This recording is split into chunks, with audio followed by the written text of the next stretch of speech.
Now, the biggest oversight by far made in the Rise review is that I barely discussed the weapon changes at all. This was a pretty massive omission, honestly, as they are probably the single most important gameplay mechanics in Monster Hunter. I'm honestly kind of surprised that no one in the comments brought up that I missed them. The reason for this was because the weapons aren't always the part of Monster Hunter that I'm the most passionate about or feel like I have the most insight about. I don't play or build super optimally, I don't pay too much attention to how weapon meta works, and if all I do is list a bunch of factual weapon changes with little opinion work or elaboration, then I run the risk of parroting Super Rad's more fact-oriented weapon history breakdown videos. Like I shouted out Heavywings though, I am going to be shouting out Super Rad here of course, as I'm absolutely using his videos as a reference point. But, you know, at the same time, I've also played all these weapons and have my takes on them, so it's not like I have zero personal insights into how they all function, and I think in a celebration video like this, the weapons are absolutely owed their coverage. This is just probably a section that's not going to be quite as insightful as my takes on the monsters. And just to let you know, when I do talk about optimization of moveset usage, my knowledge is often coming secondhand from other people talking about how things operate, so chances are I might get something wrong, and if I do, you can let me know.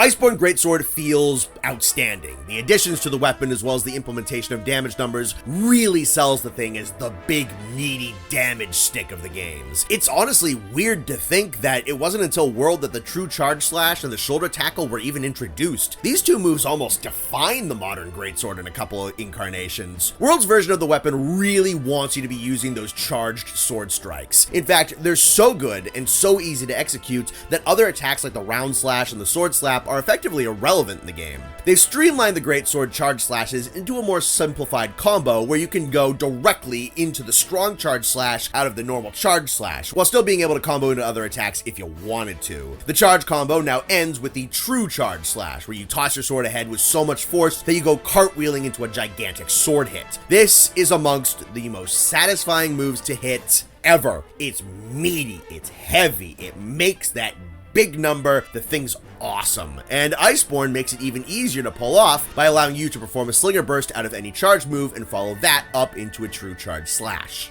But this weapon isn't done yet. The cohesive glue found between every hit of this combo is the new shoulder tackle. This lovely little tool is a tackle with super armor on it that functions as a guard, though it can't stop you from taking statuses or elemental blights, and will allow you to stall your charge attacks whilst maintaining your charge level. This move's amazing. Its utility is astounding. It's fantastic for helping you catch yourself when you might whiff an attack, or delay a hit when needed and you're wanting the monster to get closer to you before you unleash that slash. And I gotta tell ya, muscling through something like a fireball or a tail slam with nothing but willpower in your shoulder is enough to raise those testosterone levels. Damage taken be damned, you know, that's what the health augments are for. The Greatsword was kinda heading towards a charge attack specialist ever since Generation 2, but World really locked in this identity. I haven't played much classic Greatsword, so I don't have a strong opinion about the diminished usefulness for the moves that exist outside of the charged attacks, but from what I've seen, it's not like Greatsword is really abandoning a more complex and nuanced identity for big swing go boom. They just ironed out how the ease of access into this combo works. Also worth mentioning, they allow you to angle your Greatsword strike slightly, which is a nice way to add a little redirection. From here on out, True Charge Slash has instilled itself as the king move of the Greatsword, and I gotta tell ya, not upset about it. That attack's amazing. Depending on your opinion, you have Generation's Ultimate to thank or blame for where the longsword is today. It was there that the idea, what if the longsword could counter and parry monster attacks, took root in the mainline series. Gotta preface mainline, cause I think Frontier actually beat main series to the punch here too. World and Iceborne really hammered that counterattack playstyle into the longsword's DNA, and future titles would expand on this even further. Longsword's reputation as the carried, cushy, brain-dead baby weapon is a huge meme nowadays, but honestly, I think World and Iceborne did a half-decent job keeping this combat philosophy reined in, making it powerful, but risky and requiring skill. The main attraction is the Foresight Slash, which can be cancelled into off of the majority of the longsword's attacks. The move has you dash backwards, and if you would have been hit within a certain window, you'll go slashing back in and can follow that hit up with a Spirit Round Slash. This is a really effective way to increase your spirit gauge, but if it's whiffed, you'll expend your entire gauge meter. If you're going to use this move, you'll need to be certain that it's going to land, or you're going to hinder yourself. Iceborne then doubles down on this counter style by adding the special sheath stance, which can be improved with the quick sheath, critical draw, and punishing draw skills, as this is technically a sheathing animation. You can cancel into the stance again from pretty much every longsword strike, and you're given two options to use out of this stance. The first one is a simple double strike that if landed will start to automatically fill up spirit gauge, adding some helpful utility to this move. And the second strike is a heavier slash that if timed perfectly can counterattack a monster hit and ignore their attack. The risk here is that whiffing this counter hit will automatically drop your sword's gauge by a whole level. And on top of that, they added the ability to fire off a slinger shot in mid-spirit combo to help you get your flinches and create openings for your combo to finish. And they gave the longsword this very fancy new Helmbreaker ultimate attack where you leap off the monster and aim a giant vertical chop, which will hit several times on contact. This move will consume a level of spirit gauge no matter what. Honestly, I think this might be my favorite version of the longsword. It has a good range of powerful options, a skill ceiling, utility, practice needed, drawbacks, risk-reward mechanics, and it all kind of loops around and around in a pretty good pattern that rewards proficiency with the weapon and punishes moves that are tossed out haphazardly. Not to say the newer longswords are bad, but I think it's gotten to the point where the safety nets and utility have far outpaced the drawbacks and risks that carelessness will bring you. It's kind of weird how tame Iceborne's longsword feels nowadays. I guess it's just hindsight for you. Man, I gotta take some time and properly play Sword and Shield in this game at some point. I didn't give this weapon a fair shake at all until Rise came out, and it's rocketed up to near the top of my favorite weapons. And knowing what the Iceborne incarnation is capable of makes me kinda mad I never really gave it a chance. World brought the Sword and Shield to a place where it kinda just never needs to stop. Pretty much every attack can combo into something else with the right inputs. They made a few additions to the kit, including a spinning slash that can change the direction your hunter faces, and a heavy finisher to the shield bash combo, which isn't even a proper finisher because then you can backstep out of that and continue swinging. This weapon is now a never-ending flurry of attacks, becoming enormously fluid with numerous potential combo paths that you can mix and match and toy around with. Speaking of the backstep, they added a few things to it, including a really cool new combo that we'll talk about in a moment and a new falling shield bash. The Sword and Shield has progressively become a more and more competent impact weapon as the shield has found itself woven more and more into the weapon's sequence of attacks. And I love that the weapon's identity in this game is that it can excel at cutting, impact, and elemental damage all at the same time. The Sword and Shield also has a lot of item utility, being the first weapon in the game capable of firing the slinger while the weapon is drawn. Eventually, most weapons in the game got this change in Iceborne, so Sword and Shield pushed the idea even further by now being able to alternate fire between a standard slinger shot and a close-range slinger burst with just the press of a button. Also, you can land a clutch claw grab pretty much for free just by hitting L2 out of an evade roll. That attack will tenderize a monster in a single hit as opposed to the Sword and Shield's usual need to land two. And then there's the perfect rush combo. Pressing the right input out of a backstep or slinger burst will send you flying forwards and initiate a series of rapid sword and shield swings that culminates in a jumping attack. Now this is sick on its own, but the combo has this built-in mechanic where if you sync up button presses with certain attacks, you can greatly increase the damage output of specific hits. So Iceborne Sword and Shield has never-ending combos, great impact capability, solid cutting power, respectable element and status output, slinger versatility, and an easy street clutch claw grapple move. The thing's a crazy effective Swiss Army knife in Iceborne. Why the hell didn't anybody tell me how cool this weapon was in the game? I gotta carve out some time to actually try and learn Iceborne Sword and Shield at some point. Dual blades have always been that weapon where I pick it up, I have fun, and I know for a fact there's like 10 moves I didn't even know existed. It's funny to hear people talk about how complex Charge Blade is and how difficult it is to learn that weapon when you look at the amount of combo and evasion tech that's built into these baby longswords. If the dual blades had any kind of identity change or affirmation in Iceborne, I would say it's incredibly good at very, very quick combo resets and repositioning. Two good examples here are a turning slash, which you can use in the middle of a standard combo to make your hunter stop and slash while quickly shifting the direction he's looking at, and the standard combo in demon mode can be reset indefinitely with a sidestep fading slash. It's these little moves that keep the dual blades moving and attacking and resetting and hitting and turning ad nauseum for as long as you can keep control of the situation that you're in. It's these little micro control moves that keep the flow of the fight going indefinitely that I often forget about while just throwing out the standard demon dance combo moves over and over again. But I kind of like this choice to have the dual blades utilize these lightning quick teeny little maneuvers that a practice player can probably use to make minor adjustments whenever needed. if these moves are even good. I have no idea what on earth is optimal about this thing in this game. I said from the top that this section is not my specialty. I just like the thought process here. The Demon Dance spin combo also gets this nice gap closer spin move that you can either work into the traditional circle attack combo pattern or cancel into the standard demon combo if you prefer. Also, worth noting, after the third attack on the Demon Dance round slash, you can lunge into a clutch claw grab that will automatically tenderize a monster part if it lands. Cool to have more light weapons that can hit these one-hit tenderizer moves, but this one is specifically at the end of a prolonged combo and is going to be kind of tricky to land in the middle of an actual fight. Now, far and away the two coolest things that World brought to the dual blades is the Slinger Burst Evade and the Beyblade attack. First of all, when you're doing any standard sword attacks on Wire Triangle, you can fire off a Slinger Burst that sends your hunter propelling off to the side and out of the way of attacks while tossing Slinger ammo right into the monster's face.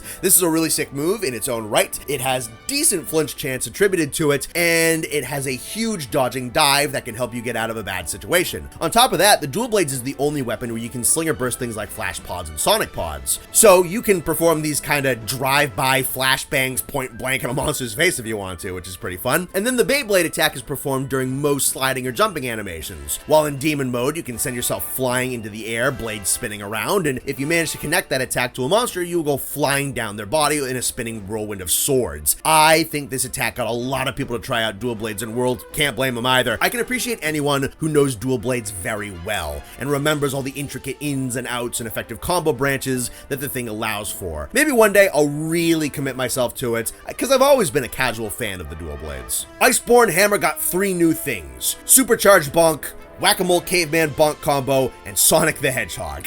A subtle but important addition here is the power charge mechanic. It's pretty simple. While charging, you can quickly interrupt yourself by empowering your hammer. Doing this will bolster damage and stun chance on all of your attacks. This powered up state has no cost to it, but it will cancel automatically if you sheathe or are hit. So its upkeep depends on how good you are at not getting hit. Next up, the circle or B button gets a brand new multi-hit combo all to itself entitled the Big Bang. Missed opportunity to call it the Big Bonk, but whatever. So long as your attacks connect to a monster, this is a continuous multi-hit combo where you repeatedly slam your hammer to the ground, landing stronger and stronger blows until you end the string with a gigantic finisher that does ridiculous damage. Bear in mind that if you miss any individual swing, the combo will stop automatically. And then finally, there's 2 ways to turn yourself into a spinning flying hammer. The first way is to charge your hammer while sliding down a ledge and releasing, and the second is to press the clutch claw button after a charged upswing to snag the monster and send yourself spinning right into their face with a proper grapple. It's great that they gave the circle button something to actually do beyond just the little baby bunt attack that it had historically.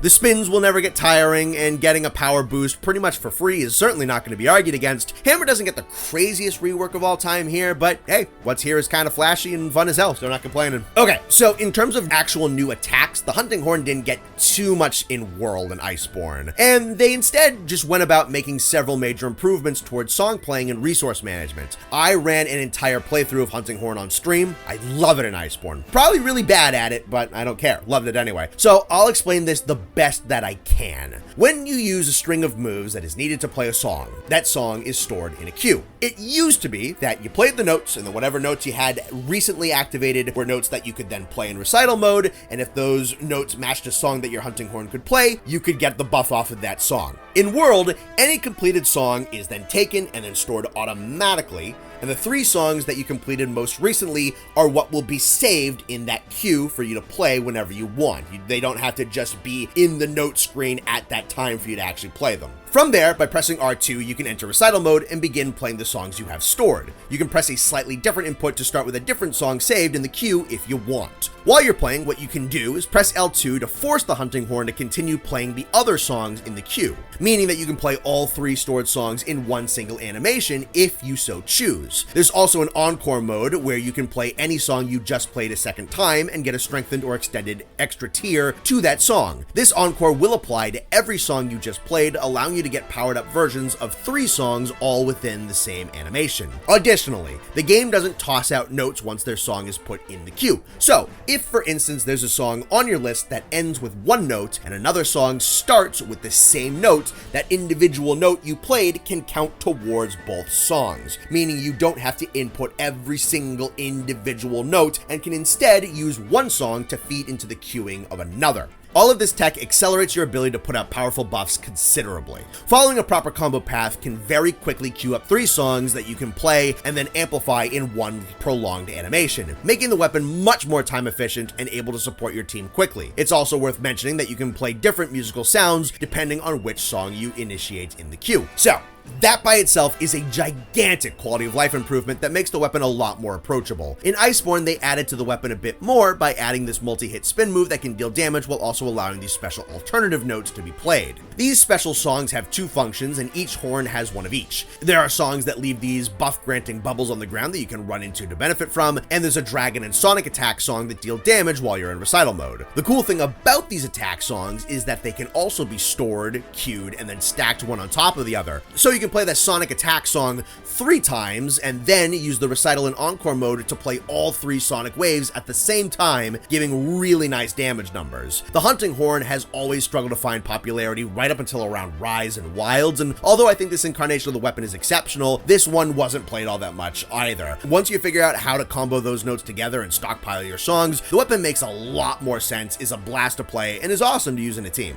World was the game where I fell in love with the lance. It's probably my all-time favorite weapon nowadays. It's tanky, aggressive, precise, and persistent. It's unfortunately not the best damage dealer, but nah, whatever. It doesn't have to be for me to enjoy it. I made a whole video talking about how much I love this weapon, and the big point I made is that, yeah, this is a really aggressive weapon. Deceptively aggressive. The misconception with the lance is that you're supposed to be the tank that takes all the hits, while everyone else dishes the hits back. While in reality, you are using your shield to no-sell monster attacks so that you can then capitalize on the gaps of their defenses and get in your damage while they can't retaliate. So what does World and Iceborne do to elaborate on this? Well, for one thing, they add a lot to the lance's movement, adding a forward dash, finally, while also allowing the shield bash to be angled in different directions to intercept attacks from different angles besides just straight ahead. They further improved the shield bash by giving it some new follow-ups, including a multi-jab attack that can immediately lead into new combos, so you can muscle through monster attacks, stab at them immediately, and then flow right into your consistent pressure. The lance also gains more control options with its charge attack, gaining increased run speed at faster charge levels, as well as the ability to side hop during the charge and hit a U-turn if the monster tries to flank you. They have also increased the conventional tankiness of the lance by adding a power guard stance. This move has a few interesting properties to it. For one, it has a 360-degree block property, unlike all other guards. After a second or two, the move will also gain the guard up property, meaning it can block most conventionally unblockable attacks, and the stance suffers no stamina loss on block, meaning there's no penalty from blocking a multi-hit attack. You can also follow up this power guard with an empowered stab. The trade-off to this move is that it will drain your stamina constantly and can't be held forever. So you want to use this stance for emergency situations against attacks from behind you or prolonged multi-hits that will melt your health and stamina otherwise. Iceborne added a new clutch claw stance that allows you to fire the slinger bursts or enter a ready stance where you can counter any melee attack and immediately enter a clutch claw grapple that you cannot be shaken loose from. This is an extremely proficient tenderizing tool. You cannot be interrupted and you don't have to use it mid-combo. All you do is press 2 buttons and turn a monster's moves against them. Now, you can still take damage during this tether attack, so you do want to be careful not to throw this ability out absent-mindedly. There isn't too much here that's flashy about the Iceborne lance aside from the clutch claw counter, but what is here augments all of the weapon's strengths, unbreakable defenses, aggressive defense, and precise proficient movement. This isn't my favorite version of the weapon, but it's a decently filled out and meaty incarnation of the lance that gives the weapon a lot of options and a ton of ways to deal with incoming monster attacks. Glad I decided to pick it up, never regretted that choice.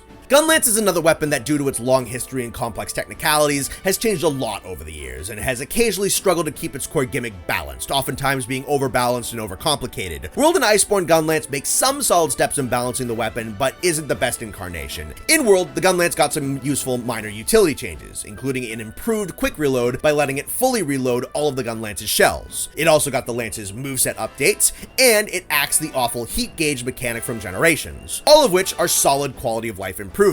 It then got 2 major new attacks that could do a lot of damage and add some combo potential to the weapon. The first is the Wormstake Cannon, a special type of ammunition that you would stick into the monster at the end of certain combo paths. This is a multi-hitting munition that will eventually explode and can only be reloaded during the full reload animation, which keeps that move relevant after the quick reload got its buff. The Gunlance also received this massive horizontal sweep attack, which could act as a combo ender or could be followed up with the Wormstake Cannon if you want. Now, this move was both awesome and a little bit of a bummer. For one thing, it's a really solid attack that gave the Gunlance a big melee move that it had always been missing, but the problem now is that the optimal Gunlance gameplay had little to nothing to do with the actual gun.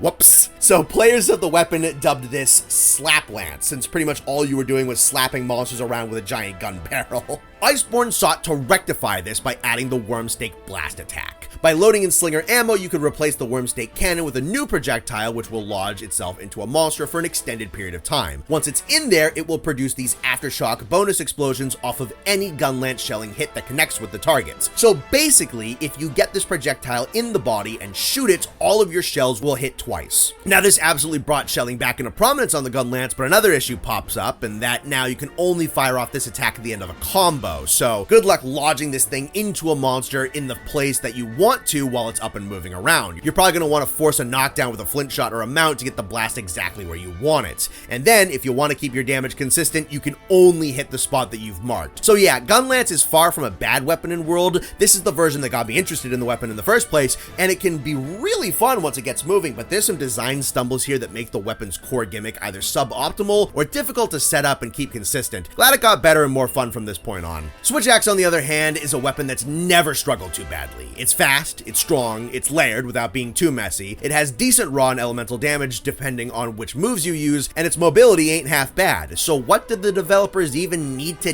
do with the thing in World? They just made it cracked. The big change here is the Switch Axe's new amp state. When you land enough sword swings, you can overcharge the blade with extra damage on every single individual sword hit. Depending on what file type your Switch Axe has, you will get a second hit that inflicts the corresponding damage type. So yeah, free 2-for-1 on every single sword swing with just a little bit of meter upkeep.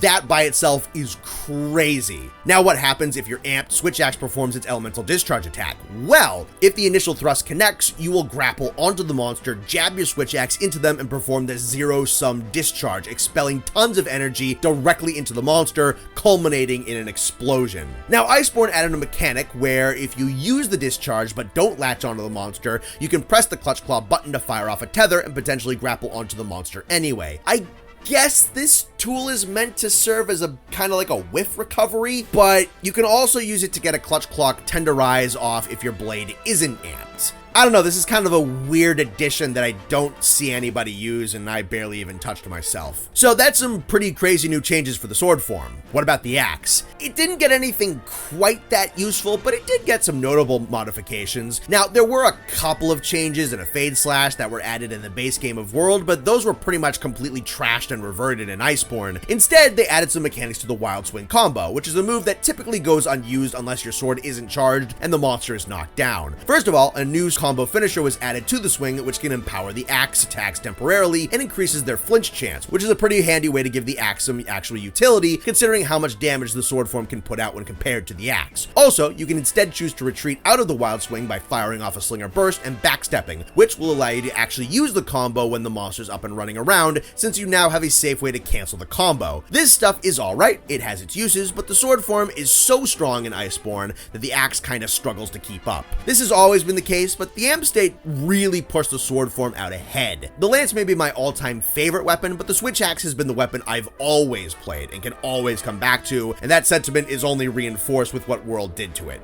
So with Charge Blade, it seems like the developers wanted you to start utilizing the sword and shield combos and the axe mode combos more for their own sake rather than as a means to an end. Charge Blade was historically built around using sword attacks to charge up files, which you'd then use for these big explosive combo finishers like the amped elemental discharge and the super amped elemental discharge. And from my understanding, you pretty much just wanted to follow that loop.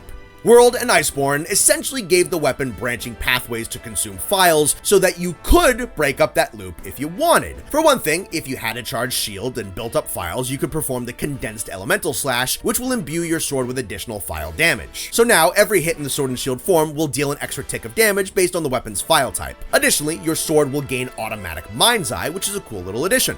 Gonna be honest, I like condensed elemental slash. I think it's pretty fun. I've never seen anybody use it. I don't think it's necessarily bad, but the charged sword form does not get a lot of uptime without power prolonger, and the other options I think are just mathematically better. One of those options being Iceborne's addition, the Savage Axe. You can cancel out of any of the elemental discharge moves with L2, and with that maneuver, you can supercharge the axe form of the charge blade, transforming it into a whirling buzzsaw that, you guessed it, inflicts ticks of bonus file damage with every single single hit. This mode will gradually consume files and will deactivate once they've all expended. You can still expel files normally with axe attacks on the circle button, so any attacks that normally consume files are going to eat through the Savage Axe faster. Of these two elementally charged weapon states, Savage Axe, I believe, outperforms Condensed Elemental Slash due to its longer uptime if you're not expelling files, and the fact that the standard axe attacks simply deal much more damage on their own.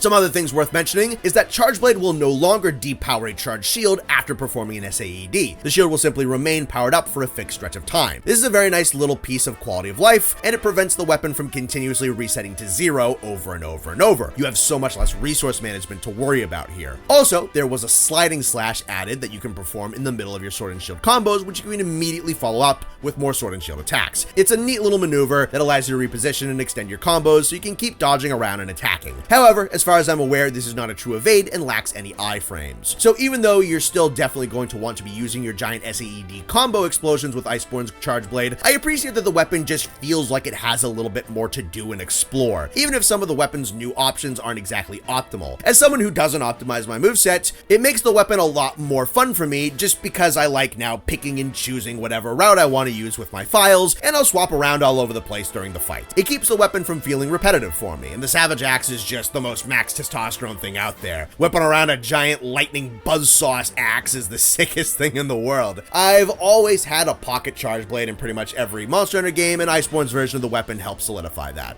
So the story of World's Insect Glaive is going to sound a little like the story of World's Charge Blade. The weapon had a few aspects to it, a lot of different nuances and things that it could do. One of those branches was optimal in the previous game, so the developers added to the lesser used weapon aspect in World and Iceborne to make it more appealing. And then it was still kind of suboptimal. Insect Glaive got a lot of new tricks with its aerial attacks to allow you to stay in the air for longer periods of time. Typically in the older games, players were focused on the grounded moveset of the weapon because the attacks just did so much more damage, and even with all the maneuvers added in World and Iceborne, that doesn't really change here. World added an air dash for mid-air repositioning that could be performed as many times as you wanted so long as you still had stamina. Additionally, the weapon gained the jumping advancing slash, which does the same dash while also attacking and flinging the hunter further up to prolong their air time. You can perform this attack 4 times before being forced back to ground. So technically speaking, you can blend air dashes with your standard aerial slashes and jumping slash to keep yourself in the air for an extremely long period of time, never touching the ground and constantly barraging the monster with aerial hits. Only issue is that this is going to come at a damage loss. There's some slight compensation for this due to the fact that if you get a mount with an insect glaive, moving along the monster's body will automatically trigger a series of glaive strikes so long as you have a red kinsect buff. So you get to pepper in some free damage and accelerate the monster's chance of being toppled. Iceborne comes in and adds some extra utility to mounting attacks to give you some actual incentive to use the aerial moves, since the damage of these maneuvers usually wasn't up to snuff with the stuff on the ground.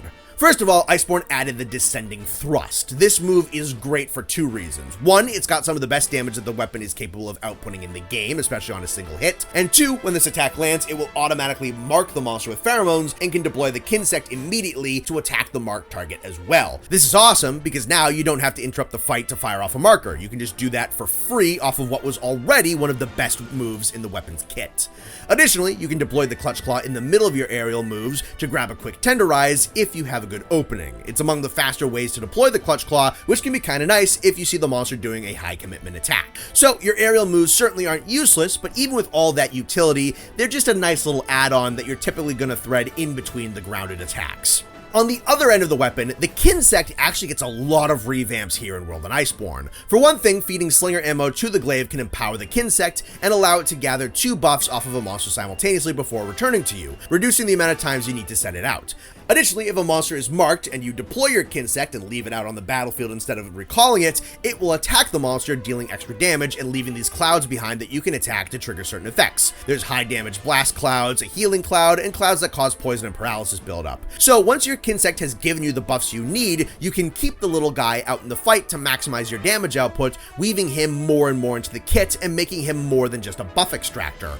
Also, they improved the menu for the Kinsect, letting you see the entire upgrade tree for it at once, making it much easier to plan out which base damage and cloud types you want. At the same time, you can apply elements to Kinsects to give them a little bit of an extra kick in certain matchups. So World and Iceborne fattened up this weapon a lot, and it seemed like it took the vaulting and Kinsect aspects and made a lot of great great strides, making them more important to the weapon's functionality. I think the Kinsect especially is the big winner here. This is where it starts its journey to actually being a combat partner that fights alongside you, rather than just a little projectile that you sling at a monster to get buffs every minute or so. Rise and Wilds are going to elaborate on this even more, and even though the aerial attacks can't outperform the grounded moveset, there's a lot for you to do up in the air, and there's some very effective utility that can be accessed from these moves, making it more important than just a means of getting mounting attacks. I enjoy this incarnation of the glaive a ton, as it feels like it finally knows what it wants to do with a lot of its gimmicks, and a lot of great groundwork for the weapon is established here. Kind of like the hunting horn, World and Iceborne did a lot of work streamlining how the bow operates to make it more approachable. The way bow worked historically is that each individual bow had charge levels, and each charge level had a shot type. Rapid shots were a bunch of arrows in a cluster, spread shots were a bunch of arrows in a line, and pierce shots was a single arrow that hit a bunch of times. Every individual bow had a different configuration of these shot types depending on how much you charged up the bow. So, for instance, a bow could have rapid shots on charge level 1, a pierce shot on charge level 2, and then could go back to rapid shots on charge 3 if it wanted. It made every bow extremely unique beyond just the stats that it had. World ironed things out so that every bow basically had these shot types accessible, and it was dependent on inputs rather than the bow being unique. So with World's bow, your standard R2 spam combo is the rapid shots. You fire off spread shots with the circle button in the middle of combos, and the pierce shot is turned into this gigantic multi-hitting attack called the Dragon Piercer that does damage so long as it's traveling through the monster's body. This attack can be really good in a niche situation, but isn't normally used in regular combat because typically you want a clean, consistent shot from the monster's head to its tail. What you typically want to do with the bow in this game is use your abilities to bring yourself up to the maximum level of charge and keep yourself there for as long as possible to maximize your damage output. You can do this by charging the bow normally, you can build up your combo by spamming your rapid shots, and you can also use these maneuvers called charging sidesteps. These are awesome additions that lets you very quickly reposition and evade while automatically building and maintaining a charge level. You can continuously zip around with sidesteps while firing off rapid and power shots, using the power shots and skills to try and mitigate your stamina loss so that you can keep firing. When your stamina gets low, you're either going to want to disengage or fire off a combo finisher for one last big hit. You could also use the Dragon Piercer if you have a good shot, or you can fire off an arc shot, which is that move where you send a bunch of impact damage projectiles raining down from the sky to get yourself a KO. Also, there's Iceborne's new Thousand Dragons attack, which consumes slinger ammo and fires off a massive shotgun blast of projectiles, making it especially nice when you get up in a monster's face. That's kind of your loop. You want to get your bow charged as quick as possible, use your dashes and power shots to keep that level high, mind your stamina, and then either back out or end with a larger attack. It's worth noting that Thousand Dragons and the Dragon Piercer will both gain the benefits of whatever coating you have applied to your bow. The arc shot, however, will not, which used to be the case. Speaking of coatings, all bows now have access to close range coatings, and they're unlimited, so you can always reap the benefits of having coatings even if you would otherwise run out of them. And one other lovely little piece of quality of life here is that your reticle will inform you if you are out of range, within range, or within critical distance of the monster, which will increase your damage. This fantastic change allows you to be extremely consistent with your damage outputs, helping you to stay within the most effective range at all times. World and Iceborne got me back into the bow. I played it a lot in Freedom Nights and barely understood it, and then didn't touch it at all in the 4th generation games. Those sidestep dashes are what really sold me on the weapon. The thing feels just so damn good to handle. It's tight, precise, its damage is insane, and its sound design is nice and meaty. It feels incredibly satisfying to play with this bad boy. I'm still a little mixed on the fact that they streamlined the arrow type so much. A little bit of individuality is now lost that they all have one consistent moveset, but the bow just has so much to it now that it doesn't feel gutted or anything. And I do think it's kind of neat that they were able to congeal every shot type into one single moveset. And finally, there's the bowguns, which have enough overlapping changes that they warrant grouping together. Honestly, the biggest change that the bowguns received wasn't a new move or identity overhaul, it was just kind of how they felt to use. The camera positioning, fluidity, and responsiveness of aiming were all adjusted to make the weapons much less awkward to control, and the ability to move while reloading and aiming basically removes the older version of the weapon's insistence that you have to root yourself to the ground and then shoot, which made the older bowguns feel extremely sluggish as far as I'm concerned. The bowguns simply feel like they've caught up to to how modern third-person shooters handle how their guns work. Also, they tweaked how bowgun modifications operate in World, expanding on the number of options available to the player, with options like the light bowgun sliding reload, which is a quick little reload which can be performed after the light bowgun's new sliding evade maneuver, and the super critical distance scope on the heavy bowgun. Additionally, modifications aren't locked to set positions on the bowgun, and you can stack multiple of similar mods like recoil suppressors and reload assists to further improve the stability and efficiency of different ammo types. You can also add modifications that improve the damage of special ammo types or improve damage at near and far ranges to allow you to really min-max the damage of specific ammo. Switching over to these special ammo types, they're probably the flashiest new toys that the bowguns can play with. The light bowgun can set these landmines on the ground, which will explode and deal damage whether they are shot at or hit with monster attacks. They'll linger for a bit so you can get a lot of additional damage and bait monsters into blowing themselves up if you can steer the opponent properly. You can also modify your light bowgun to fire off these mines in front of you, and they have a decent chance to stagger if you do this. The heavy bowgun can fire off the full auto Wyvern Heart move, which temporarily lets you just hold down the trigger and unload your bowgun into a monster, though this ammo kicks like a mule. There's also the Wyvern Snipe, which shoots a single round of piercing ammunition that will lodge in a monster's body before exploding. The bowguns just feel right in World Iceborne. They move much better, aim better, and the level of customization afforded to you can allow you to empower a number of ammo options on your bowgun, or jack up very specific shot types to the moon. You have a lot of control over what you can do with these weapons, and you can exercise this new control with far less jank. And as stated earlier, the elimination of separate gunner class armor, as well as huge quality of life improvements here, were probably enormously healthy for these weapons in terms of overall usage. Sure as hell made me like using them more.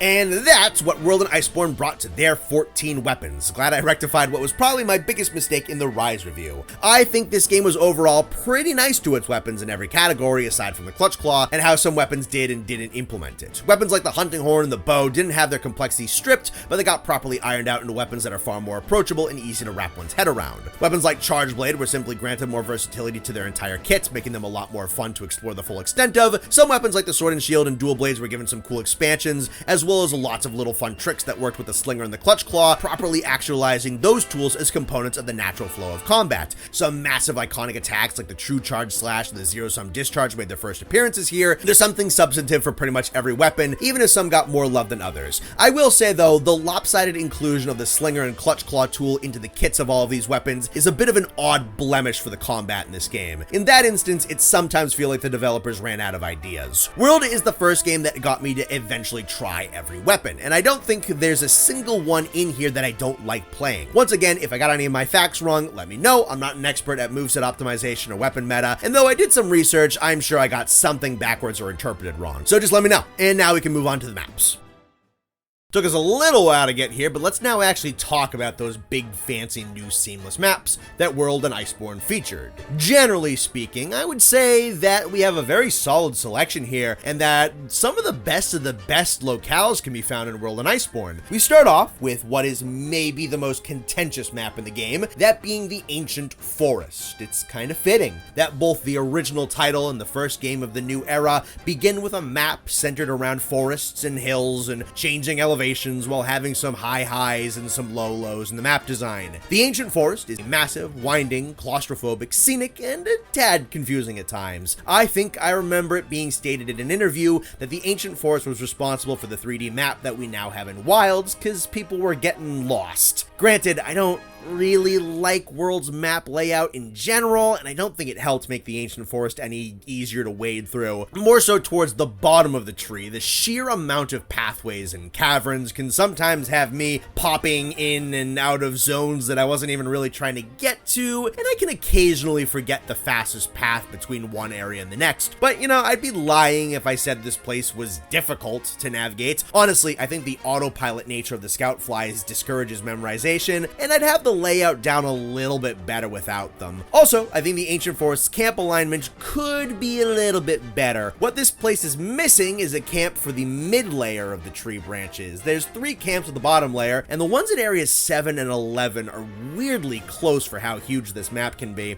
There's also a camp way up top in 17, but there's nothing really in the middle. There's a ton of vertical scaling in the Ancient Forest with pretty minimal shortcuts or wire bugs, and not having a warp point to at least cut the travel time in half is a very odd oversight on the developer's end. Adding one would definitely remedy some of the Ancient Forest layout and long travel time issues. I think the coolest thing about the Ancient Forest is how they took one gigantic tree and the area surrounding it and used that to create an extremely varied ecosystem with separate niches, territories, and a very clear hierarchy. You know, down on the forest floor, what you have is a wide assortment of foragers and lower level carnivores just trying to survive. You have Pookie and Great Jagras and Kuliaku, who generally leave each other alone and keep their heads down, minding their own business. The biggest bully that you have down here is typically an Anjanath, who will mark much of the understory as his territory with mucus and will give grief to any of these weaker animals that he comes across. Though you'll have the occasional Zinogre, which will assert himself down there if one happens to wander into this region. Then if you start to scale the Great Tree and walk along its ramping trunk and massive branches, you'll start to find a few flying monsters like the Garugas, as well as the more nimble and acrobatic tree scalers like Tobikadachi and Nargacuga. These guys are capable of making their nests away from all the riffraff at the lower levels, though they'll venture downstairs to hunt when they need to. And then, at the top of the map, the Wraths rule over the forest as their kingdom. They are nearly untouchable up in the treetops, maintaining their nests far away from other predators and scavengers, and then they'll descend from on high to feed. Their rule is only interrupted by the potential presence of a wandering Deviljho or Basilgeese, and in the rarest circumstances, the forest may be beset by the raging winds or choking miasma of the Elder Dragons Kushala Daora and Black Veil Valhazak. All these aforementioned monsters can have some overlap in which territories they enter, but that's usually for feeding purposes. For the most part, the Ancient Forest is a very cleanly divided map with several hierarchies, and its elevation serves as both an awe-inspiring centerpiece and as a way to visualize these distinct territories and microenvironments. If we remove Iceborne's stupid Universal Invader issue from the equation, I think the Ancient Forest has some of, if not the best thought-out territory allocation to its monsters. It's one of my favorite things about the map.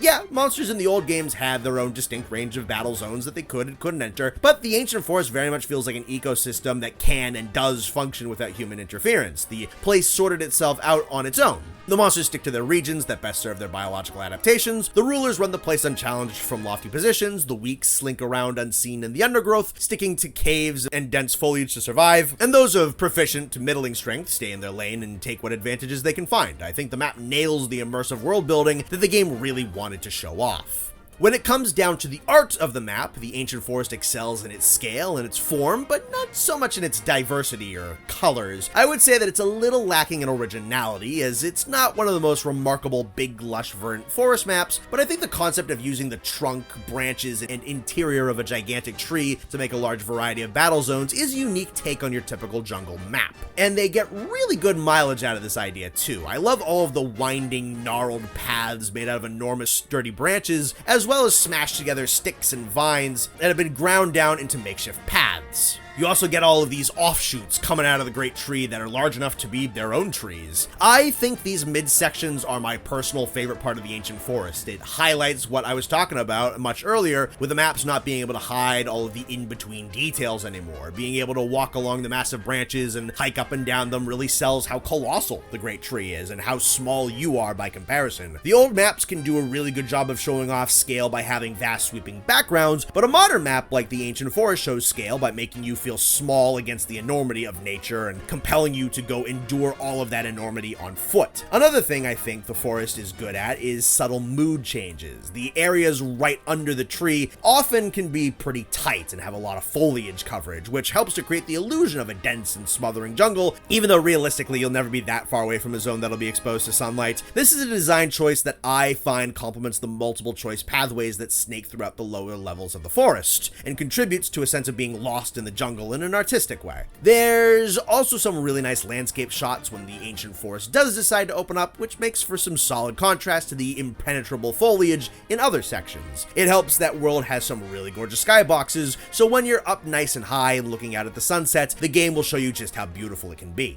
The Ancient Forest, though a bit of a hassle to traverse in places, does have some pretty excellent art direction. There's maps with more unique ideas and some flashier concepts, but I can appreciate that the Ancient Forest took the general concept of a tree being a battle map and squeezed about as much artistic mileage as it could out of that concept. I will say, I think the battle zones of the Ancient Forest are generally just alright. This is another place where the map can have a couple of issues. To keep that claustrophobic and dense feel of the jungle, some of these zones are kinda tight and narrow. Also, most of these zones just have a lot of stuff all over them. Logs, ledges, tree stumps, rocks, fungus, random trees, just a whole bunch of obstacles and obstructions and stuff in the way. For a lot of fights, this doesn't ruin anything. Yeah, sometimes if you lack situational awareness, you might crash into a tree or get your foot snagged on a rock, but it won't ruin a hunt. The map struggles against monsters who like using AoE and area denial abilities, and considering Velkhana, Black Veil Val, and Kashala Daora can all appear here, most of the high-level fights in the Ancient Forest can get kind of annoying. The more I think about it, though, I definitely like more battle zones than I dislike them. The wide open grassland of Area 1, which introduces the map, is used often enough and lacks any spacing issues. The beach at Area 3 has good room for its ledges and vine trap that you can use for your advantage. Pookie's Nest in Area 6 has some neat little interactions like spore clouds to hide in and a plateau to leap off that's sequestered towards the back of the arena. Area 8 is a pretty large battle zone, so it can be an enclosed area with trees, vines, rock formations, and fallen logs, and yet it's not that annoying. You're not going to get tripped up nearly as often, so you can still have a lot of clutter and have the map feel nice and full without you barging into obstructions all the time. Also, a couple of the trees and logs in that map can be destroyed by the monsters, which opens up the place even more. The rocky slope of Area 9 is a lot of fun. It's spacious, it's out in the sun, it's perfect for mounting attacks, and covered in paratoes to shock monsters with. I really like the layout of both Tobi-Kadachi's nest in 14 and Azure Rathalos' nest in 16. Both have ample fighting space as well as lots of sheer drops that you can be sent hurtling off of or that you can weaponize against the monsters. Azure's nest especially has several vine and wedge beetle sections to swing around in to try and escape from him, which is pretty fun. And then Rathalos' throne atop Area 17 provides a fantastic view while being a pretty simple nest arena with the ever-present threat of Rathalos destroying the dam and setting free a torrent of water that will sweep everything off of the treetops and down into the jungle below. Actually, writing this out, why is there a rock dam holding back a bunch of water on top of this tree? Huh.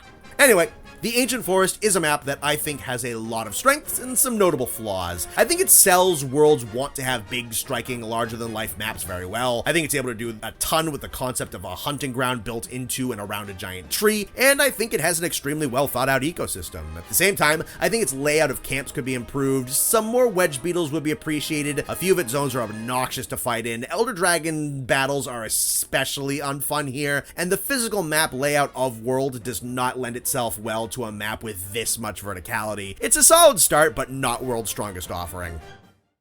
The more I thought about the Wildspire Waste, the more I realized I love the place. I think desert maps can sometimes get overlooked as the big brown and yellow endless sand place that we kinda just have to get through in every game, but I gotta tell ya, I love the Wildspire Waste. I love fighting here. I love the zones, the art direction, the variety, everything. There's flashier stuff out there, for sure, but I think the construction of this place is immaculate. I think the layout is generally really good. The map's basically two halves of a rough, misshapen circle. There's the watery bog and mire half and the dried, arid half, and there's like 4 or 5 very evenly spread out trails, passageways, and cavern systems that connect the two halves, which would otherwise be separated by these rocky spires and hills. Everything is pretty easily accessible, and you're always gonna have a quick option on hand to pursue your target if it decides to fly or burrow to the other half of the map. I think it's incredibly impressive that the developers were able to design a locale with several massive, wide-open battle zones, and yet traversal rarely feels too tedious. The best way I could put it is that the Wildspire Waste is allowed to be both broad and condensed. Though not quite as strong as the Ancient Forest, I think the Wildspire Waste does have some great instances of monster selection and niche occupancy. I'll once again praise the rivalry between Barroth and Giratotus, two early game monsters each at around the same level of power that both vie for control of the muddy marshes and bogs while being different enough that both species can survive here, their war never really having an end. Diablos gets to show off his underground domain in a way that he's never really been able to before. Now there's a whole cavern system beneath the sands that he dominates and often relaxes in unless he needs to ward off intruders or go out into the wastes to eat. The layout allows him to be actualized as the king beneath the dunes.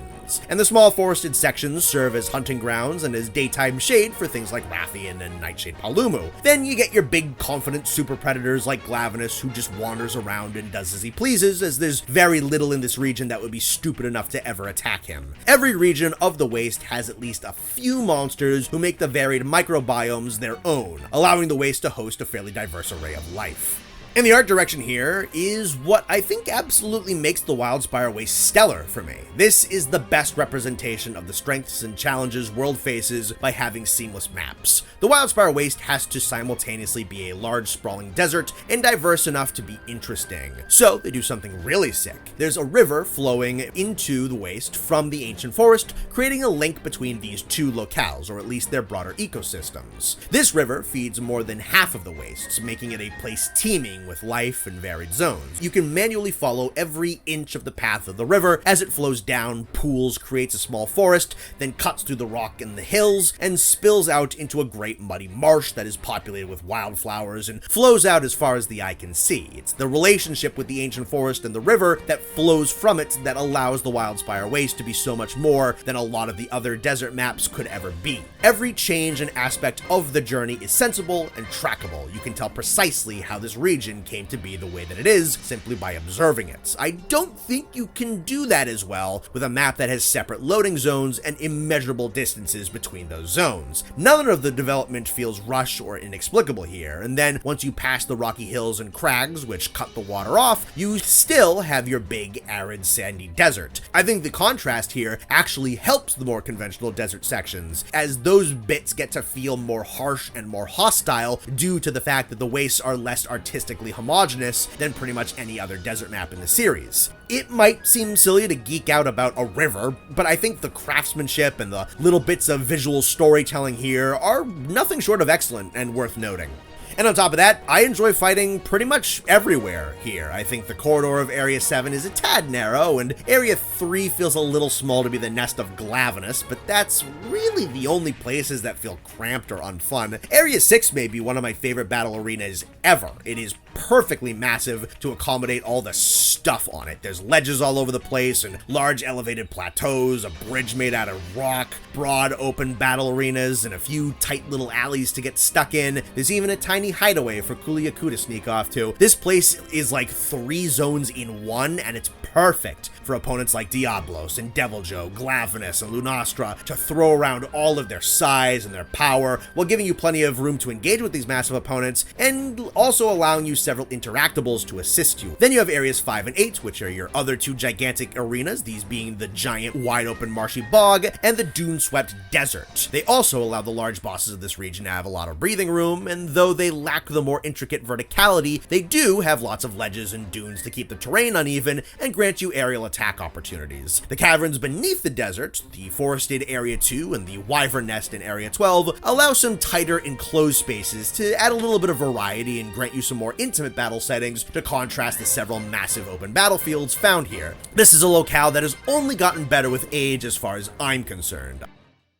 There was nothing quite like the Coral Highlands before Worlds, and I'm not sure there'll ever be anything quite like the Coral Highlands again. Just the name itself tells you what you need to know. It's an above-ground coral reef, a modern marvel. Something so crazy and alive that it could only form directly above the graveyard of the Rotten Vale, where most bioenergy in the continent is initially introduced to the roots of the New World. The place is just stunning and an insanely creative idea. I do have to say, I think it might be one of World's weaker maps from a layout perspective. It is simultaneously a map with a lot of verticality and a fair bit of linearity. The start of the map and the summit of the map are insanely far from one another. What saves this map from being the world equivalent of the Arctic Ridge is the camp placement. Area 1 forks in a way that makes tracking anything in the lower rungs of the Highlands very easy to reach, and the second camp is pretty much right in the center of the map's upper regions. It has easy access to a lot of the major high-level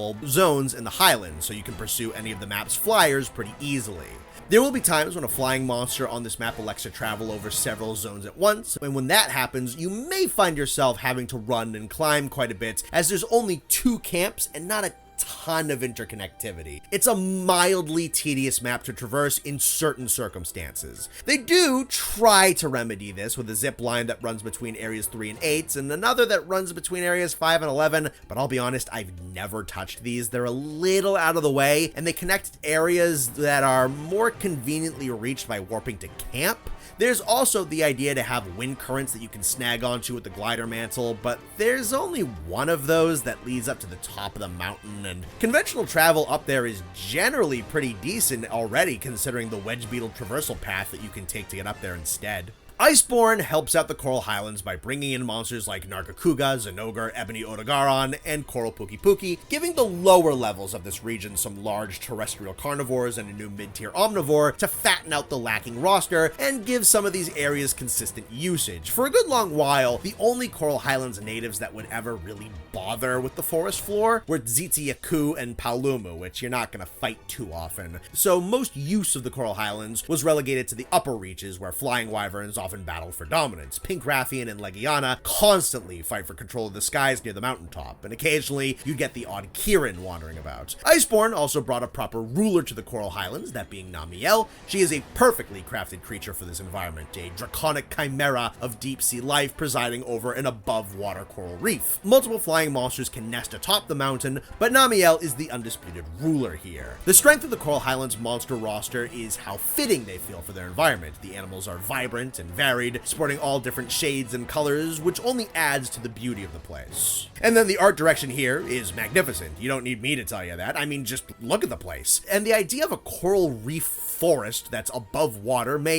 initially sound bizarre, but it actually makes a lot of sense, at least in a creative, fantastical environment sort of way. Coral reefs kinda already are underwater forests. This one just has a more terrestrial structure to it. The layout here does something both very similar and very different than the ancient forest. Both use immense verticality to communicate scale and scope. However, the ancient forest centralizes its great tree, having it be the foundation of the entire map. All things are built into and around it. It is the map. The Coral Highlands feels like it has more of a journey to it. The tops of the Highlands aren't the centerpiece, as they're the faraway goal. Your initial base camp starts at a slightly heightened elevation, just so that you can see over the tops of the trees and get a better feel for how vast this place is. The climb to the top feels like a prolonged expedition. I like that both of these maps have different approaches to using scale and height to create these senses of scope. And then, just the colors and the flora themselves are gorgeously unique. You already had the notable shape and composition of the coral, but then you have the other advantages of not using conventional trees, so that you can use this mixture of yellows, pinks, blues, and oranges, and lavenders all over the place. And I think they use a palette that's insanely varied and beautiful, yet still unified enough that it doesn't feel just like random spatterings of color everywhere. There's just so much this map is allowed to do because it dared to be so out there.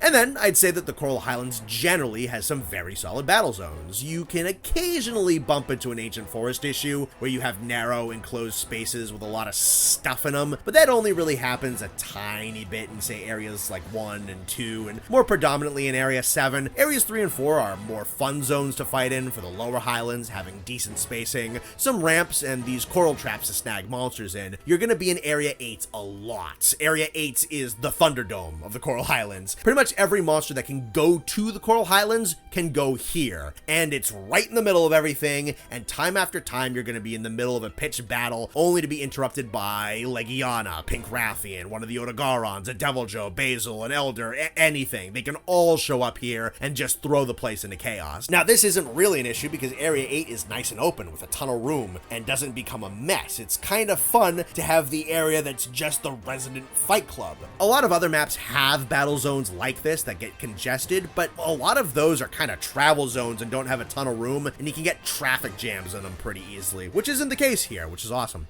Area 11 is another neat one with several different floors that you can fight on. It's got a lot of scalable vines, so you can throw monsters down into the lower levels or try to lure them out of there, and it can be kind of fun to fight on such a stacked, multi-tiered arena. You're also probably going to be in Area 12 often, which is your one giant ramp zone. This one's pretty cool because it's mostly surrounded on all sides by walls, which makes it feel like a proper arena. You can have a lot of movement here, but also some harsh restrictions. Legiana loves going to this zone in particular, and then the top of the Highlands up in 15 is a very solid final boss zone where you can end your battle against Seliana or Kirin or Namiel. The height makes it feel climactic and cinematic, it's got some walls around the edges to make you feel boxed in, and it balances close intimacy while still giving the elders enough room to do their elemental shenanigans in a way that still feels fair. This is especially important considering how much Kirin and Namiel prefer their AoE abilities. I generally really enjoy the Coral Highlands, even if I think it's probably one of the maps that's missing an extra camp or two. The quality of the art goes without saying, there's a lot of gorgeous monsters here, and the journey to the summit, though a little tedious in places, makes for a pretty compelling adventure. I think it's awesome that they tried something this out there. And uniqueness does not begin and end with the Coral Highlands. It's kind of actually just getting started. The Rotten Vale is the graveyard of monsters, a place built into the lowest reaches of the New World, which connects to the Everstream that flows beneath the surface. Animals have an instinctual desire to die here, their bodies broken down, their energies recycled into the earth. The Rotten Vale is a grim necessity, a place that's macabre for sure, but not in a dark, fantastical sort of way. It's simply a place that needs to exist, a representative for the ending of life, which is of course a natural process. Strangely, life dwells amongst the death. The Vale's got its own ecosystem, all the way from flesh-dissolving bacteria to the Lich Dragon that serves as their guide and refinery. You have three main chunks of the Rotten Vale. The upper layers of the Vale are made of rocky platforms and plateaus, as well as the remains of some particularly large monsters. A few pathways connect the larger platforms, and it's along these areas that monsters travel and forage. Animals that are not resistant to the effluvia bacteria down below, but still want to feast on the nutrients found in the discarded bones and carrion of the Vale, will live up here. The layout is extremely simple. It's a ring of battle arenas connected by straightforward pathways. These paths are often ramps, or they have wedge beetle sections to make traversal a little bit more fun. It's a shame they're not used as much, especially in base world, since the developers mostly wanted to show off the depths of the Vale. The vast majority of your time is going to be spent downstairs. The lower Vale has a series of zones that very easily loop back around to one another, and they fork off into different paths, one that leads towards Odogaron's Nest and another that leads towards Valhazak's. This whole map is pretty simple to traverse, and I would say has a good layout. There's an abundance of loops, passages, and shortcuts down below. The branching paths into different monsters' lairs are only a little bit of linearity, and the top level is just a big circle. Everything is pretty easy to understand and reach. I will say, I do think the map could benefit from having a secondary pathway for monsters to get into and out of the Vale. There's only one main zone that allows the two sections to combine, and it's fairly easily accessible, but it leads to the zones around it being reused fairly often by a lot of monsters, and it can kind of clog up traffic. Having one more direct route more in the middle of the map could potentially increase the diversity of zones that you regularly fight in and kind of unclog everything. This would especially be nice for the upper reaches of the Vale, which have arenas that you'll be hunting in somewhat infrequently. This sort of leads into one of the points where I think the Rotten Vale is a little weaker than the other maps. This is a tough environment to make creatures for, and what's here is super specialized, so it doesn't have the best fleshed out or more full-feeling hierarchy of monsters roaming around. As stated earlier, the upper reaches of the Vale were built to accommodate the animals that would not survive the effluvium bacteria. That's kinda just Radobon. Even some of the other invader monsters and Tigrex who were put on the map in Iceborne can head downstairs for a little bit. Honestly, it kind of would make more sense if the majority of the monsters were up here. Being able to survive the hazardous flesh-dissolving bacteria that flourishes down below should probably be something that's relatively tough to evolve to be able to do. And here, it just doesn't really feel like it's that special or that hazardous to the animals. And because the majority of monsters can survive down here, there's not a ton of particularly specific niches. There's a couple of cool things, you know. The Gyros will usually carve out little overlooks and small tunnels for themselves so that they can stay out of reach from the larger predators. Odogaron will use some similar tactics to scavenge and ambush while retreating deep into his own isolated den to sleep and eat. And Valhazak has his own throne hidden away in this ethereal hellish cavern, hidden behind acid pools and carrion walls where he dwells in isolation.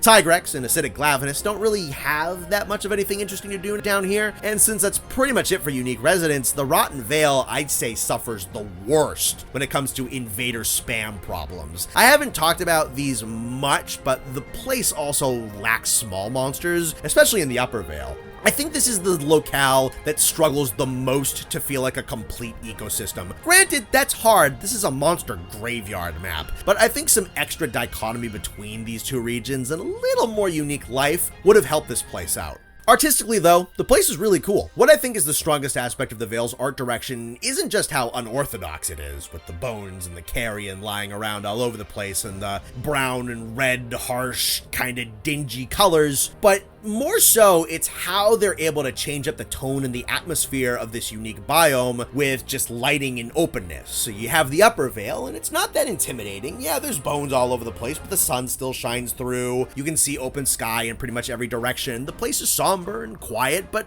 not dour. It doesn't feel fantastical, it's just a monster graveyard. The lower reaches, however, do have that more overtly dark and creepy atmosphere. Cool thing is, the Vale doesn't really change up what this area is made of. It's still just rock formations and monster bones, but now it's much darker and the effluvia is an ever-present mist partially obscuring your vision throughout the entire lower region. It adds this sickly brown tinge to everything. Then, most of the arenas have ceilings and are more boxed in with some large stone walls, so the lower Vale is more claustrophobic, more closed in, darker lit, and has a brown gas messing with your vision. It gets spookier down here, more hostile, like you don't know what kind of freakish mutant is gonna then come shambling out of the mire at you. I'm impressed with how much of a contrasting feel the Rotten Vale can create between its two sections, while mostly using the exact same assets. The only area that feels really different is the very bottom of the Vale, which leads up to Valhazak's throne. These deep dark caverns have no effluvia mist and have very little bones or carrion.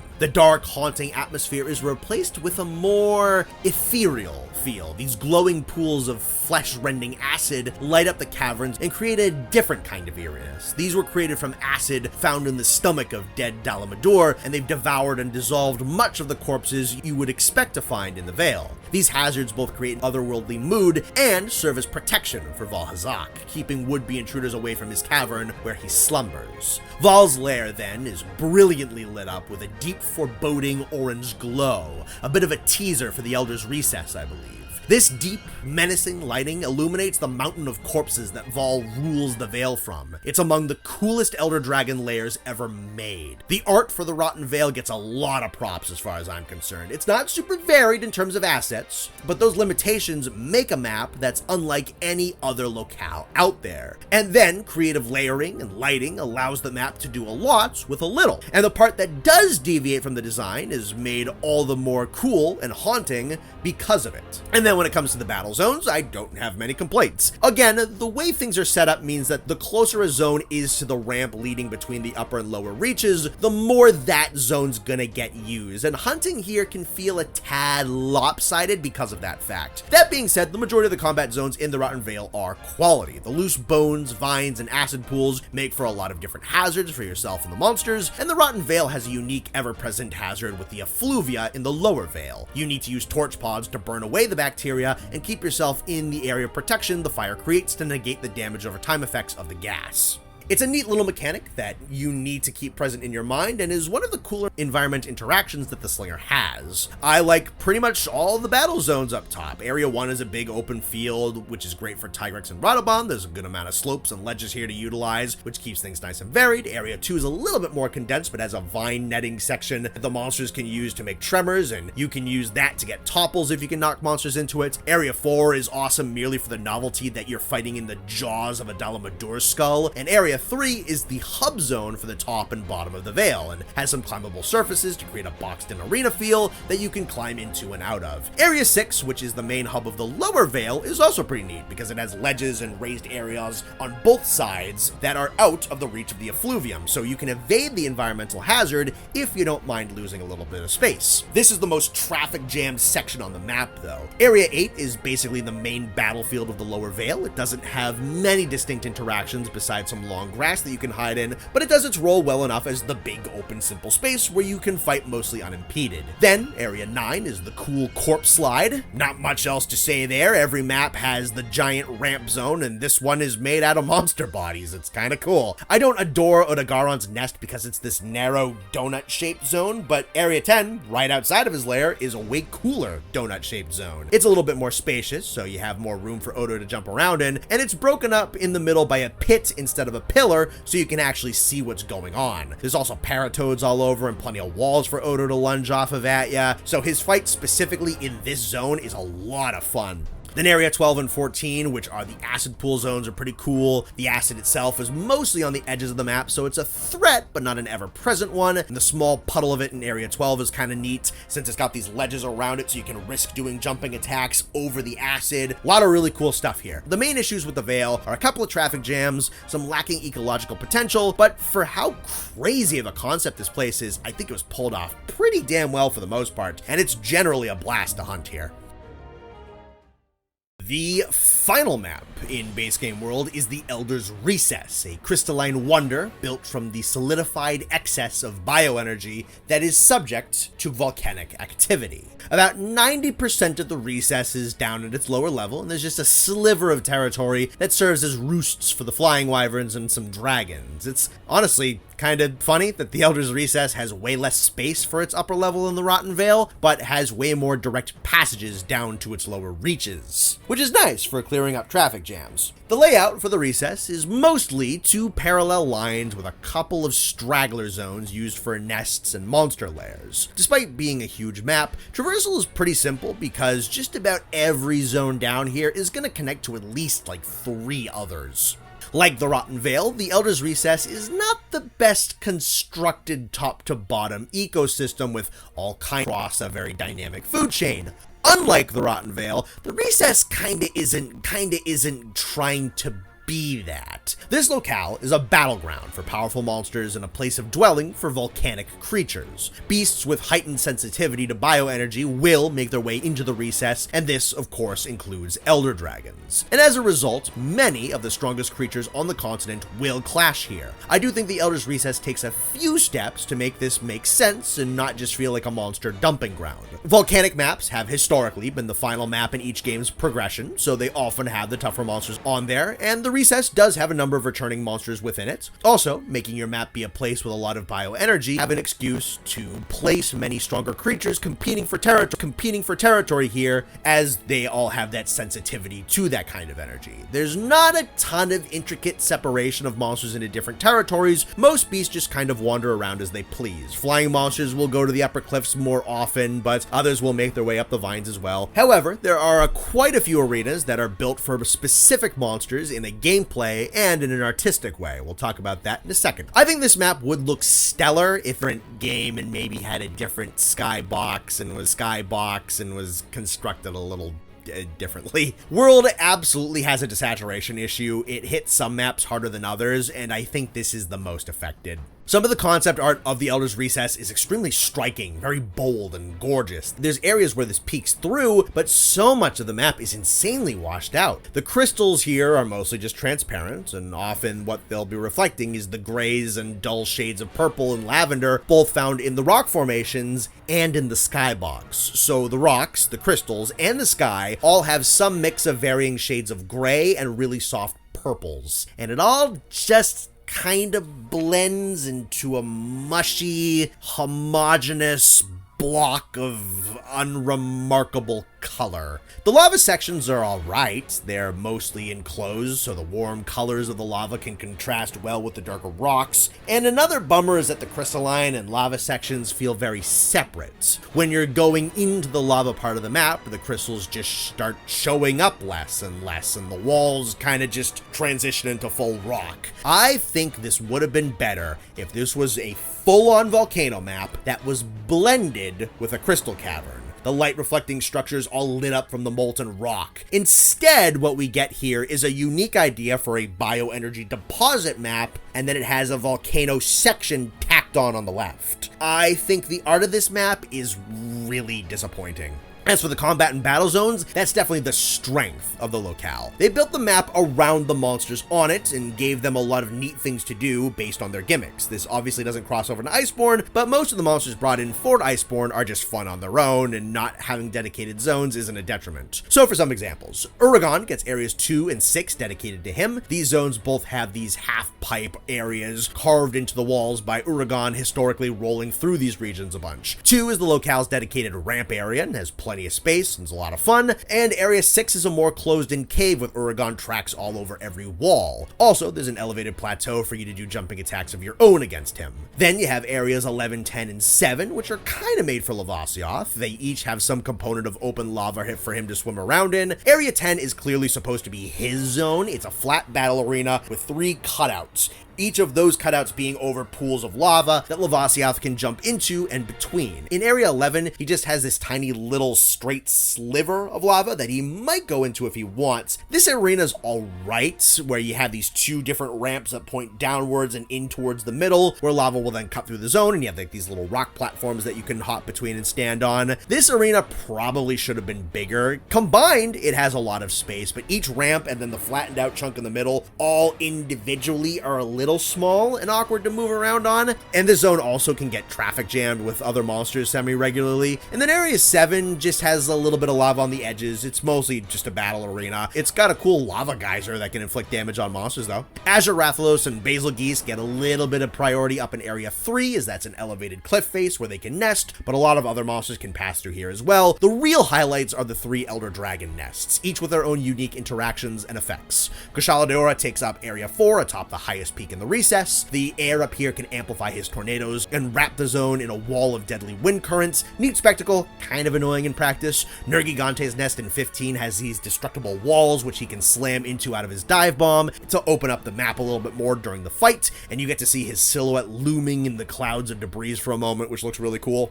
The best one is absolutely Teostra's arena, which is a circular peninsula floating in a lake of lava. The whole place is beautifully illuminated. Teostra's explosion attacks can cause these volcanic chain reactions, causing bursts of magma to come shooting up out of cracks in the ground and altering the terrain. Probably the coolest instance of a monster having essentially layer actions that we've seen in Monster Hunter. Man, this game was really good to my guy. And you have your big open battle zones like 9 and 8, which have some ledges and droppable crystals, but they're mainly just the big, wide open, minimal gimmick fighting zones that are fun to battle within with minimal interruptions. Combat feels really good here for the most part. There's only 1 or 2 spots I don't adore fighting in because I know they'll get clogged or the layout's a little odd. It's a good thing that the map that hosts most of World's big bad endgame monsters is pretty fun to hunt on. I think it might have the most solid locale gameplay until Iceborne.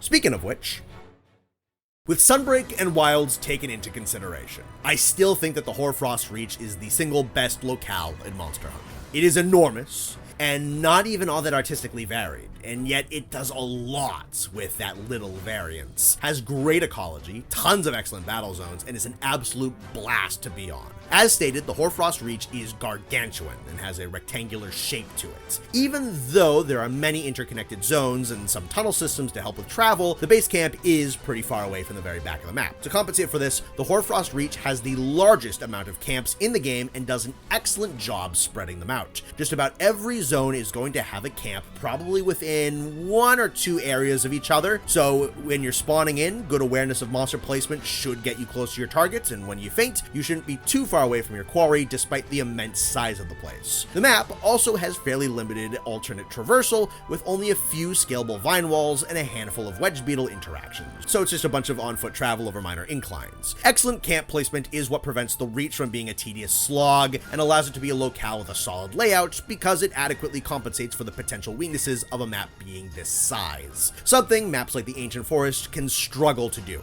I am also of the opinion that the Reach is insanely well put together when it comes to its monster roster and how those monsters fit into their own smaller territories within the Reach. The snowdrifts and alpine woods of this region are located near base camp and don't have a ton of monsters roaming through them, save for Beatotis, who can weaponize the deep snowdrifts for hunting efficacy, and Bonboro, who can easily rip up the trees and swing them around like weapons. Then beneath one of the mountains, you have a network of icy tunnels. You can have Barioth occasionally hanging around the entrances of these caverns to use them for shelter, while also giving him easy access to the outside ice flat so he can hunt. Meanwhile, the caverns have some deeper and lower sections heated by hot springs, which Viper Toby Kadachi will solely hide away in to survive. When you go further up into the rocky mountainous regions, you can get more flying monsters like Legiana Phlox, and then hidden away in the depths of the Reach is the lair of Velkhana. The monsters feel really nice and spread out here, each in fairly well thought out areas built to match their abilities and traversal methods. The Reach is large enough and filled with enough little niche niches that certain parts of the roster will never naturally bump into one another. It makes it satisfying to learn how the creatures operate because the gameplay clearly reflects the thought process. Also, the Hoarfrost Reach has the unique advantage of not being bogged down by Iceborne's invader abundance problem, because Bonboro, Fulgur Anjanath, and Velkhana, 3 of the 4 monsters that can go wherever they want in the game, were made for this map. So they fit in great here, and then Ebony Odogaron is the one invader that makes the most sense to go wherever he wants, so he's not really an issue either. The only weird monster choice in the Hoarfrost Reach is the omission of Kushala Daora. And when it comes to art direction, the map is predominantly snow and ice. It doesn't change from this formula a lot, so it decides to do everything it can with that simple premise. At the base of the Reach, you have your deep snowdrifts and lots of giant frost-covered pine trees, which makes a wintry forest aesthetic. As you move north, the snowdrifts gradually thin out and the trees recede, and you get these larger ice fields and much more shallow snow. This is where the large rock formations and chunks of mountain and glacier start to show up. The crisp white of the snow is gradually being replaced with the dark icy blues and purples, and when the two overlap, they look great together. If you go east, you get these areas of melting ice, creating small icy streams and broken up chunks over frigid water. Most of this water trickles off into the ocean down below. The Arctic caverns ditch the snow for the most part and stick with the harsh, dark, icy colors, giving a little bit of way to earthy browns near the springs and the lower reaches of the tunnels. In most places, you have safer looking, rounded off, rocky areas, and then when you're closer to Velkhana's nest, it's a beautifully bizarre arena with these wild, contorted, icy tendrils jutting out all over the place, and a soft orange glow that maintains in the background of the arena. So changes in art here aren't drastic, but they do make sense when they occur, and they feel appropriate for the different terrains. It helps that the Reach got a great looking color palette and a gorgeous skybox. That big bright sun illuminates the whole Reach, bouncing off of the snow and the ice. World can look very gorgeous when it wants to, and this is one of the best examples. It helps that there's very little muddying with dull grays everywhere here. The snow is allowed to be extremely bright, and the blue and violet ice is kept harshly dark, making them look great off of one another. And then when we get to the combat and the zones, there really isn't a bad one of the bunch, and due to the size, monster spread, and amount of paths, you don't have a lot of traffic jam zones. Very few areas are too narrow, too cluttered, or too out of the way, and what they try to do is fill these combat zones with as many unique small gameplay gimmicks as they can. You've got your deep snowdrifts for Beatotus in areas 1, 2, 3, and 4. Areas 1 and 3 also have trees for Bonbro to grab and toss. Area 4 then has a collapsible ice wall that you can fling monsters into and drop them into caves. Area 6 is one of those nice big wide open fight zones, but it still has these ledges that you can use and some razor sharp ice spikes that you can use to chip damage monsters on. Area 7 has 2 zones to it, one that has freezing water that can give you ice blight, and another that has these unstable icy floors that can be knocked into the ocean. Then you have Area 15, which is a partially frozen pond that has these floating icy chunks. Those can be used to create AoE tremors off of certain monster attacks, and alternatively, you can trap monsters in that water on a knockdown. Barioth's cave lair in Area 9 has a bunch of walls that he can attack off of. There's hot springs that can cure ice blight and grant the effects of a hot drink in Area 13, and there's wind gusts that can interact with the glider mantle up in the Legiana nest, which is also considered Area 13. Yeah, the Hoarfrost is so massive that sometimes areas will encapsulate multiple battle zones. There's just so much stuff here. And yeah, you can find similar versions of pretty much all of these hazards and tools throughout the other maps, but never in this tremendous density. Pretty much every zone in the Reach has some interesting little interaction. The dynamic of the fight will always change just a tiny bit between them. The Hoarfrost Reach is an incredibly impressive map. It's gigantic, but its camp placement means it isn't tedious. It's not very artistically diverse, but the changes it does have are sensible, and its core colors are beautiful, and most of its zones are pretty large, safe, open, flat, and rounded battle arenas with only a couple of exceptions, but the massive variety of gameplay features keeps things feeling fresh. The Hoarfrost Reach feels like a map that maximized its potential, getting every single little drop of ingenuity it could off of its fairly simple premise. Little feels wasted, and almost nothing feels like it's bloated. The Hoarfrost Reach was run through with a fine comb several times, and the quality of its construction is impressive. The Guiding Lands is an odd map to discuss in this format because it's not a conventional hunting ground with its own identity. Being a chimera of everything in the game is its main identity. What we have here is the result of Zora Magdaros, a monster rich in the bioenergy of the New World, detonating out in the ocean, and the resulting explosion created a miraculous island that showed signs of every major biome type on the continent. And also the Hoarfrost Reach, which is on an island that Zora didn't go to, but whatever. And all of a sudden, more or less every single monster in World and Iceborne just shows up here, and they inhabit the regions of the Guiding Lands that match the biomes that they can live in on the New World.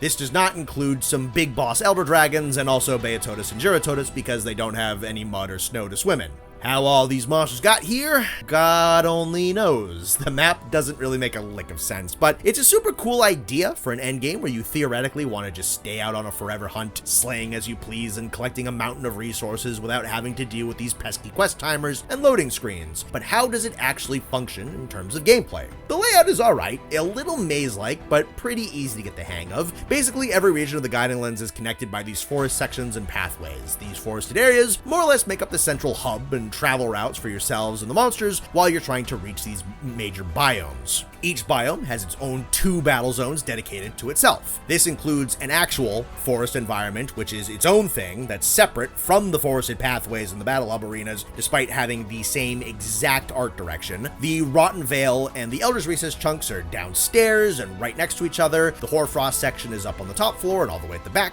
If you leave the Hoarfrost and go left, you'll hit the Coral Highlands. If you go right instead, you'll wind up in the forest. And if you go to the lower level of the forest and leave it heading south, you'll hit the desert. It doesn't help that the 2 camps don't spawn in any of the biomes. They appear in 2 different sections of the middle of the map. One spits you out really close to the upper levels at the north of the map, putting you near the Reach, the upper forest, and the Highlands, and the other camp plops you right outside of the desert, which can take you towards the Vale of the Recess just by going down a quick ramp or 2. If you know the general location of each region, up or down, left or right, you should have an easy enough time getting where you want to go, and even though there could be more camps, the ones that are present are centralized enough that they can plop you out close to just about any environment type. That being said, these camps are still very centralized, so some battle zones are going to wind up feeling like 4 zones away. It takes a little bit of knowledge and practice to get properly acquainted with this place, but it'll eventually sit in your muscle memory. I don't think that makes for stellar map design though. Due to the fact that the central hub zones are all the same forest, it can be really easy to get turned around, lost, and not know quite where you are at times. There's also nothing to talk about when it comes to monster placement and ecology, since this is a dumping ground, so I'm not going to bother. To elaborate on my previous point, I think the art direction for this map is a little whelming and underserves the locale's core concept a bit. So this map is nothing but asset rips. The structure of the zones may be different, but it's all the same colors and textures for the 6 maps. You aren't getting anything new here, which is fine. I think making all the traversal zones just into stock forest areas was a mistake though, and a wasted opportunity. Now, I don't want to be too harsh here. I'm sure the Guiding Lands probably had some more ambitious ideas, but at the same time, it was the fun extra game mode super map that was created for the game's expansion. I doubt this could have had quite the same amount of care put into it as, say, the Hoarfrost Reach. But here's the thing. All the environments just magically appear in their own dedicated little spot. The woods interconnect them all, and they have 0 interactions with one another. They all just exist separately in their own little pockets. Again, I understand time and resource constraints. I really do. But for a moment, I do want you to imagine how cool it would be if instead of one generic forest threading through everything together, the different biomes smashed into one another and transitioned gradually. What if it was the case that there was a blending point where the coral of the Highlands biome was all frozen over with ice and snow from the Hoarfrost section? Or what if the bones and the carrion of the rotten biome started to bubble, singe, and char when near the flames of the recess area? There's some lost potential for a true super microcosm of the New World, where all of these ecosystems actually bleed together and mess with one another before breaking apart and fully actualizing. The way it's set up now, they just feel like different stores at the mall. On top of this, if the biomes did clash, it would be so much easier to tell where you were going and what zones you were heading towards, instead of needing to memorize the jungle maze. And then the gameplay here, there's a few things worth mentioning, not a ton. This map plays it pretty safe. There's not much in terms of crazy new gameplay interactions or oddly designed zones. Most of these are pretty cut and try battle arenas that do their job just fine. Some of them do blend elements from the main maps to keep gameplay somewhat interesting, but it doesn't do anything that's wholly its own. Area 14 of the Recess, for example, has both the lava geyser and Lavasiath's lava pools. Area 9 in the desert has a large climbable structure with a land bridge and several jumping points, which makes it reminiscent of my favorite battle zone of the Wildspire Waste. I think the most interesting region actually is the dedicated Ancient Forest section.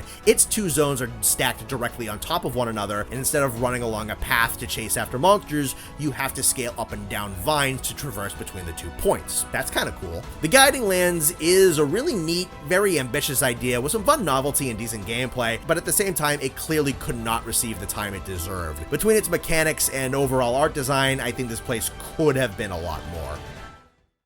And we'll close out the map chunk by kind of lightning rounding all of these single zone arenas really quick. First off, this game has 2 man-made arenas, and they're both great. Actually, there's kind of 3. First, you have the standard large arena, which is a giant oval shape. It's got slopes and ledges at either extremity of the map and a ton of running and fighting space in the center. Its only other gameplay feature is the now classic giant iron gate, which you can use to temporarily cut the map in half. This is a cool feature that can be used to make multi-monster hunts easier or to lock your friend in with the monsters by themselves. Everyone does it, funny every time. This arena isn't anything too crazy, but it looks simple and effective. It's lined with giant wooden stakes and huge walls, has a nice bright blue open sky and a simple dirt floor. It's nothing flashy, but it's pragmatic and fits the roughshod, thrown together aesthetic of Astera.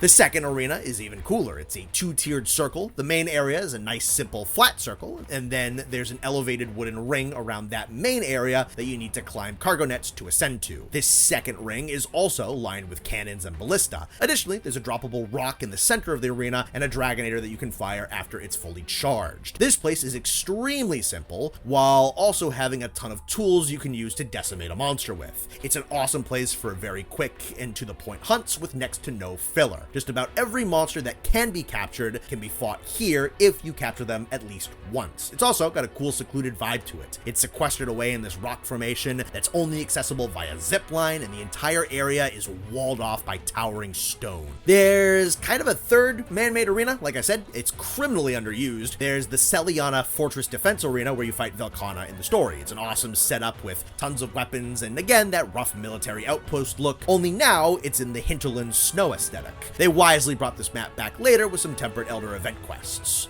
The Confluence of Fates is Xeno'jiiva's residence. That's a 2-tier arena that starts in a dimly lit blue cave and moves to this giant crystalline overlook where you duke it out with Xeno. The second stage arena is significantly more interesting, honestly. The gigantic crystal backdrop shows that you're fighting Xeno'jiiva for the heart of the new world, as these crystals are bioenergy in its purest form. This area also shows off how much cooler the Elder's Recess could have looked if it was better lit, because the whole place will surge with heat and power when Xeno gets angry. It's a very fantastical final boss arena, which matches the dragon extremely well. I guess we can count the Everstream and kinda Zora Magdaros. Why not? Zora makes the gigantic tunnels of the new world look awesome. They're all lit up with his molten glow, and even if the fight's a little lame, its setting feels climactic. Also, I wish we had an event quest where we could fight Nergigante properly on Zora Magdaros' back.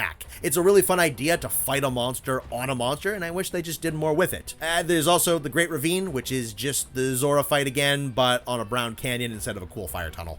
The Caverns of El Dorado are almost kind of their own map. It's 4 zones deep beneath the Earth's surface where Kulve burrows around. These start out as gorgeous, golden, glittering caverns that are all insanely well lit, and as Kulve uses her heated breath to dig deeper, the caverns give way to these lava-fueled halls of molten gold. There is an incredible sense of progression as the combat zones just get more and more hostile. The brilliant gold gives way to more hellish reds. This is another map I wish they reused. I would love it so much if the metal wraths could be fought here. It'd be so much more cool and fitting than just stuffing them in Nergigante's nest in the Elder's Recess like the game actually does. Shara Ishvalda's island comes in 3 tiers, and it's the progression that makes that map kind of cool. First off is Ruiner Nergigante's arena, which is just a walled off circle made out of sharply cut stone. All it has going on is a jumping ledge that spits it clean down the middle. When you fight Shara himself, you start out in this rocky pit. It's nothing super special, but as the fight keeps going, Shara drops the floor, bringing you low lower and lower, and for a second you think, oh cool, Shara's gonna drag me deeper and deeper down into the pits of this mountain island. But no, the coolest thing about this map is that when Shara transforms, the wind power he lets out obliterates mountains around him completely, and you go from fighting him in a pit beneath the mountains to fighting him in a gigantic open-air arena with an ominous red sky instantaneously. The map itself is whatever, but it's how he plays with it that's super awesome. The secluded valley where you fight Safi'jiiva and Alatreon is whatever. They're just giant circle arenas and rocky pits. Nothing too interesting. The only things worth mentioning are certain lighting effects. The bottom of the secluded valley where you fight Safi is insanely dark, but lit up with these ghastly green lights from these gas pockets, which creates a cool little otherworldly atmosphere, although Valhazak's Nest does this better. And Alatreon just puts out so much elemental power that he drastically alters the lighting in the cavern and makes what would otherwise be a super boring arena look pretty fitting for a dragon with this much power. And the Castle Shrade remake for Fatalis just rocks. It's an awesome reinterpretation of the classic boss arena. You have constant rainfall to make the place feel nice and moody. You got spooky dark lighting with a red and orange cloud-covered sky, and then there's just decrepit, ruined, scorched castle remains going on forever in some directions. I think they wanted to make Shrade feel huge just to sell how terrifyingly powerful Fatalis is, due to the fact that he brought the place to his knees single-handed. This revamp sells how dangerous he is extremely well. And then you have the various scattered siege weapons on the map edges that you can toss at him, and the giant metal structures that you can cower behind to survive his flame breath. They did an awesome job resurrecting Shrade just so they could burn it down again. And now we'll bring this locale section to a close by covering the two hubs and the villages in this game. Of all the instances of lost media that existed across the course of human history, none are quite as uniquely tragic as my friend Austin's unrecorded mental breakdown over the fact that Astera is nothing but boats. It was like he uncovered a CIA deep state cover-up. And he's right, Astera's nothing but boats. Some of the houses, put to the side of a boat. Most of the shady spots, that's boat sails. The commission insignia over the quest board, steering wheel of a boat. The floor you walk on, ripped up boat. The ceiling over the marketplace, that's an upside down boat. How about the Hunter's Gathering Hub? Well, that's a giant boat that got washed up onto two tall rocks, had its hull split open, and now is a chain and pulley system running through the hole. Most of the top hunters in this establishment are always up there. If it rains too hard, everyone's dead.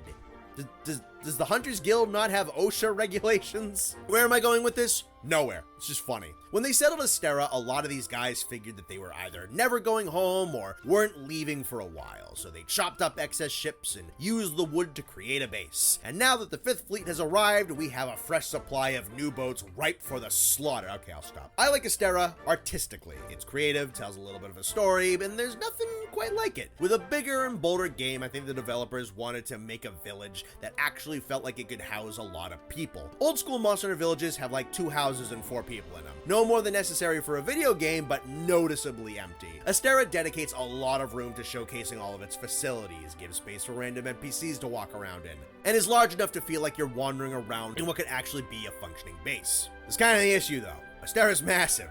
Yeah, every facility is given its space, alright. Lots of space. Good amount of verticality, too. Now, they made this chain ride system so you can move from floor to floor instantaneously, but it's still located all the way at the back of the ground floor. And there's another issue. A lot of these facilities aren't up in the hub. So if you want to do things like, oh, I don't know, go to the blacksmith, you gotta go through a loading screen to get to it. Same for the resource center and the farm. Now, with Monster Hunter World introducing 16 players to its online multiplayer, this could help with Astera feeling so large. If you make a nice big open map like this and then populate it with a whole bunch of players milling around using different resources, going up and down the chain pulley and all that, it'd kind of fill the place out, fatten it up, justify the amount of space used, but nah. This is the last game where you can be in the same online lobby as other players, but you can't see each other in the areas that aren't strictly the gathering hub. So there could be any number of people up in the skyboat, but you're never gonna see them unless you're up there with them. I think this is a pretty majorly missed opportunity because in the story, the characters will often refer to the broader group of hunters that make up the 5th Fleet being able to serve as backup. And that's a nod to other players that can participate in multiplayer. But you never see your fellow 5th Fleet hunters in any of the single player base activities, so you're kind of just left to run around this massive super spread out multi-story base in between every single player quest. And if you ever need to leave the hub to use the majority of the facilities, you gotta run back down there alone. It's a really cool piece of art with mediocre game design attributed to it, so let's move on to the better one.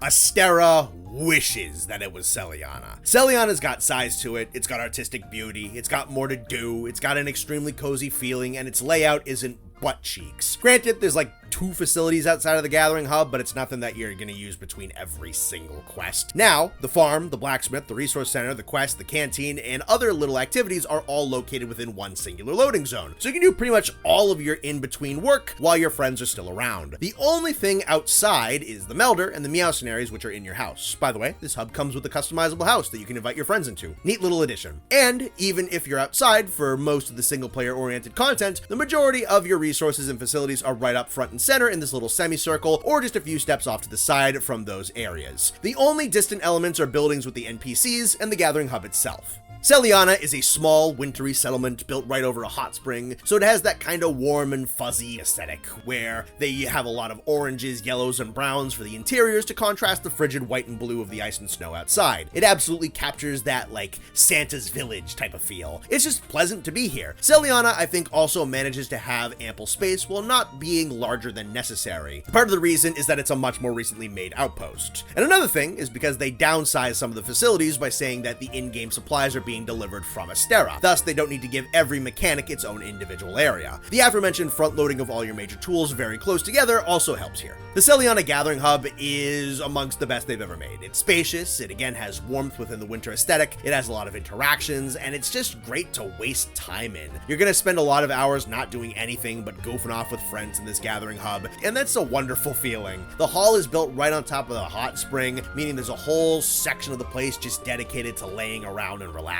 between hunts. There's a surprising amount of actions for the hot springs too, just sliding off of inclines and crawling around, dunking your head, playing with your cat, just a bunch of goofy stuff. You also got arm wrestling, the expected animations at the eating table, some extra tables you just kind of mill around in small groups with. You're gonna be hard pressed to make a village and Gathering Hub with a winter aesthetic that's better than Seliana. Yeah, I love Poke Village from Gen 2 as well, but come on, in every category except music, I think Seliana is a vast improvement. And even in the music department, still pretty close. I was never sick of coming back to Seliana, and I don't think I ever will be. The sense of home here is phenomenal. And speaking of music, let's talk about that next.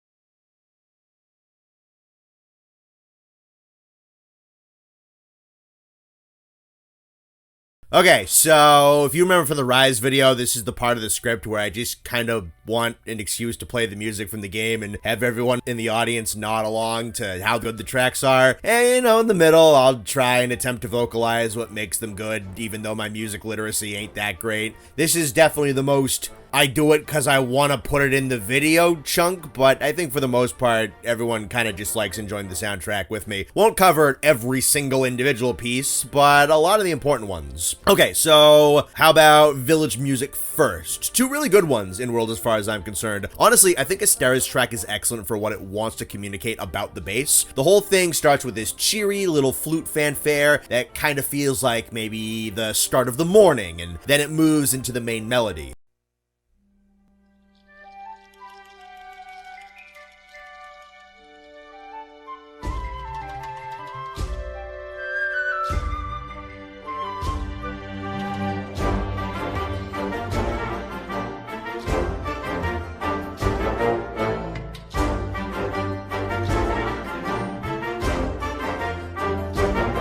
The track itself isn't too fast, but it has a good energy and a good drive to it. It sounds busy, yet it's on task, focused and driven, but not urgent. It fits Astera extremely well, as it's a research base that's consistently buzzing with people working, studying, reporting in, expanding, all that. There's a never-ending list of things to do, yet all the time in the world to do it, and I think the track kind of nails that atmosphere. There's places where the more sharp notes and percussion are put aside for a series of long-held notes, and I think this is meant to communicate a feeling of adventure and whimsy in the mix.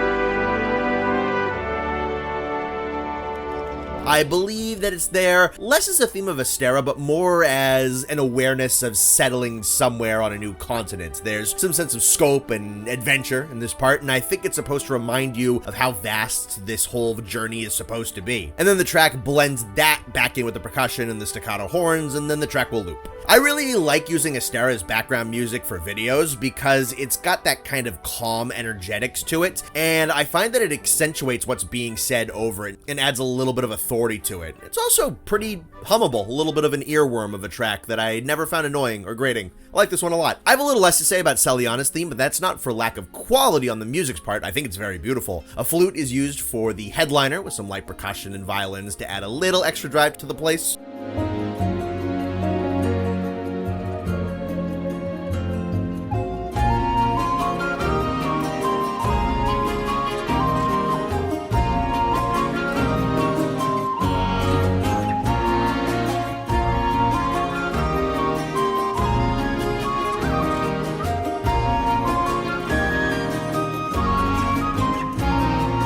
There's some sense of hustle and bustle like Astera, but less so. It almost has a slow dance-like quality to it, probably because it's written in 3/4 time. There's a casual, wintry sway to the piece. Tracks like Seliana and Poke Village create a sense of home very effectively because they're supposed to elicit a feeling of warmth within the cold, somewhere safe and homely when compared to the hostile world, which a harsh, frigid landscape can very easily represent. There's also some tidbits of Iceborne's main theme in here, which pops up every now and again in the game. It definitely makes sense to have it here.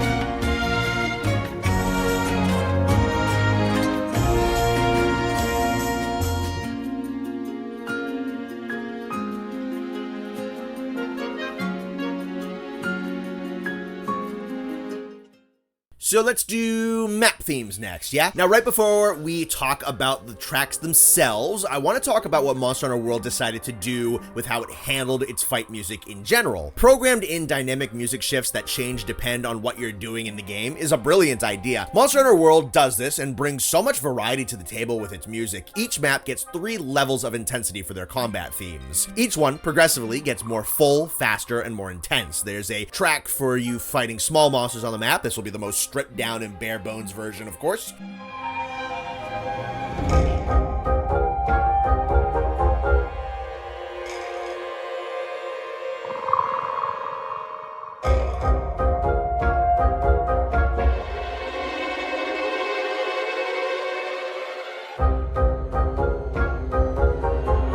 As these aren't even bosses. Then, if you're fighting one of the tier 0 monsters that are too weak to be tempered, that being Great Jagras, Great Gyros, Totogama, Kuliaku, and Zitziaku, you will get a slightly more filled out, kind of midway fight theme.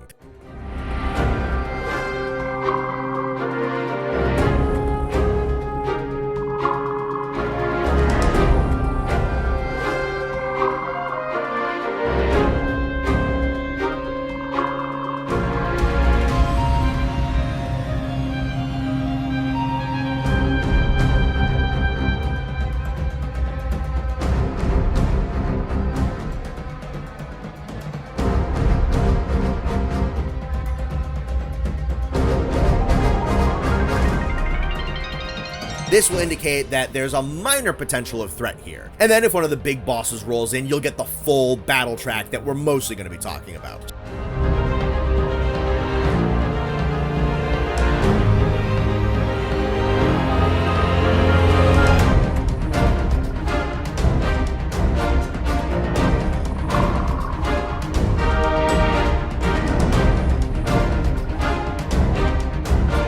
So they do this to appropriately set the mood for the threat level of what you're going to be going up against, but they keep going from there. If you land a mount on a monster, they'll overlay this new set of percussion on top of the theme to add a little bit more speed and wildness to the track while you're trying to wrangle the beast to the ground, kind of making it feel a little bit more like a rodeo in that sense.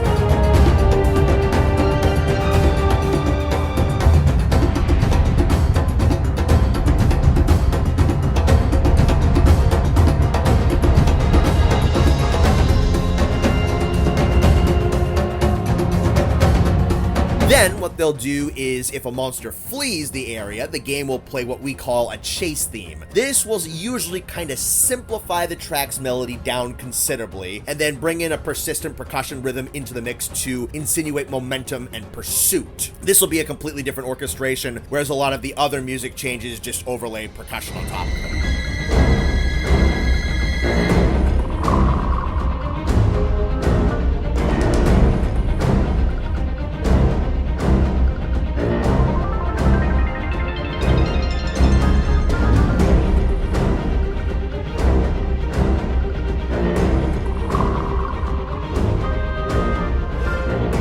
Then there's what we call reverse chase themes, which weren't even stumbled upon until Arch-Tempered Nergigante was released towards the end of base game world. If you're the one who flees the zone and the monster is enraged and chasing after you, the main theme will get extremely quiet, go into the background, and a very aggressive percussion track, maybe with some dissonant tones mixed in as well, will overtake the music to communicate that you're being pursued, and like the actual music is fading away and it's nothing but the aggression of the monster coming towards you.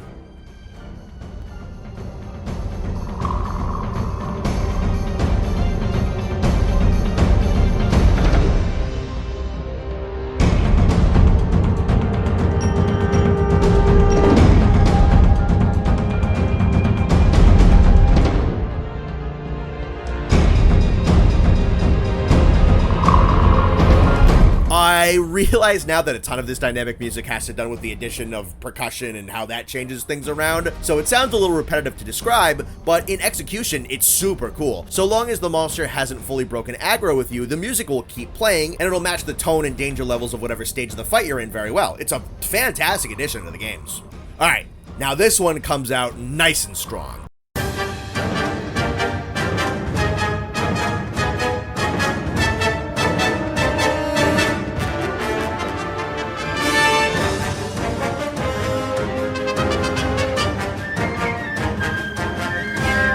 Everybody who's played World knows the big blaring alarm horns that immediately come roaring to life the second you engage yourself in combat in the ancient forest. Now, I will say, I don't think this track is the greatest locale character theme. There isn't too much about it that communicates the denseness of a jungle or the height of the great tree. I do think this could serve as a pretty good character theme for Anjanath, whom this track is predominantly associated with. I actually think the way the trumpets are tuned kind of sounds a little like Anjanath's roars and other noises, and think the two sound great together, but it doesn't feel unfitting for pretty much any other monster in the forest who lacks their own unique track. Specifically, the ancient forest makes you feel like you're being chased.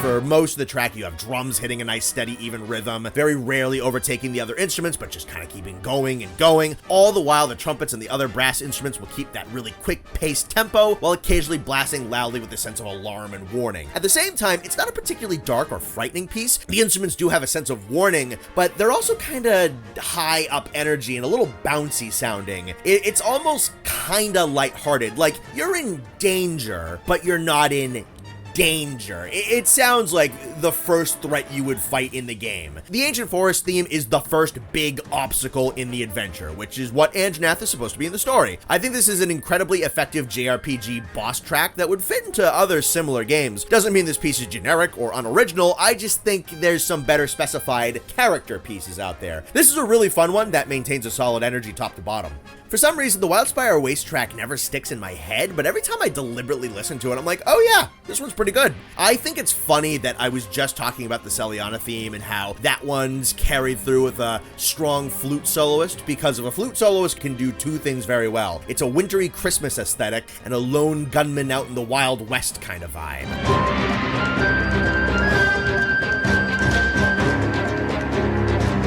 I think the Wildspire Waste does a decent job invoking kind of a bullfighting duel against a beast out in the desert. There's a lot of cool instrumentation choices in here that I think prevent the piece from getting repetitive. I like to think of the flute as you, the player, the kind of lone warrior. Then you get the sections where it's a mix of drums, strings, and this lower kind of fatty sounding brass, which I feel is supposed to be your target, something like a Baroth or a Diablos.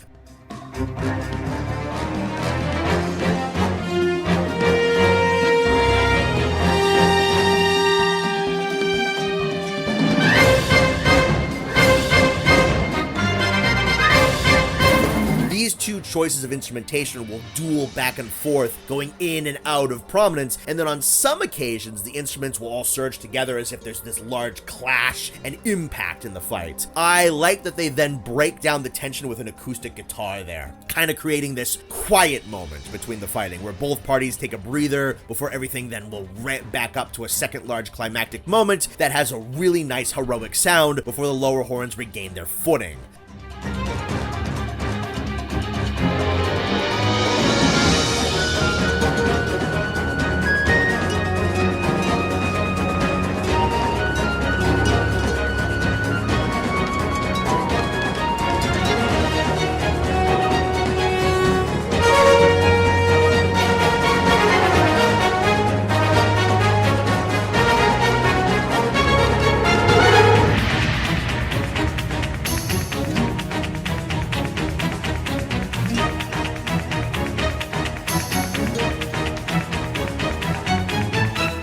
Looking at it in that way, I do think it's a really cool back and forth being presented here. The Choral Highlands does something interesting where it's not a particularly heavy or dark piece, but it's also not light-hearted. The deeper drums and horns are present, but a little bit more reserved, and a lot of the legwork is done with woodwinds, trombones, and some unconventional percussion instruments that kind of sound like they're seashells being hit.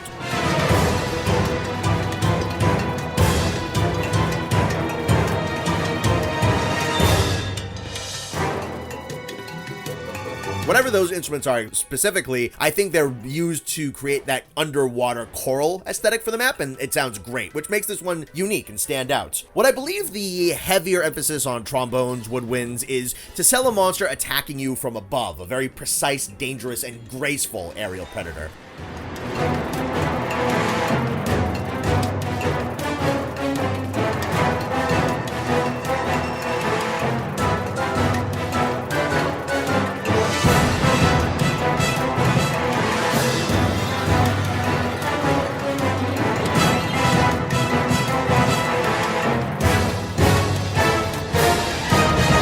Makes sense, as this map's apex beast is Legiana. I think they do an awesome job keeping the music feeling light and graceful, while also very ferocious and persistent and constantly attacking, as if it's supposed to represent Legiana diving and swooping and strafing you with its talons and icy winds to bleed you out. Really cool character piece here, I think. Calling the Rotten Vales theme the best map track in World is not an unconventional take. I'm inclined to agree, but the music itself is a little odd. It's really not what one would expect when delving into the monster graveyard of the continent. The track is energetic, it's adventurous, somewhat heroic, probably one of the most upbeat feeling tracks the game has to offer, and they put it on the corpse map.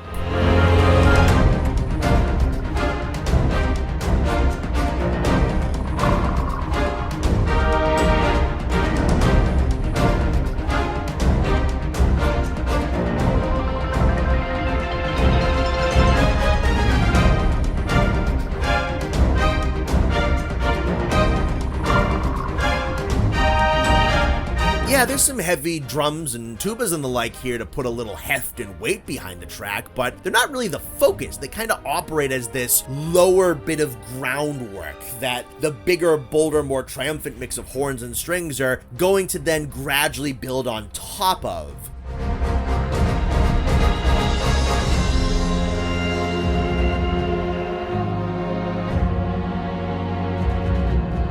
I think the use of some synthesizers are here to sell the otherworldly aspect of the map, and the way they're played elicits the feeling of descending down into something. And perhaps what the drums and the tubas and synthesizer are supposed to do is be the Rotten Vale itself, the depths and the secrets and the grim death of the world. But on top of that, the lighter, more heroic tones are the adventure to this unknown place.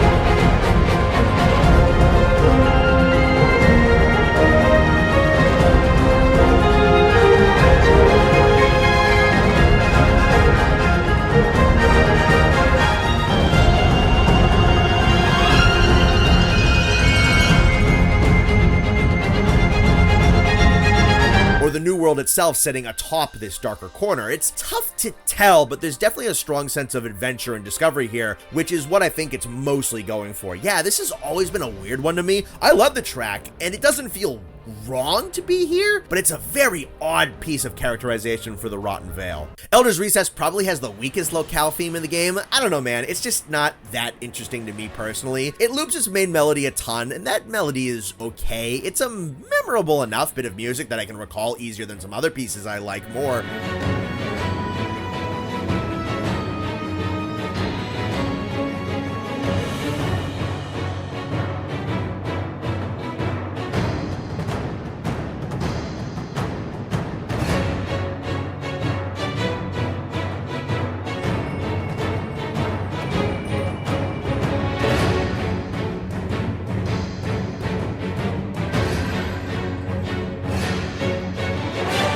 But yeah, it sometimes feels like the track doesn't really know what to do with itself, so it'll loop back on itself quite often. The combination of big percussion and strings being the driving force does sound nice together, and they hit the impacts pretty strongly, I'll give it that. Maybe the track's just a little slow? There's some good power here, but it doesn't feel incredibly urgent, and it spins its wheels a bit.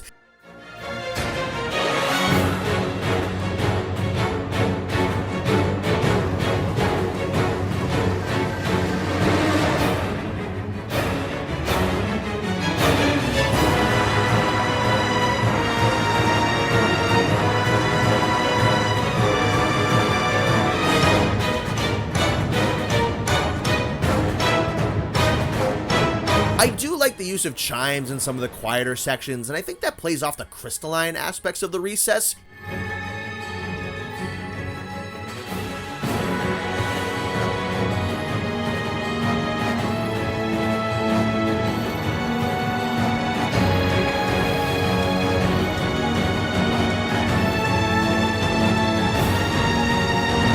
Not bad, just a little dull. It's not heavy enough to be a big, slow, lumbering track, and it's not frantic enough to make you anxious. It just kind of sits somewhere in the middle of the two. Now, the Hoarfrost Reach has a pretty great music track. This one's a lot like the Ancient Forest in terms of vibe.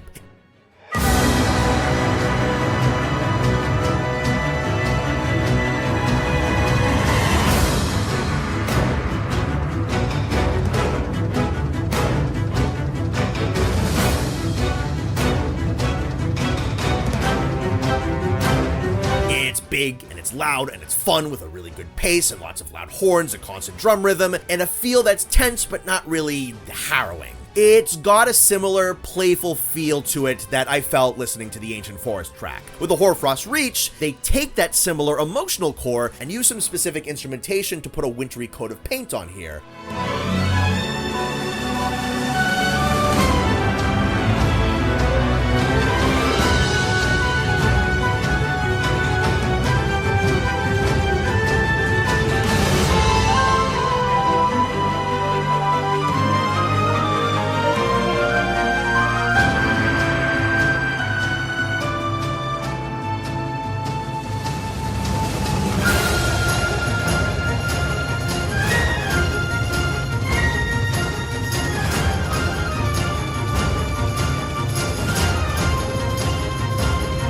There's a lot of sleigh bells, flutes, and piano in this track, which adds that soft, graceful, snowy layer on top of what's already a big and bombastic action piece. I think it's cool that they went with a more upbeat feel to the Hoarfrost Reach. Yeah, it's the master rank map, so it's technically the most high difficulty map in the game, but also you arrive super early in Iceborne and there's a lot of new low tier monsters that are encountered here, so it makes sense to go with something a little lighter. I like this one a lot. I think it's basically the Ancient Forest theme with a more fleshed out personality and a priority of fun over danger. Then we have the Guiding Lands theme. This is a bit of a tricky one. It's the big amalgamation map. What I think the Guiding Lands theme is going for is to be a bit of a victory lap for World in Iceborne. It's big, bold, loud, heroic, and constantly building to these grand bursts of triumphant sounds. I think what the track is trying to say is you've conquered the new world and all its challenges at this point.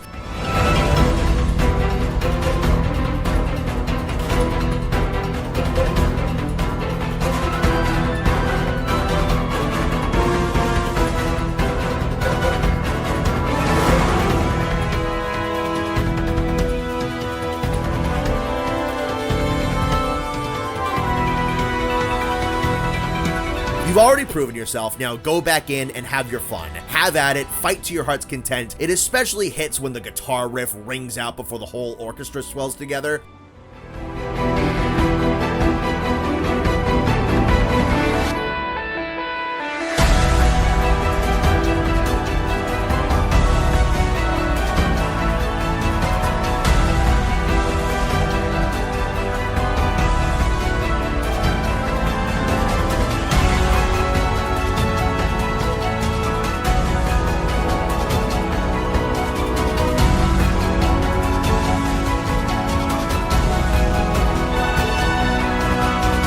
Now, if you listen closely, there are these little bits and pieces of the original map themes woven in here. The main melody of the Ancient Forest plays pretty prominently for a couple of measures. You can hear the lone flute of the Wildspire Waste ring out here and there. There's a couple of other recognizable bits that you'll be able to hear if you listen closely.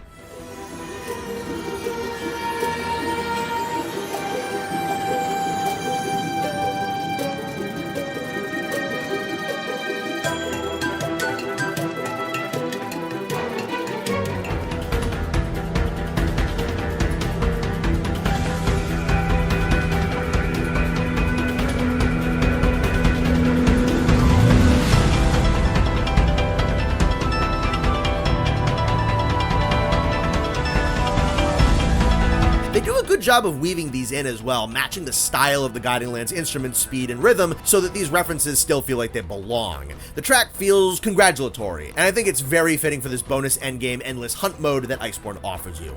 Then there's the arena themes. This is just a combat version of Astera's track, and it works really well. Astera's music was already built to have a solid drive and momentum to it, but it was made to be rather pleasant. So this track takes that idea, makes the notes hit even sharper, ramps up the progression, and makes the piece way faster, and it works so incredibly well.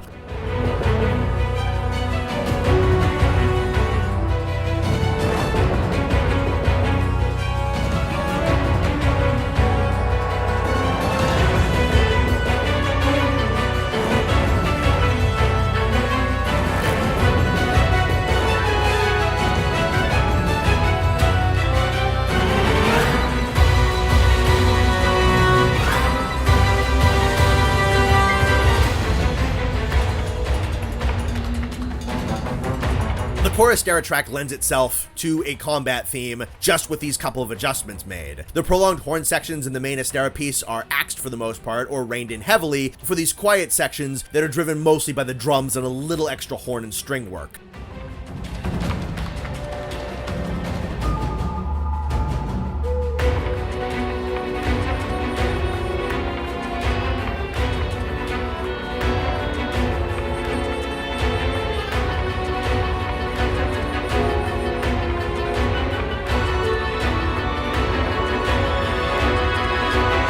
I think this track is a lot of fun. It's such a simple reorchestration, but it works perfectly. All right, monster music time. We'll do the remixes first.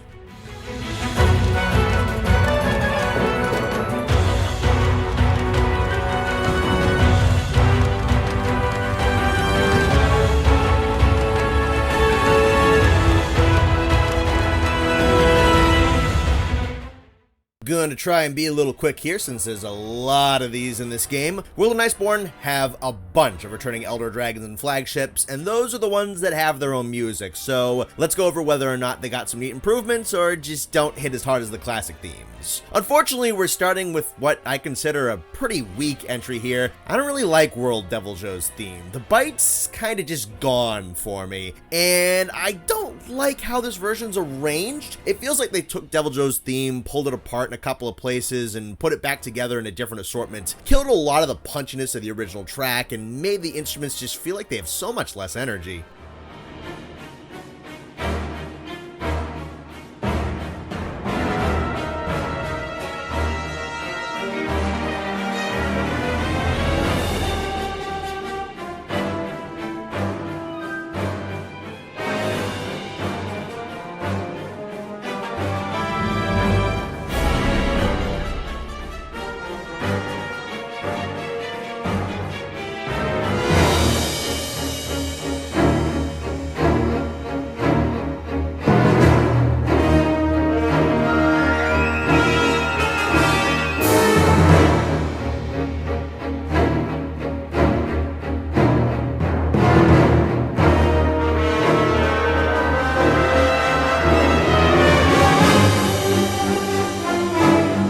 There's a fair bit of new bits added in here, and I think they could have worked if the speed and the instruments just had more oomph to them. I think these new chunks are meant to feel like he's stalking you through the trees, relentlessly pursuing you even if you haven't even seen him yet. But I think the piece lacks the strength to enforce that desired emotion, and it instead is like the track lumbers around a whole lot.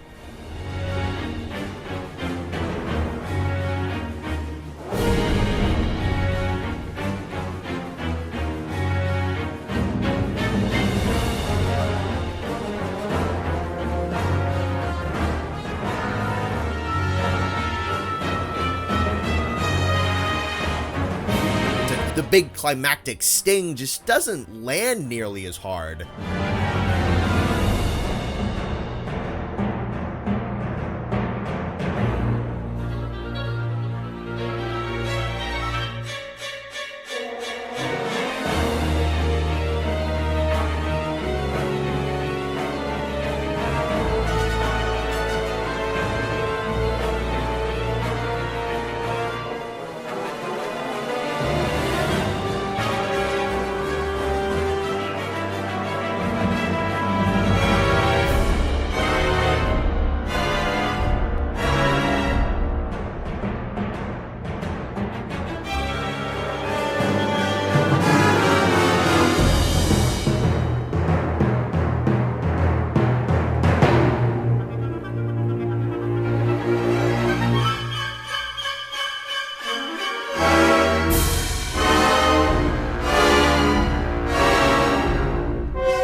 Good piece in here. I think they were going for something kind of Jaws-like, where there's a lot of build-up leading to these big hits, but it doesn't land for me. This might be my favorite version of Kushala Daora's theme. I'm not sure. I think he has three really strong ones, honestly. I love how authoritative and crisp his world theme is.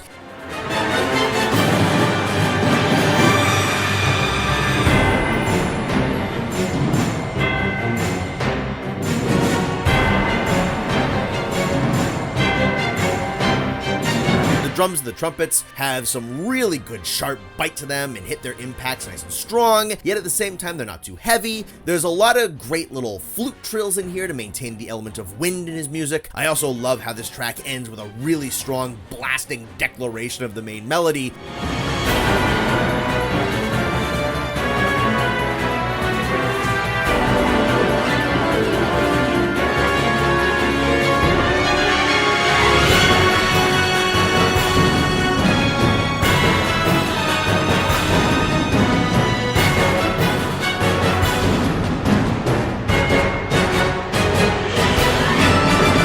Kushala's boldest and most kingly theme, and I enjoy it quite a bit, even if it's attached to his weakest incarnation as far as I'm concerned. Teostra's music here is pretty great too, for very similar reasons. It's big, it's loud, it's imperialistic, and it's imposing. This especially fits Teostra, considering the Emperor of Flame is a Leonin dragon. It matches his personality incredibly well. I also like the extension of the drums for his intro.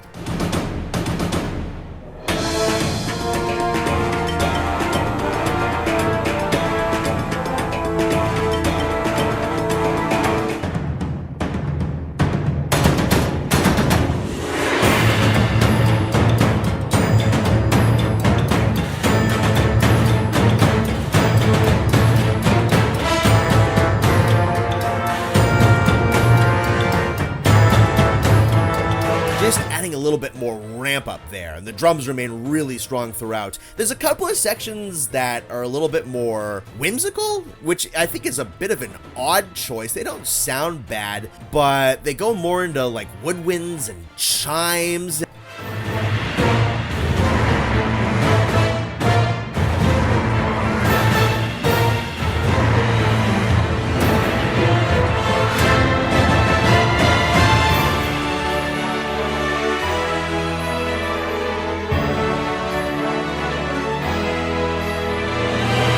Again, it doesn't sound bad, it just doesn't quite match. And then what I'm going to do here is I'll count Lunostra's theme in this bit, as it's a remix of Teostra's World theme, which is a remix of the original Teostra theme. She never had her own unique music before, and I don't think I technically count this as an original track. The music is almost exactly the same, with a new layer added on top of it, with a female chorus, some piano, some extra flutes, and a little harp added in to provide a bit of a feminine grace to the orchestration, while doing very little to dull the power and authority of the core Teostra music.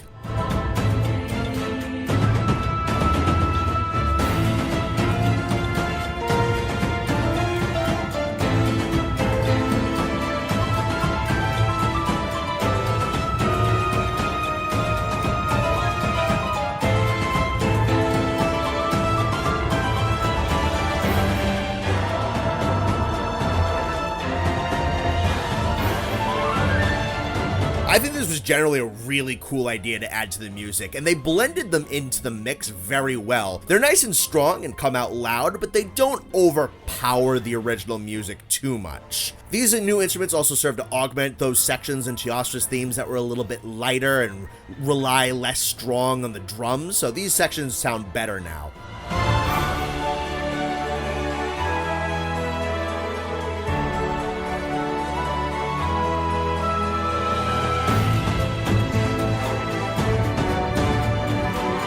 I love the new intro they made for Nargacuga in Iceborne. They do these little teases of his theme using a piano and violins, and I really like how they sound here.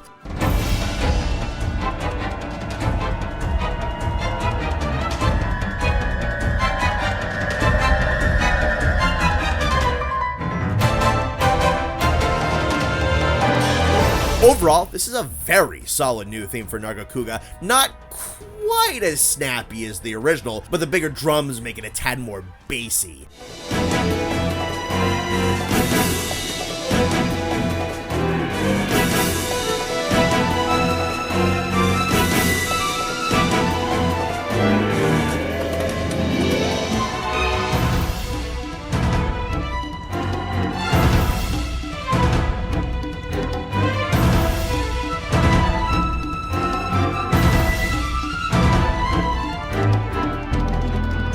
Its tempo is properly fast, it hits the big climactic moments really well. In Iceborne, a lot of the returning flagships had little bits of their village themes from the game of their origin mixed in, and Narga gets Poke Village. I like how this is incorporated because it doesn't take a long segment to deviate away from that theme. It does this quick little back and forth where it'll dip between the Poke Village theme and the Narga theme for about 2 or 3 measures apiece, and that helps to not kill the track's momentum.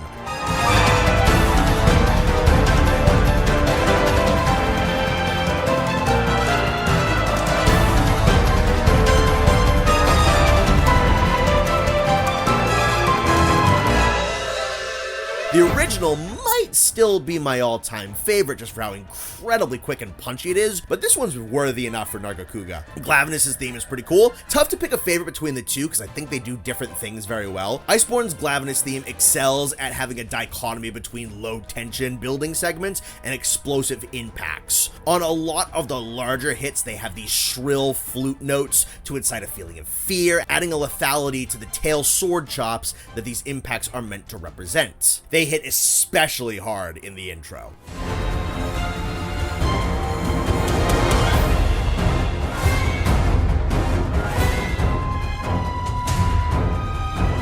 I will say, the new track may be a little bit too reliant on woodwinds. I do like this tone they're establishing, but I think the more full orchestra of the GU theme just fattens up the mix a little bit better. And in comparison, I think Iceborne's theme is a teeny bit more anorexic.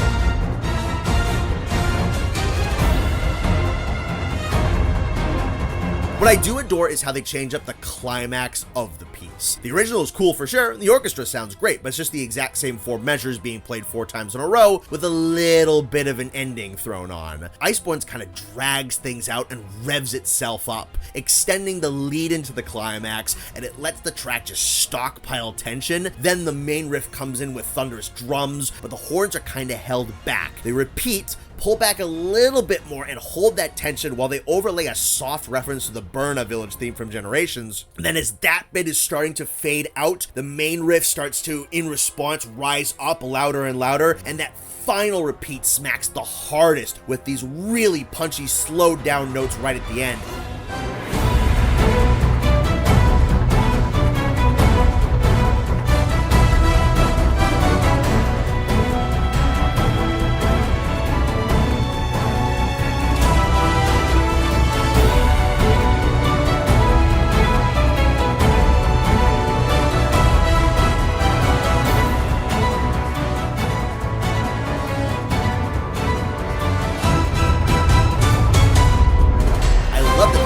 Things up here and just held on that release to really let the last set explode. They probably could have even hit it harder if they wanted to. I don't have a ton of notes for the Iceborne Tigrex theme. Sounds pretty great. Nice low strings, big ass drums, and a ceaseless pace to it.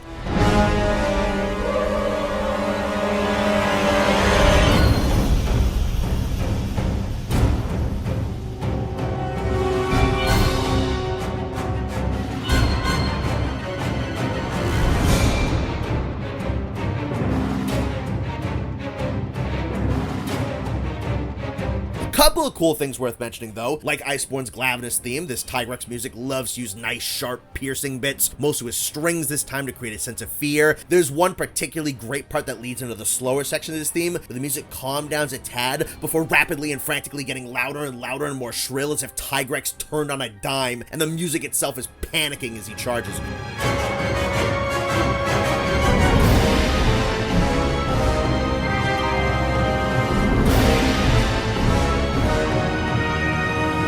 Really love that bit. There's some cool percussion and wicked low blaring trombone when the theme loops, and I kinda like how intentionally messy and sloppy this part is, since Tigrex is almost completely devoid of finesse himself.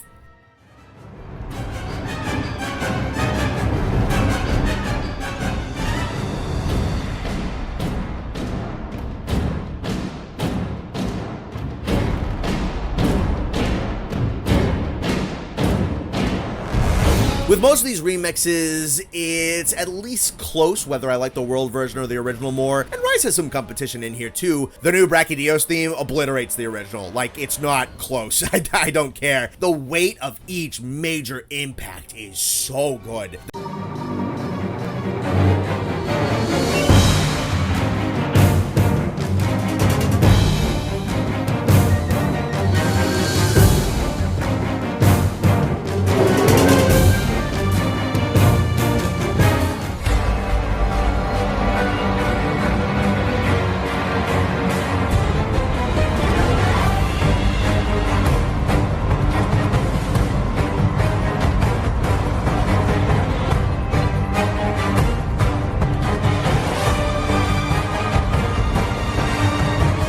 The drums hit incredibly hard, and I love that as they repeat those initial hits at the start, they gradually begin introducing violins to add a little extra sting to the impacts. And when the big triumphant part starts playing, the full orchestra feels enormous, just playing its entire heart out.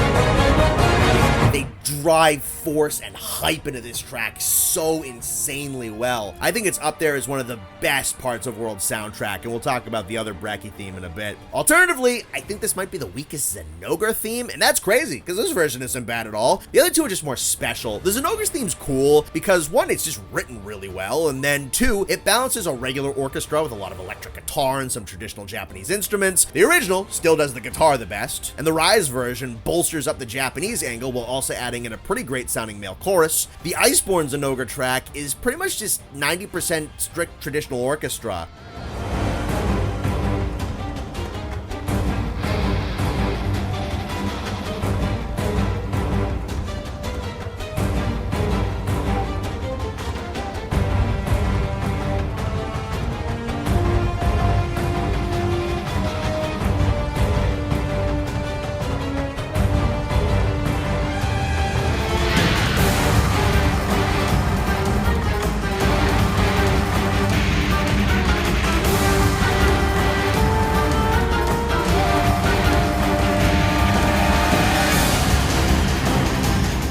The only notable addition is the well-integrated Yukumo Village callback, which they did make sound good in a combative context.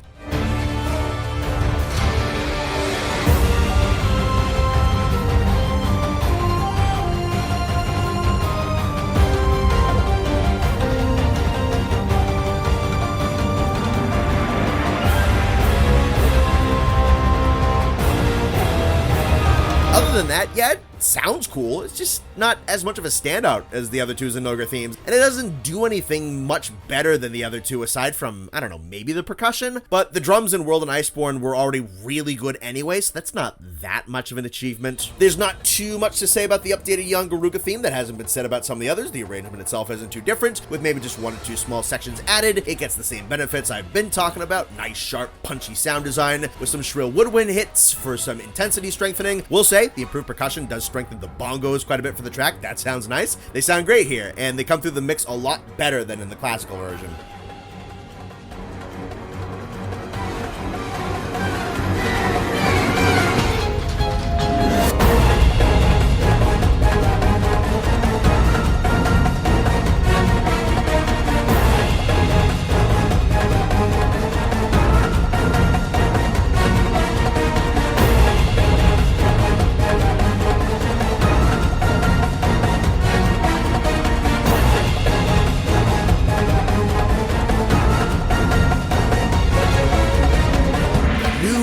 Rajang theme is awesome.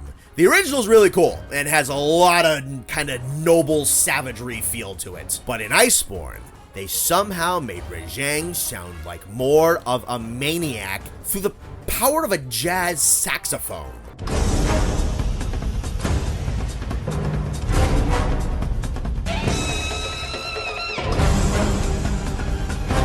The Order theme almost feels kind of reserved compared to this new one.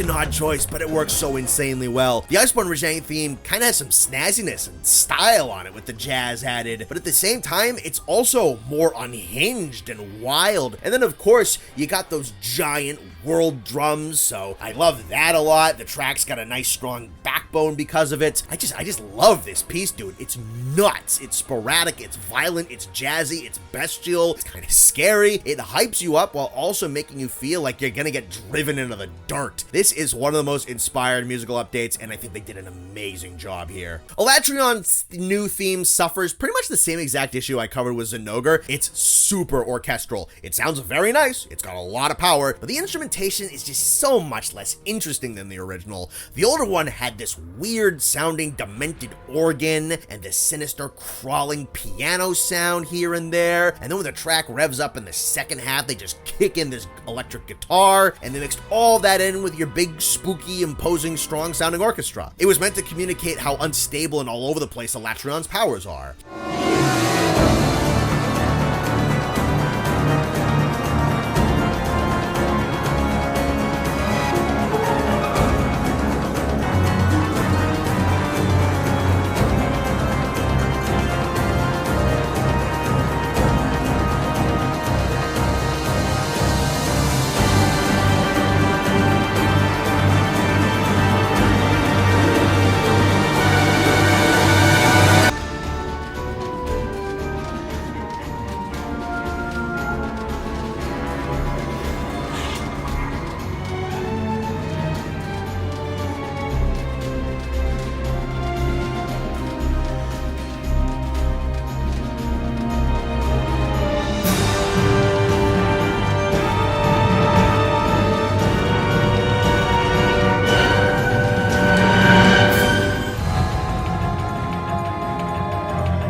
Elements and throwing attacks out all over. This newer one is just so much more lordly and refined. Sounds super cool, it's just less special. What I can say about the new Alatrion theme is that it's really good at its build-ups into big crescendos, and it knows how to pull back and quiet down before hitting those larger notes insanely loud.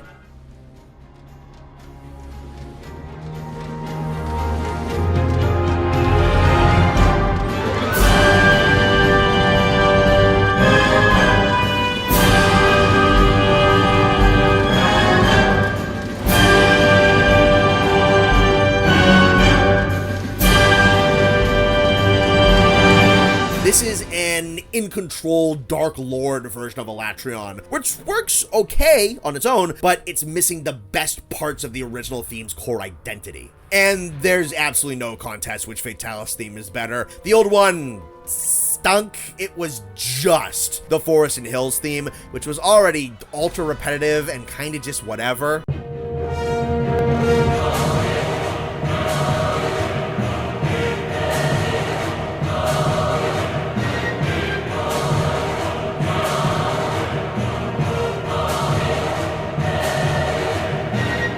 Yeah, it's supposed to be the spooky version of the Rathalos theme for the spooky big bad dragon. Oh boy. This new one, though. First off, that new intro is bone-chilling. Just pure agony and despair at the arrival of this thing.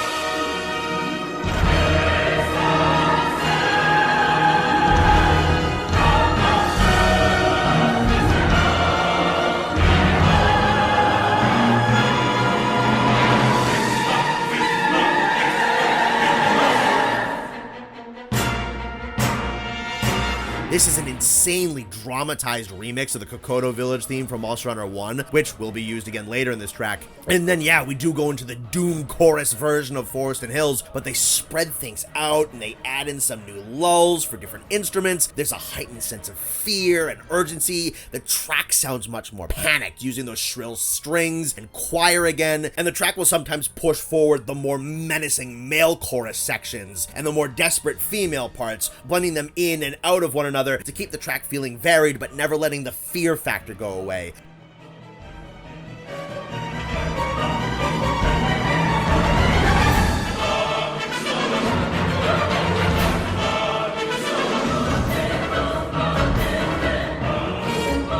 We then get a new section after the point where the original track loops that works the Kokoto theme back in with the male chorus, which sounds excellent. Then there's a new section added to loop the track that has everything come back on in these snappy percussion hits.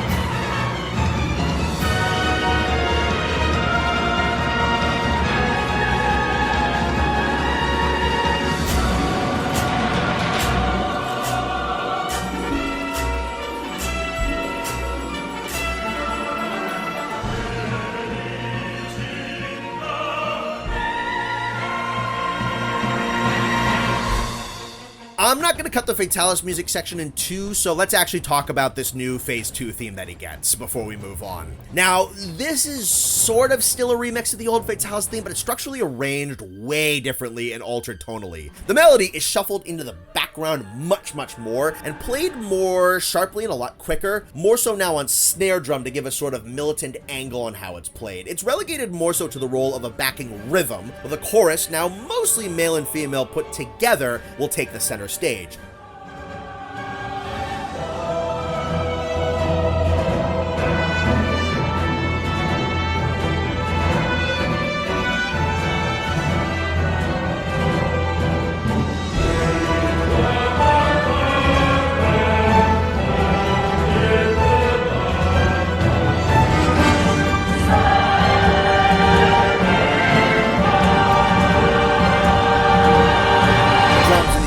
Then falling behind as the vocalists go from these longer held notes to more staccato short notes. The fear and danger is still very much ever present, but the vibes kind of changed in Phase 2. In-game, this occurs when Fatalis hits about 75% health, and you've pushed him to use one of his massive flame breath attacks, so it's not like he's desperate and dying just yet, but you were able to make him bleed, able to make him feel noticeable pain. You were able to get him to push himself a little bit. The Phase 2 theme still has dread baked in, yes, but also some urgency, militancy, back and forth, and surging of heroics, confidence, and determination.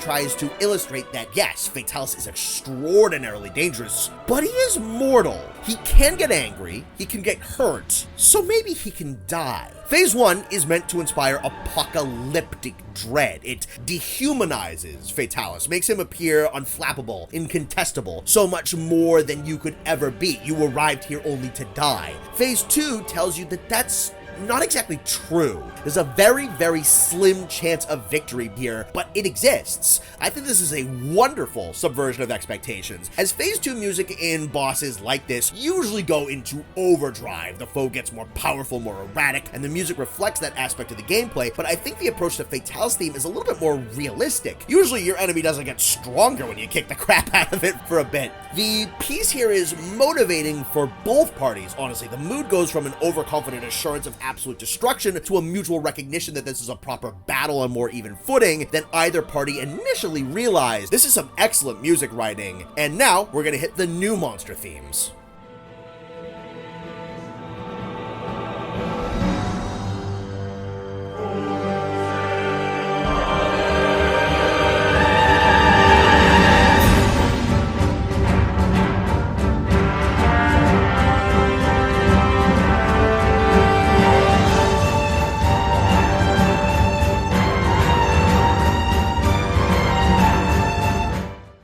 Okay, so really quick, I'm not going to cover the Behemoth and Leshen themes because those tracks are the soundtracks of other games. They weren't made for or remixed by World at all. So we're just going to start with Zora Magdaros' theme. And this one's kind of weird because it kind of isn't his music per se. It's a gigantic kaiju march remix of Stars at Our Backs, the main theme of Monster Hunter World, which we haven't covered yet. So pretty much all of the major melodic bits here belong to another track, and the instrument choice, tone, pacing, and arrangement are the big differences. It does sound good. It's nice and slow, using a marching rhythm to illustrate the slow, plodding nature of Zora. Like I said, very Godzilla March-esque. You'll get these softer, more quiet chunks to indicate the oncoming storming march in the background, and that will start to get more intense with heavier percussion to indicate urgency to prepare for his arrival. This will then be followed by these gigantic horn swells and huge drum hits.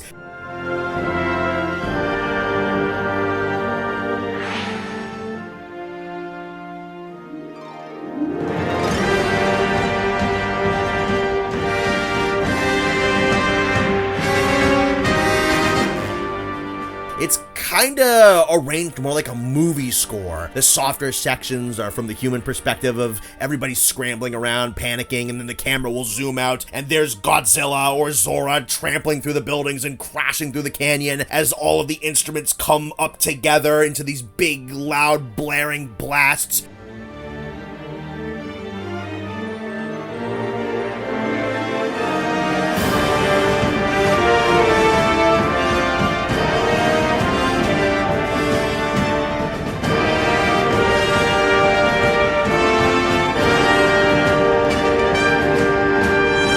It's a cool track from that kind of perspective, even though the composition isn't super original. This piece does have a cool Easter egg though. Every once in a while, this very low organ will take over and play for a bit. One of these organ sections is a more melancholy version of an organ intro played during Lao Shan Lung's theme, most notably if you ever listen to the live orchestra version of Lao's music that they play extremely prominently. I won't play a comparison because those live orchestra pieces get struck sometimes, and I'm not dealing with that on this video, but you might be able to find it out on YouTube.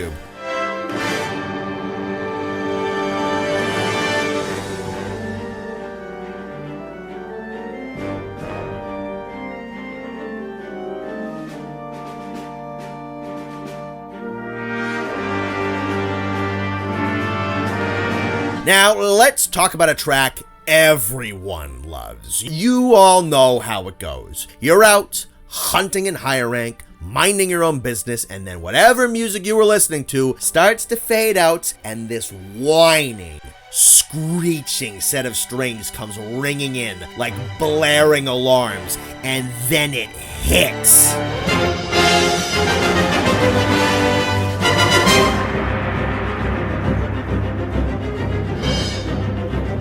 Bazelgeuse' theme is Monster Hunter's take on World War era propaganda music, written as a character theme for this gigantic bomber flying wyvern. I love this theme because it leans into what Bazelgeuse is, a goofy concept taken very seriously to terrifying effect. He's a living bomber plane, it's how he fights, so they ripped the vibe of old war footage music to complement him. And yeah, that's kind of funny. But at the same time, you have these big thundering tubas and trombone backed by large drums and a military snare signaling the oncoming death as this gargantuan creature moves ever closer to the battlefield.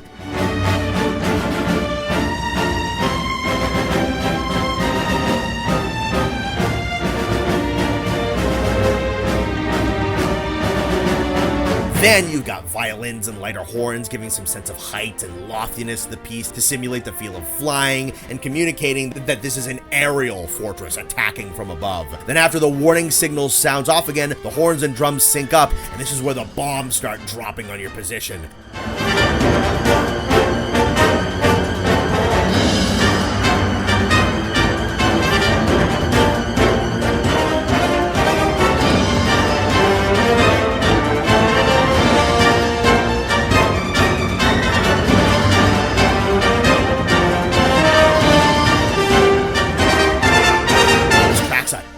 ton of fun. It fully embraces the monster it attaches itself to and manages to be imposing as well as kind of charming at the same time. It captures oncoming dread incredibly well, but also has that kind of upbeat patriotic feeling that propaganda war films had, and it makes for such a uniquely memorable track. Sticks in your head too. I like Nergigante's theme just fine. I think everyone fondly remembers the gigantic cacophony of sound that the battle begins with. I love the little flute trills that ramp up the fear factor before the whole orchestra just plays as loud as it can.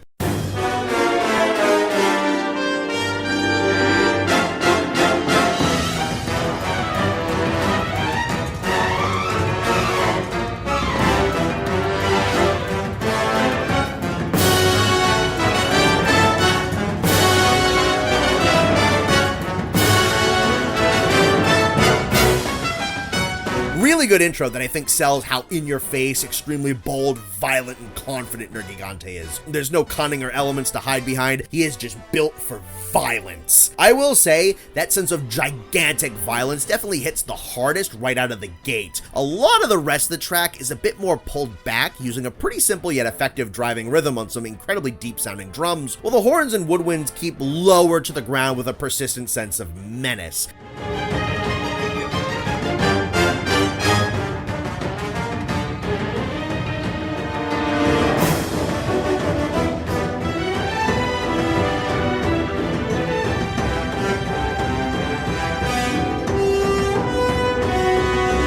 They do start to grow louder towards the end of the piece again, hitting a much more withheld crescendo than they did at the very start of the piece. The arrangement of this track confuses me a tiny bit. I get having these more low rhythm-driven sections, as it captures the idea of something big, angry, and hostile hunting and stalking closer. That works for Nergigante for sure. His role in the story is stalking the Evercrossing, and the big burst of sound makes a lot of sense for him as well, as that's how he fights and how he presents himself.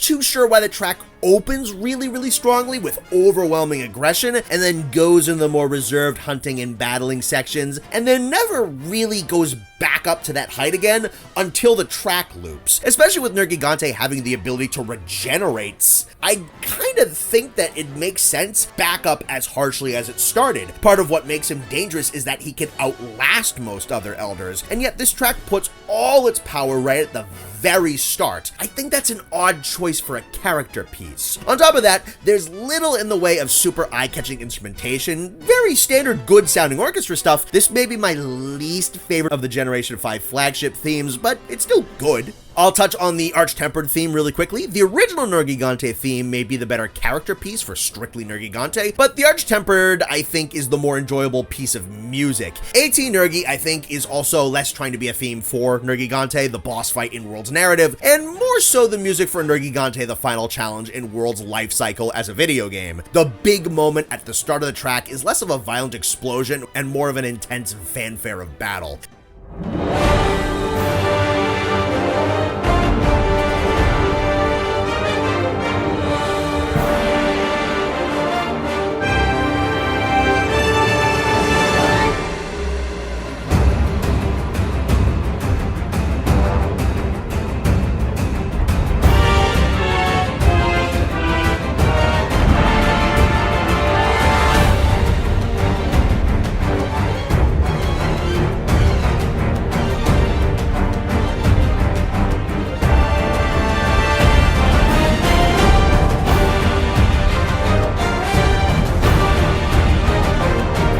This, I think, has a similar effect to the second phase of Fatalis' theme, where the first interaction was massively oppressive, and the second is still dramatic, but with a more even feel to it. The drums here are a little bit more energetic and hype you up, more than try to scare you, and the violins added in make the piece more uplifting. The AT version also hits its second wind stronger than the original, playing a battle rendition of Stars at Our Backs before the track loops.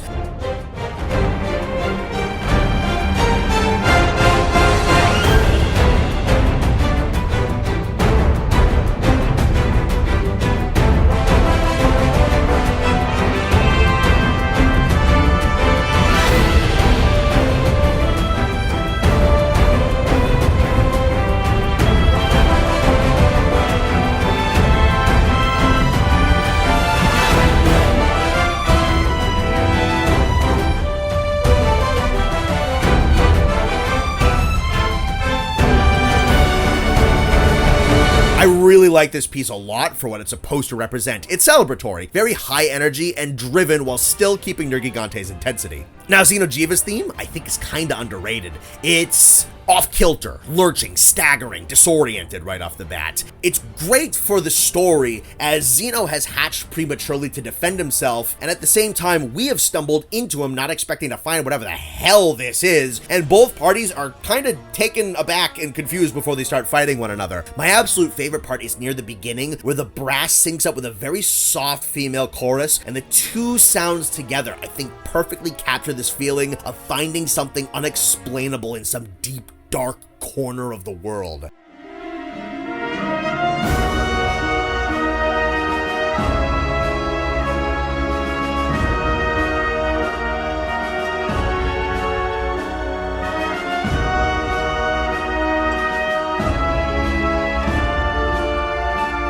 As the track goes, it starts to stand a little bit more upright. It's still slow, trudging, and mysterious, but there's a little bit more dignity to it now. Some instinct of authority, and it repeats the opening melody much more confidently.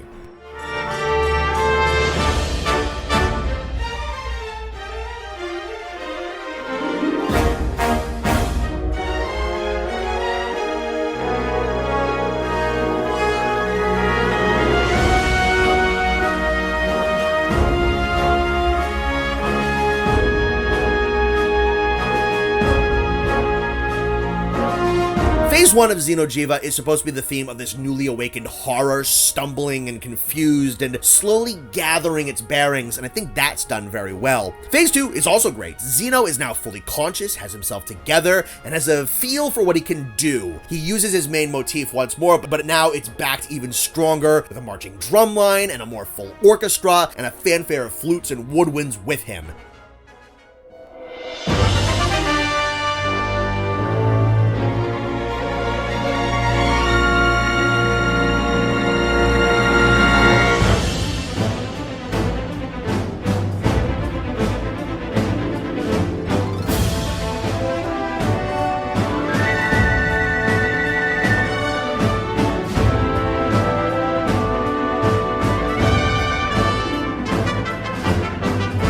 There is a feeling of pride and nobility behind this version, like he's a creature destined for great power. I'm realizing that World really likes to use a kind of militaristic march style for a lot of its original music. What this makes me think of is a king's procession, a slow, grand parade for a draconic monarch.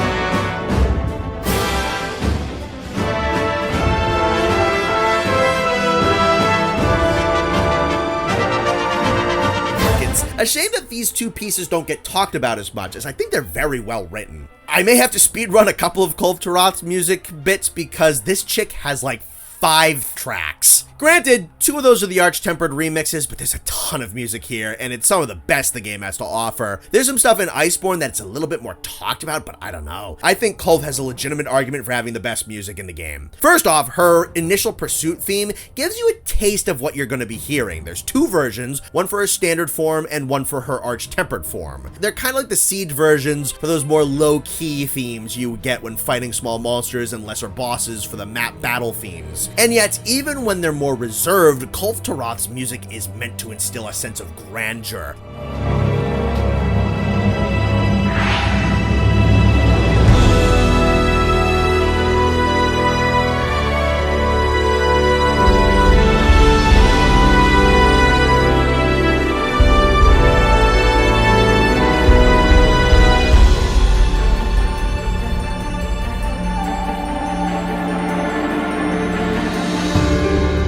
Things like bells, chimes, and rolling cymbals, backed by deeper drums, are used to tell you that what's moving down here is something large, magnificent, and a sight to behold. Surprisingly, the Arch-Tempered Phase 1 theme is a slightly different arrangement, using a lot of the same beats and instruments, but it's a bit bolder and ups the wow factor by leaning even heavier into things like chimes and cymbals, and there's a little bit of harp in there as well.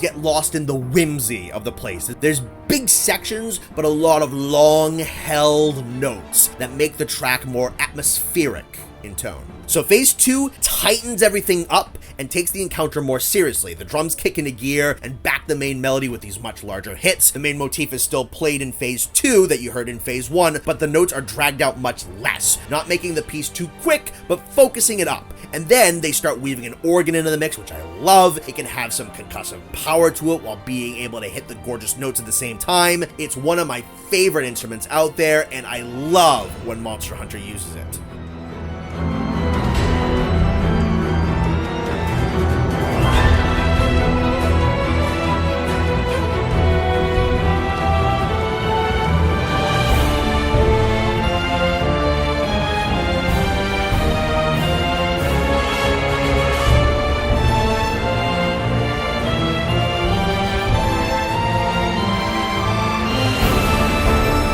Now Phase 3 hits. We don't change the melodies or the instrumentation too much. Again, it's still very consistent to what you're listening to, but now it's a bit faster. Not frantic or anything, but the atmospheric element is gone almost completely, and now the backing percussion drives the melody much harder, much faster, and much stronger.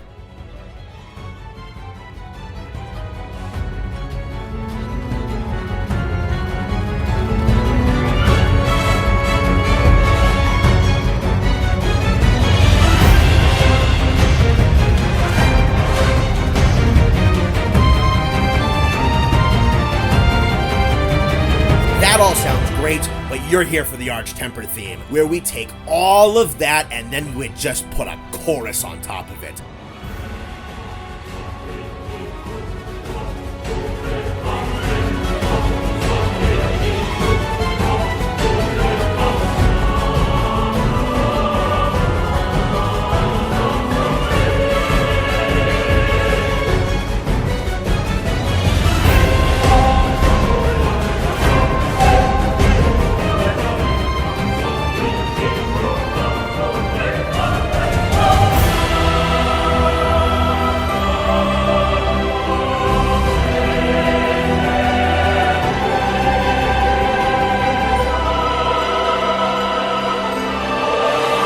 What I especially love about Kulve Taroth's full medley is how it builds on itself. Often when a big RPG has multi-theme boss phases, the different phases can sometimes be written in a way that has little to do with one another. They keep similar instruments, tone, and emotions, but they can feel like unrelated pieces of music in terms of writing sometimes. Kulve Taroth's music just builds on itself, and it gets stronger and bigger and grander and bolder, while still maintaining the core identity and the core melody, and it creates an enormously satisfying musical journey from the top to the bottom. And it helps that these pieces are gorgeous, dripping with personality, matching the luxurious fury of a golden, fire-breathing dragon dwelling beneath the earth. Okay, so what's the next monster to have a unique theme? Could use something simpler after a 3-piece soundtrack? Oh no. So Velkhana has somewhere around 4 themes, and they're all pretty good. We can kind of blitz the first 2 because they're just one-and-done story mode tracks that you'll never hear in the game again. Honestly, kudos to the developers to create all these bonus tracks for their flagship to illustrate the different situations you're fighting her in. For the most part, if you fight a flagship early, the game just plays its main theme, but Velkhana gets 2 preludes. So when you face her in the Elder's Recess, her theme is very stripped back. Feels like it has components missing.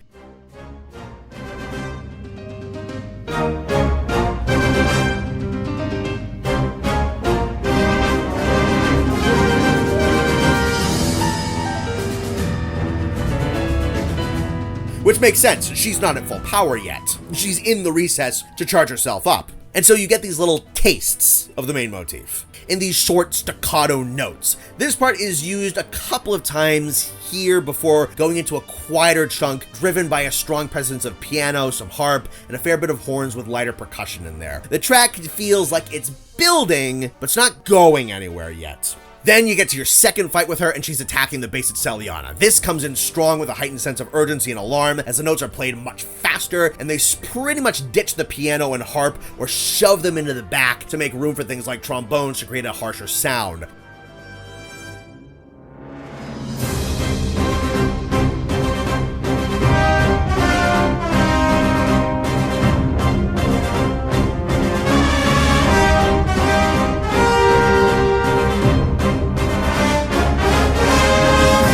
Snare continues to play the same march throughout most of the entire track, never letting the need to move or mobilize drop. It works as a great fortress defense track, as it makes you feel like everyone's running to their battle stations. Now we can get into the main track. This is going to make me sound smarter than I actually am, but Velkhana's whole medley is basically a Christmas remix of the piece Mars from Gustav Holst's Planets suite. Some parts are pretty much just ripped from Mars, but to be fair to the composer of Iceborne, a lot of people took from the planets. It is a massively, massively important collection of music. For context, it's only a minor exaggeration to say that Mars is the piece where heavy metal, the genre, came from. So that should tell you how aggressive Velkhana's music can be. Don't think I can play Holst's music to compare, but it's worth listening to on your own time. It's very, very good music. Velkhana's theme starts out and it makes you feel like you're being attacked by a blizzard.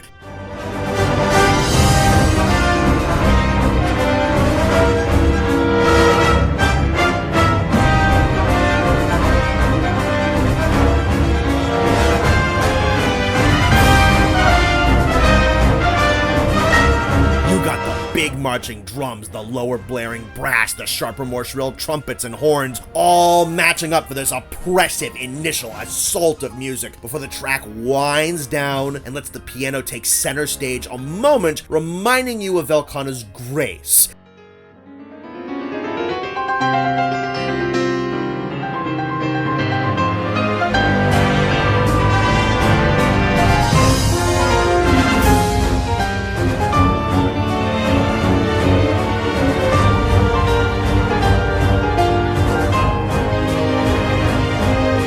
The orchestra then starts to build back up and go into the ferocious military march of the previous track.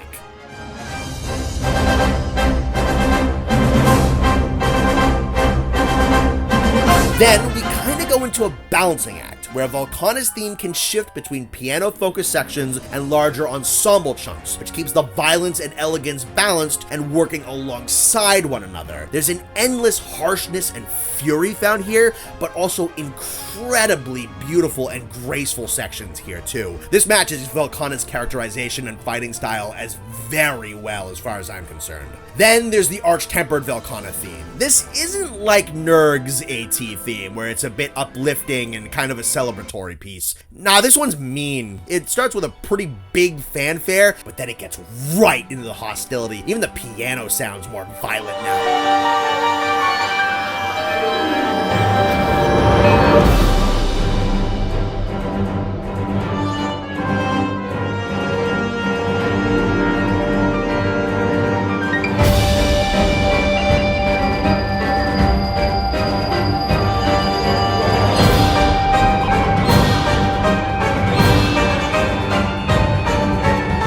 A sense of beauty to it, but here it works more with the hostility of the lower instruments and doesn't contrast against them as much.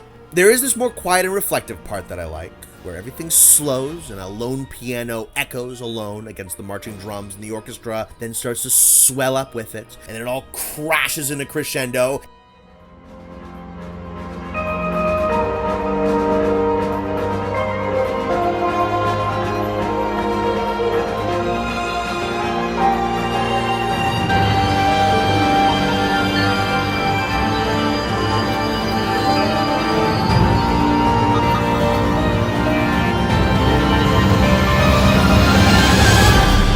All that's left at the very end, his cold menace.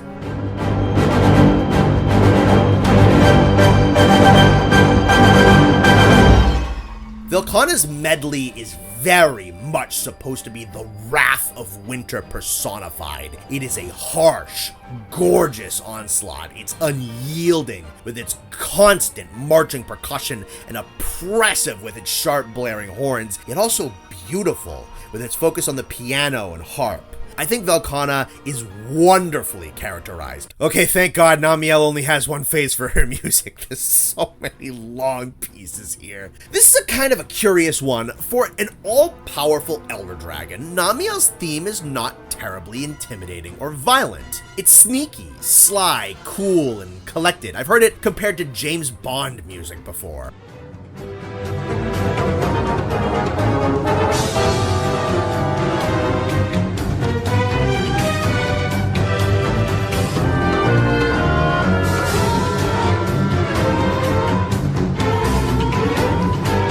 Considering the fact that Namielle is this larger-than-life, brilliant, glowing dragon harnessing electricity and crashing waves, this is a particularly reserved piece. I think this track is trying to lean fully into the underwater aesthetic. There's a lot of focus on this more relaxed violin section. The percussion is pretty casual, with some stuff here that isn't strictly drums. A fair bit of piano and some lower brasses here too. This is a pretty solid mix for an under-the-sea atmosphere, as the violin and piano focus can keep the track free-flowing and very light and on its feet, while the deeper horns can put a little bit more weight in the background of the track to simulate the pressure of being submerged underwater.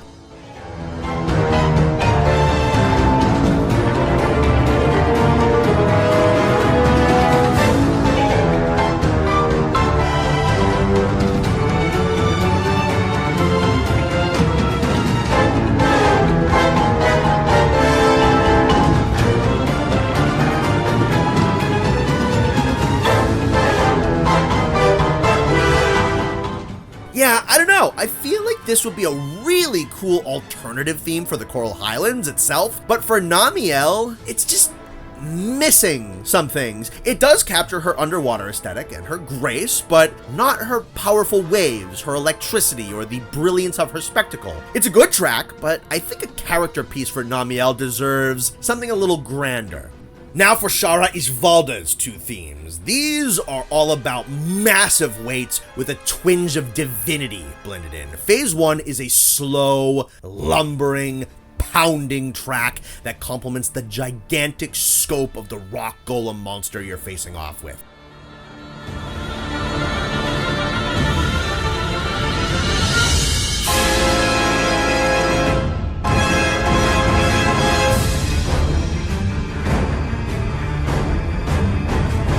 You also have, well, I'm not entirely sure what it is, but it's an awesome sounding instrument that almost sounds like a vocalist. Considering Shara Ishvalda's Buddhist inspirations, it's probably an instrument from that region of the world and I just don't have a name for it. I do love how it sounds though. It adds this low, mythic, whining musicality which weaves in and around the thunder of the drums.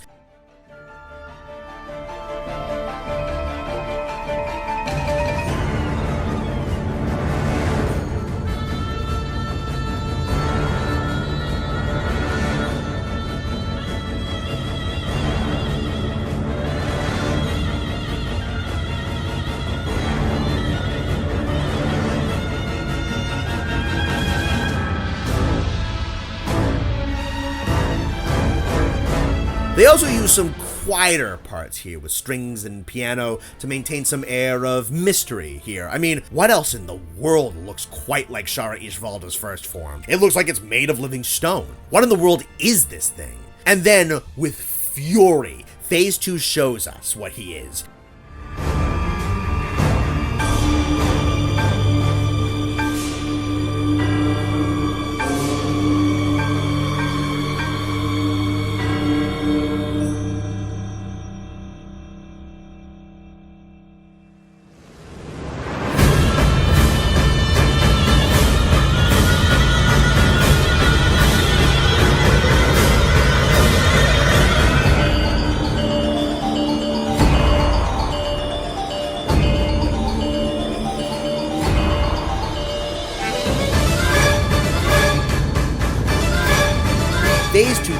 all the same instruments and now drives up the pace, injecting this track with a ton of energy. I do love when the cacophony melts away for a bit and we go to this quieter section with another instrument that I don't entirely recognize, probably some form of mallet percussion. It repeats this ethereal set of notes while the woodwinds play a slow rendition of Iceborne's main theme in the background, and there's something just kind of religious and mythical about the section.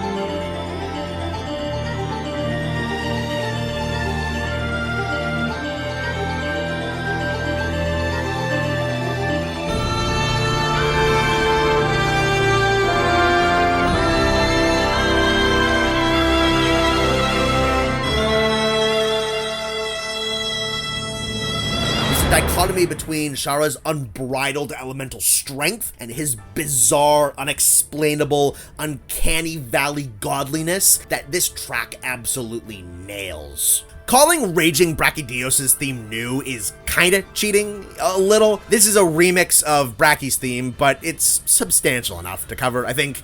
Man, this one's fun. It's just bigger and faster, and now it's got a backing chorus. It also opens up with this foreboding vocal piece, and then it just starts running.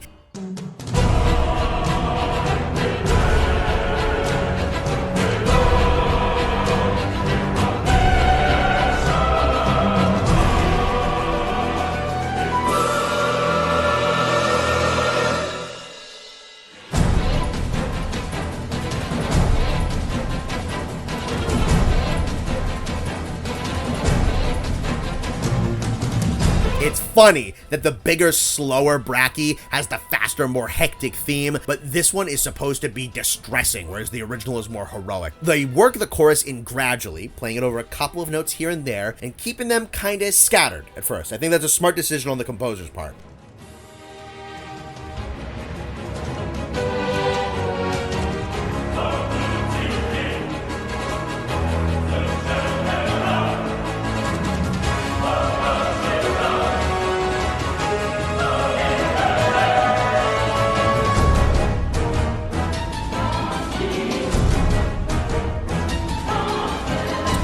Reins itself in just a little bit and slows just a tad, calming things as it gradually builds up hype, and then it just rips.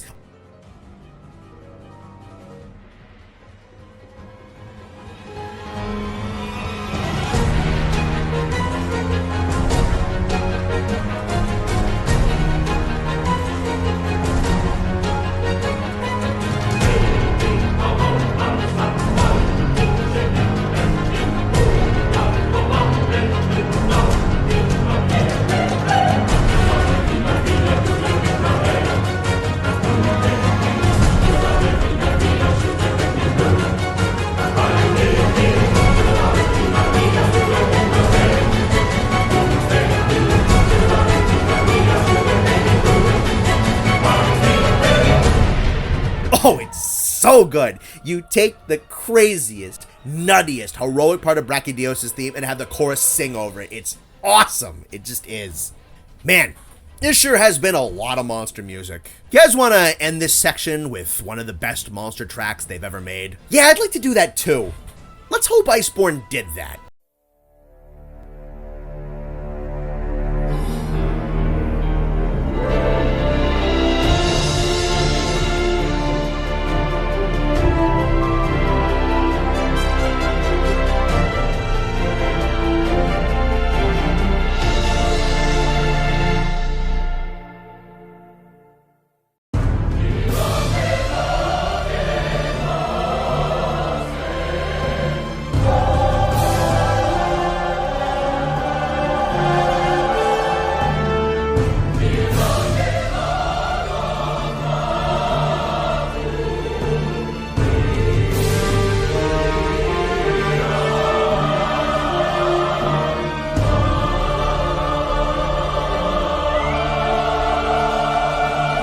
I mean, what do I even say at this point?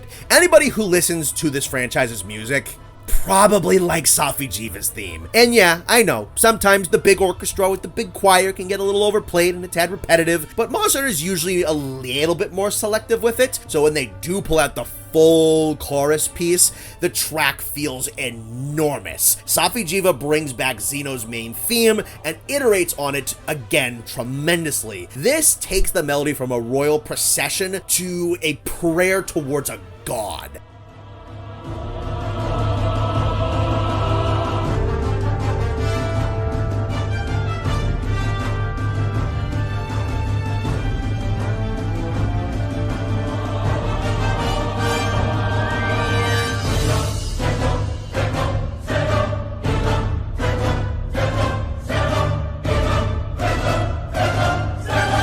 The tempo is a little slower, sure, but every note is precise, it's dignified and commanding. It does a phenomenal job actualizing what Xeno'jiiva's theme was building towards, and I would be remiss to leave out the special effect put onto the soundtrack when you are targeted by Safi's ire. The track fades out considerably while your heartbeat starts pounding in your ears.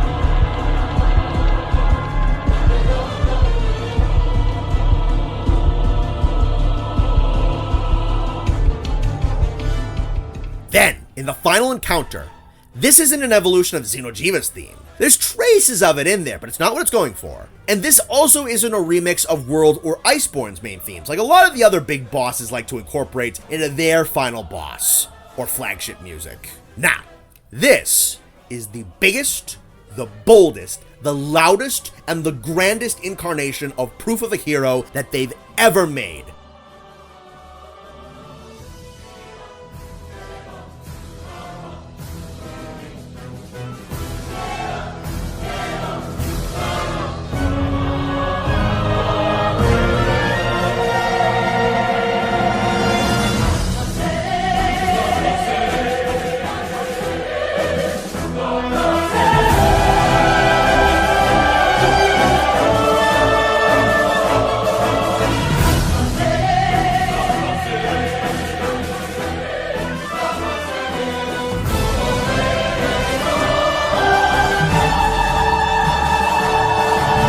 Some notes are cut out and it's paced a little differently, but this is absolutely the Proof of a Hero motif. They even come back and play it again on the second bit of the track. Now, it might be cheating to call this the greatest monster theme ever, but I don't know.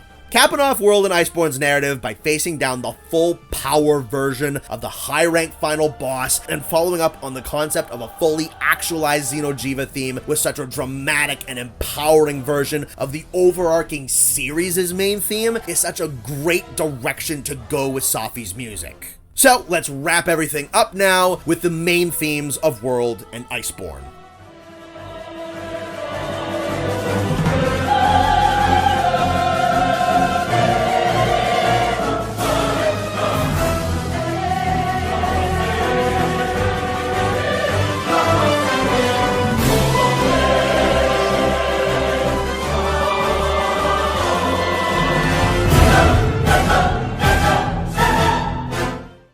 So, because I want to end this section on the game's music on a high note, we're gonna start with World and Iceborne's Proof of a Hero. Look, I'm sure this is someone's favorite version of the track, it's just not mine.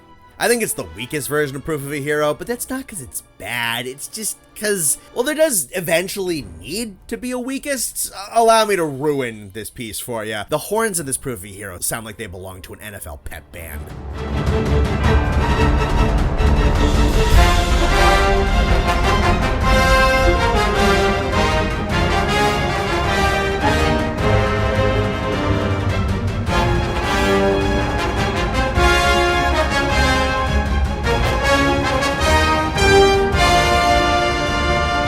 There's a few cool sections where everything gets really quiet and subdued, which I think is supposed to be the mysterious adventure on a new continent type of vibe.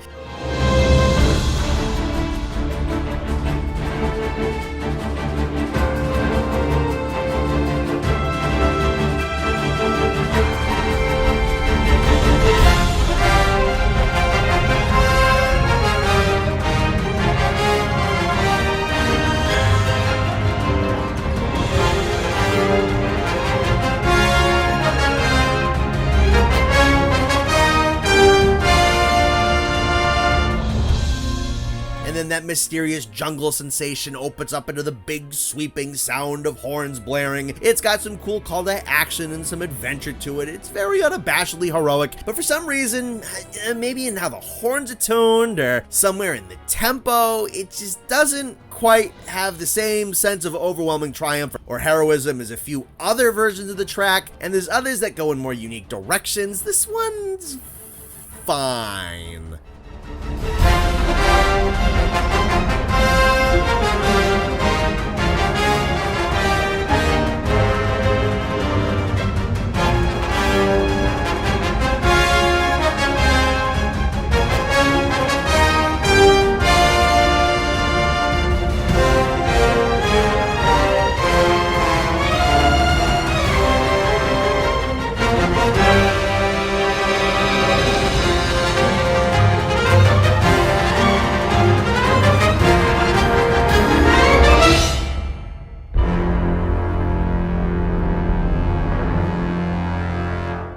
Stars That Are Back, though, is more what I'm looking for here. There's something kind of bittersweet about the track. I think its original intention is to be this feeling of leaving home forever and stepping out into the unknown, putting everything you know behind on the risk and the chance that you'll find something worth discovering out in the world.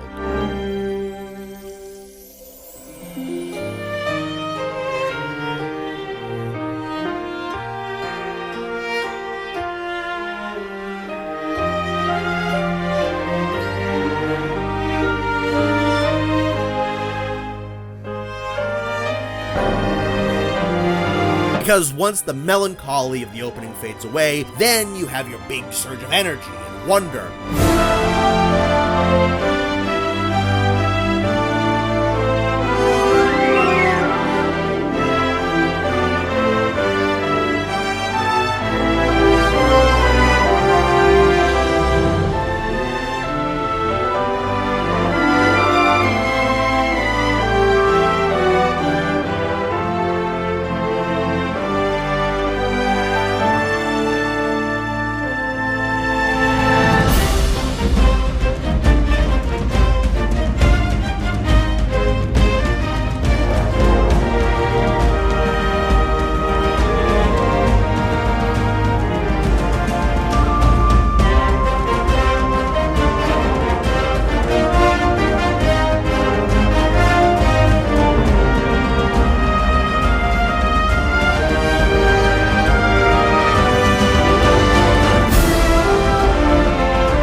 For a few moments, it'll quiet itself once more and become a little bit more reflective and contemplative for a bit, focusing in on the violin. The track takes a moment to pull back on the adventurousness and just kind of take the whole world in, slowing down and enjoying everything around you before it strongly comes running back in at full force.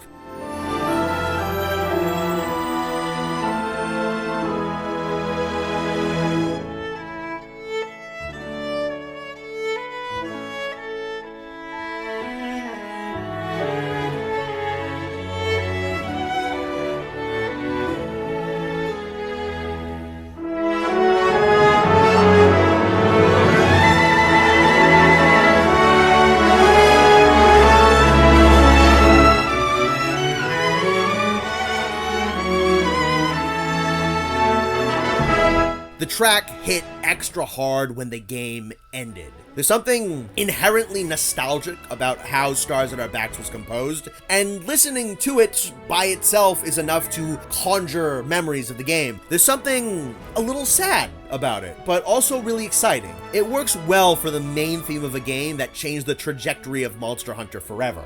It's a little uncertain, but bold enough to soldier onto new territory anyways. Also worth listening to is Pride of a Nameless Hunter, which is a more uplifting, combat-leaning mashup of Stars at Our Backs and Astera's theme.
And then we have Light That's Passed On, the main theme of Iceborne.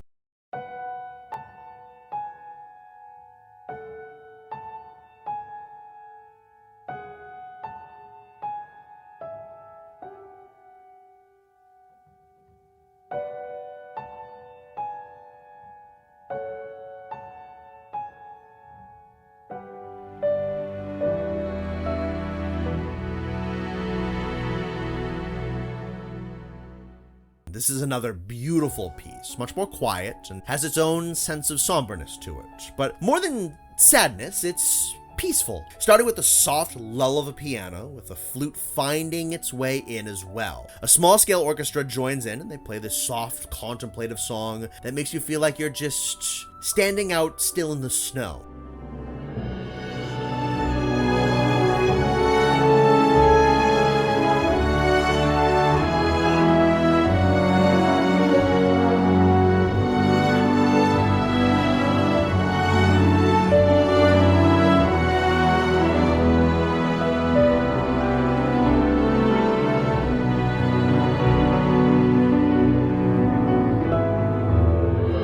There's no blizzard, there's no rush, there's no urgency, nothing quite like that. To me, this piece just feels like someone walking out in the winter.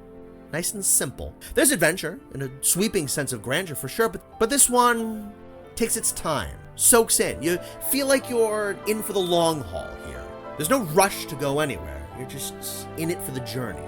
And considering how good Iceborne is and was, that kind of pace is all right with me. All right, story time next, and then we can get out of here.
Have you ever been on one of those rides at Disney World where it's kind of just a mini movie in a car? It's not really a ride. They just they put you in a seat. They put you in the magical world of Ratatouille or A Bug's Life or I don't know, the Black Cauldron if they weren't cowards about it. And then they shake you around in a box while you pretend like you're in the world of the movie you already watched. It's supposed to be this immersive experience to suck you into this cool fictional world. That's kind of what the plot of Monster Hunter World is, except every 20 minutes you have to stab a dinosaur in the shins until it dies, and instead of being 90 seconds, the cinematics take like 3 hours by themselves. Does that Bug's Life one even still exist?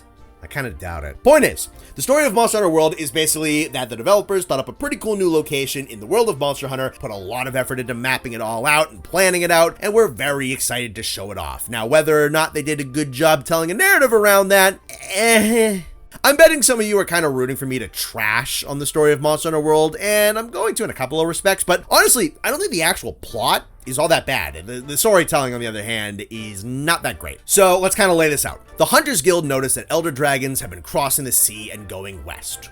Why? Good question. And now it would seem that they're doing it at an accelerated rate. Why?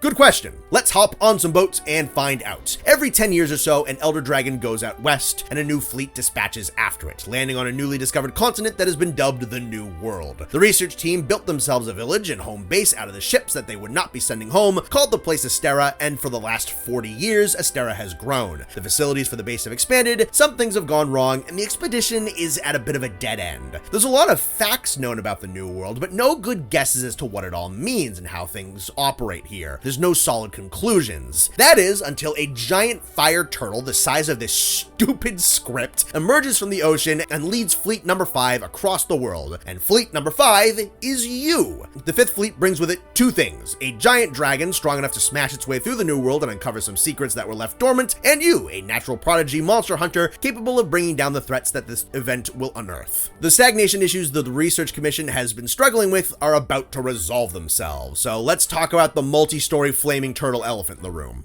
Zora is the centerpiece of World's narrative, which is kind of neat because for the most part, these stories really revolve around the flagship and the final boss, and that's kind of it. Most other monsters are just on the side. Zora is the star, at least for low rank. I think this is another reason why people don't like the story. World's narrative revolves around the mystery of, the hunt for, and the struggle against a giant shuffling bag of molten rocks that is a direct threat, but he's not really trying to be. He's not that much of a compelling antagonist, and the part where we hunt for him is really weird. You know how in the 1998 Godzilla movie, the United States military loses track of a gigantic iguana in New York City? The fact that the Commission lost track of Zora kind of reminds me of that. Yeah, I know they're pretty limited in resources, and by the time they reconnect with the 3rd Fleet and they get the airship back up and running, I think Zora Magdaros has already gone underground, but the thing's the size of a county and it's on fire. You can't just go around the coast a little bit, find the place where it made landfall, and then follow the apocalyptic trail he had to have left behind. Instead, we go tromping around the maps looking for these little rocks that have somehow fallen off of Zora and yet are nowhere near any environment-crushing carnage. Is Zora Magdaros just hucking like little rocks off of himself and then throwing them around randomly? Is he tiptoeing really carefully so he doesn't smash anything by accident?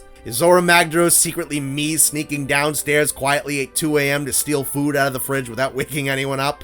So the actual tracking of Zora doesn't really make a lot of sense. But we do have a destination for where he's going, the Great Ravine, a giant desert canyon, and upon hearing this, the commander decides that we're going to try and capture Zora Magdaros within this ravine. Stick with me for a bit, I'm going somewhere with this. The proposed plan is to set up giant wooden barricades within the Great Ravine, line those with siege weapons, and engage Zora Magdaros in a multi-pronged artillery assault where some crews are peppering him with gunfire and others are on his back trying to wound these external organs called magma cores to cripple his power, wear him out, snare him into ballista binder shots, and render him inert so that he can be safely studied before being released and sent back on his way. Now, why do this? Catching an elder dragon has never been done. They're entirely too powerful. Well, first of all, there's no reason to kill Zora, so slaying him would be unnecessary if it's even possible. Secondly, the Elder Crossing only happens every 10 years or so, and they have their elder dragon right now. And by elder dragon standards, Zora's kinda tame. He's too big to really care. rare. Most other elders are insanely violent and much more personal when provoked. They would likely break free of containment and then everybody's dead. So you have an ideal subject at an ideal time in an ideal location. The ravine is pretty much uninhabited, so not only is there no place to run, but chances of interference from other monsters should be minimal. Now why two walls? Two big walls of sticks aren't gonna contain this guy. He's a Godzilla turtle made out of fire and rock. He's gonna smash through them. Well, the purpose of the walls is more to create an intensive gun line to hammer with artillery fire consistently and wear him out, more so than they are actually trying to be obstructions. So why not just blow off the top of the ravine and try to bury Zora under rubble? It is established that the Commission has placeable explosives, which they use on those stalactites in the later Zora mission. Well, the Commission isn't trying to harm the environment of the New World, they want to study it, so obliterating a canyon is something they probably don't want to do. And why not just have the Scholar teams deploy onto Zora and inspect him while he's moving? He's usually not that hostile. He's still also an ancient and extremely powerful dragon. One wrong poke or prod and everyone's in danger then. Plus, we don't know where he's going or what he might rile up. Incapacitating him in a controlled environment is probably the safest bet for everybody. So there you go. This is a bold, risky, and somewhat presumptuous plan. There's no assurance that the cannons and the hunter teams are going to be able to do enough damage to actually knock him down. But we have the perfect monster in the perfect place at the perfect time, and we might not be able to get to try this again for another decade. There are no guarantees, but this is a chance that needs to be taken. Alright, so did you follow all that? That, all at least semi-sensible? It's a pretty interesting conundrum for our characters at the very least. Yeah, so I made that discussion revolving around this strategy sound way more interesting than the game did. This is kind of what I want to encapsulate about Monster Hunter World's narrative. The plot's not horrible, the storytelling kinda is. This was Monster Hunter's first big cinematic story, with several cutscenes and a full cast of voice actors. Yeah, they had plots and characterization beforehand, but this was the first really big, involved story that was used as a major aspect of the marketing. And that kind of thing can sell a game. Big narratives are, for better or worse, a signal that this is a big boy game, that the game is trying to be something more. I'm not saying this is necessarily true, but I think dramatic cutscene excerpts and game trailers with cool sounding dialogue is at least one effective tactic to sell a game. Now, there's plenty of games that don't need these big sweeping stories. Monster Hunter itself never needed a cinematic narrative. It was fine without one for 14 years. But adding a larger story into a series that didn't historically have one is neither an intrinsic good or bad. I have my share of positive things to say about the narratives of Sunbreak and Wilds, but World, I think, fumbles this pretty badly. Maybe the worst of them all. See, this is a more modern video game storytelling device with the cutscenes and everything, but they tell the actual narrative pretty much the same way they were telling stories in Monster Hunter 3 and 4. Characters are their job titles and nothing more. They might have some small tidbits about their personal lives here and there, and one or two distinguishing qualities, but for the most part, they're there to do what they were hired to do, and their personality along the way will be generally stoic but affable enough for pretty much every single character. And before or after you slay an important monster, those characters are there going to stop you, and they're going to give you all the context regarding the problems that monster was causing, why you have to stop it, what its purpose or role in the ecosystem is, and the significance of you slaying it. And you'll get this information in pretty big exposition dumps. Now, when you're just standing around in town listening to the guy blabber on in these little text boxes that you can easily skip, it's pretty inoffensive. If you want to read, you can, or you can just skip and the game's not really going to be up in your face about it. But when you have these longer, slower exposition dumps monologuing at you with very little engagement on your end by these static and one-dimensional characters in fully voiced and unskippable cutscenes, that can potentially get grating. On top of that, characters are probably the most important thing that a story has, and in World, there's simply nothing to hang on to with these characters. There's nothing to them beyond a desire to finish the job for the sake of finishing the job. Some of these guys are supposed to have been working on this case for 40 years, but these senior officials of the Commission feel like they've mostly just got here last month. Now, I don't need them to be grizzled and jaded and miserable and on the brink of insanity. Maybe that could be compelling in the right doses, but I'm more so saying that at this point, what does the New World and the Elder Crossing and solving all of this actually mean to these people? How has this task impacted their lives, changed their outlook? What do they value now? How have they been changed by the fact that they have been away from the comforts of civilization for decades? How has their love of the natural world changed? And you might say, Connor, I don't need Monster Hunter to turn into a massive character drama. That sounds unnecessary. I don't need the characters to crash out or go on long diatribes where they info dump on their backstories. But what I'm saying saying is that a little can go a long way. I think that the best Monster Hunter character is Sunbreak's Admiral Gallius. I talked about him quite a bit when I reviewed Sunbreak, but I think he is going to serve my point here pretty well. Gallius is the stern dad of Elgato in Sunbreak. He keeps his knights professional throughout the whole Affliction outbreak scenario. This means a lot to him, considering he probably has the best reason to fight this threat fervently and emotionally. Afflicted monsters wiped out his home, killed his family, and probably everyone he ever knew. He has the most reason to just kind of go off and lose his cool about this, but he keeps himself maintained. Then at the very end of the narrative, the opportunity arises for him to intervene against Geismagorm, who is the master of the curio that caused the affliction. The perpetrator behind the loss of everything he had growing up is right in front of him. And upon seeing Geismagorm, he still keeps his head, selling every seething emotion that he has under the surface just with the scowl. But as the battle progresses, he can still lead effectively, but he progressively becomes more and more passionate and determined to put Geismagorm down. That is small. It's in the background. It's not brought up every time you talk to him, but if you can follow along with who Gallius is, what happened to him, how much that fight means to him, how badly he wants that kill, there's a sense of payoff and satisfaction when he gets involved. This is unintrusive, but it's personal, it matters, and it's attached to a really cool scene. The cutscene itself only got better for me when I thought about Gallius as a character, and his dialogue and his voice acting and his expressions, and the history of him tells a small story. This is something that you can get attached to. So let's talk about the commander in Worlds, and this moment when his first plan fails. Spoiler alert, the first plan fails. I like the commander. He's probably my favorite character in World. He's your biggest advocate, has a lot of trust in his people, keeps a level head in a chaotic situation, takes loss on the chin, and can be authoritative with a sense of humor. I like him. He's a really cool manager who knows what he's doing. Granted, Monster Hunter at this point lacks the teeth to have characters that are intentionally unlikable. You're only gonna dislike the characters that you think are annoying. But think about him for a bit. He's been there for 40 years. His leads are drying up. Most of his friends, including the actual leader of the entire operation, are off stomping around the woods with no way of being contacted. He has no idea if some of them are alive or dead or not for periods of the game. And if you dive into some extra reading materials, you can learn that his son has actually left the commission at this point and he went home. But his grandson, that being the field team leader, has stayed because he was born in the New World. And now the commander has basically been saddled with being his grandson's sole parent. And as we established, his golden opportunity to solve the mystery he's been working on for 4 decades just crashed through the second wall, the whole operation foiled by the appearance of Nergigante, a dragon who has assaulted his people in the past. That is a lot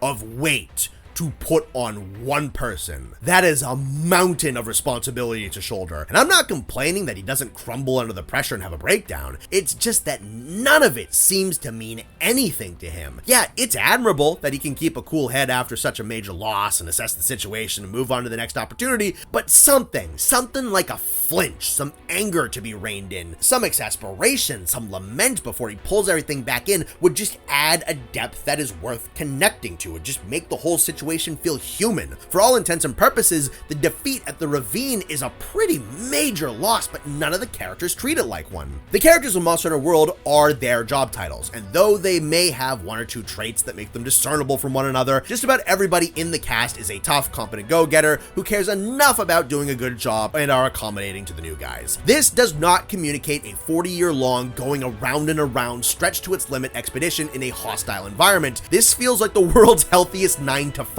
I like the cast here, but only because there's not enough for me to not like them or to be challenged by them or have any nuanced thoughts about them. This is why the Huntsman is the best character in the story. Both stories, actually. He's the commander's muscle, this old dude in Rathian armor who in his prime was absolutely capable of slaying elder dragons. He's still capable of holding them off for a couple of minutes whenever the youth are in danger. He comes in sprinting, he saves the day, he gets roughed up a little bit, and takes a sec to get back up because he definitely isn't what he used to be, but he still goes in anyway because it's his job. He's even got a fun little line where he states that he's cool with young hunters using stuff like slingers and scout flies, but at this point, he can't figure his way around them, so he leaves it to the youth. Instincts and a sharp stick were good enough back then, and by God, they're good enough now. I've sidetracked this whole thing to talk about characters and characterization, so do I talk about the handler now? Sure.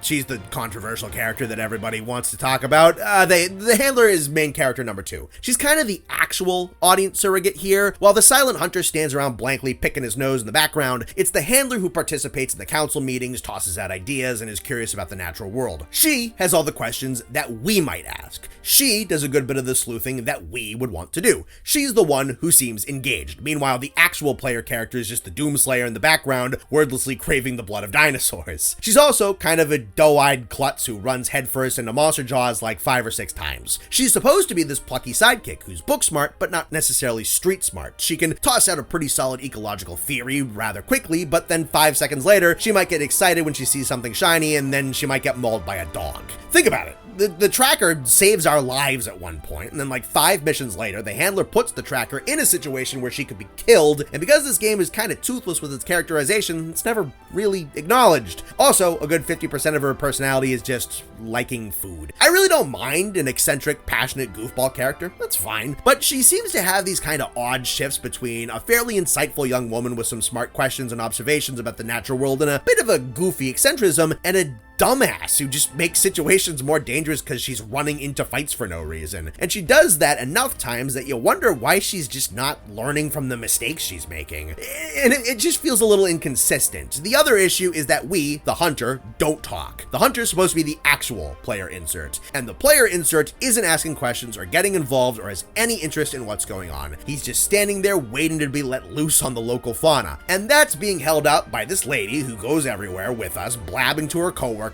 every 10 minutes and not letting us move on. When you were a kid, did your mom ever run into someone she knew at the grocery store and then they stopped everything and talked for 5 minutes, preventing you from going home and playing GameCube or PlayStation or whatever? Yeah, that's kind of the handler, and it's not really her fault. The hunters just don't talk until Wilds.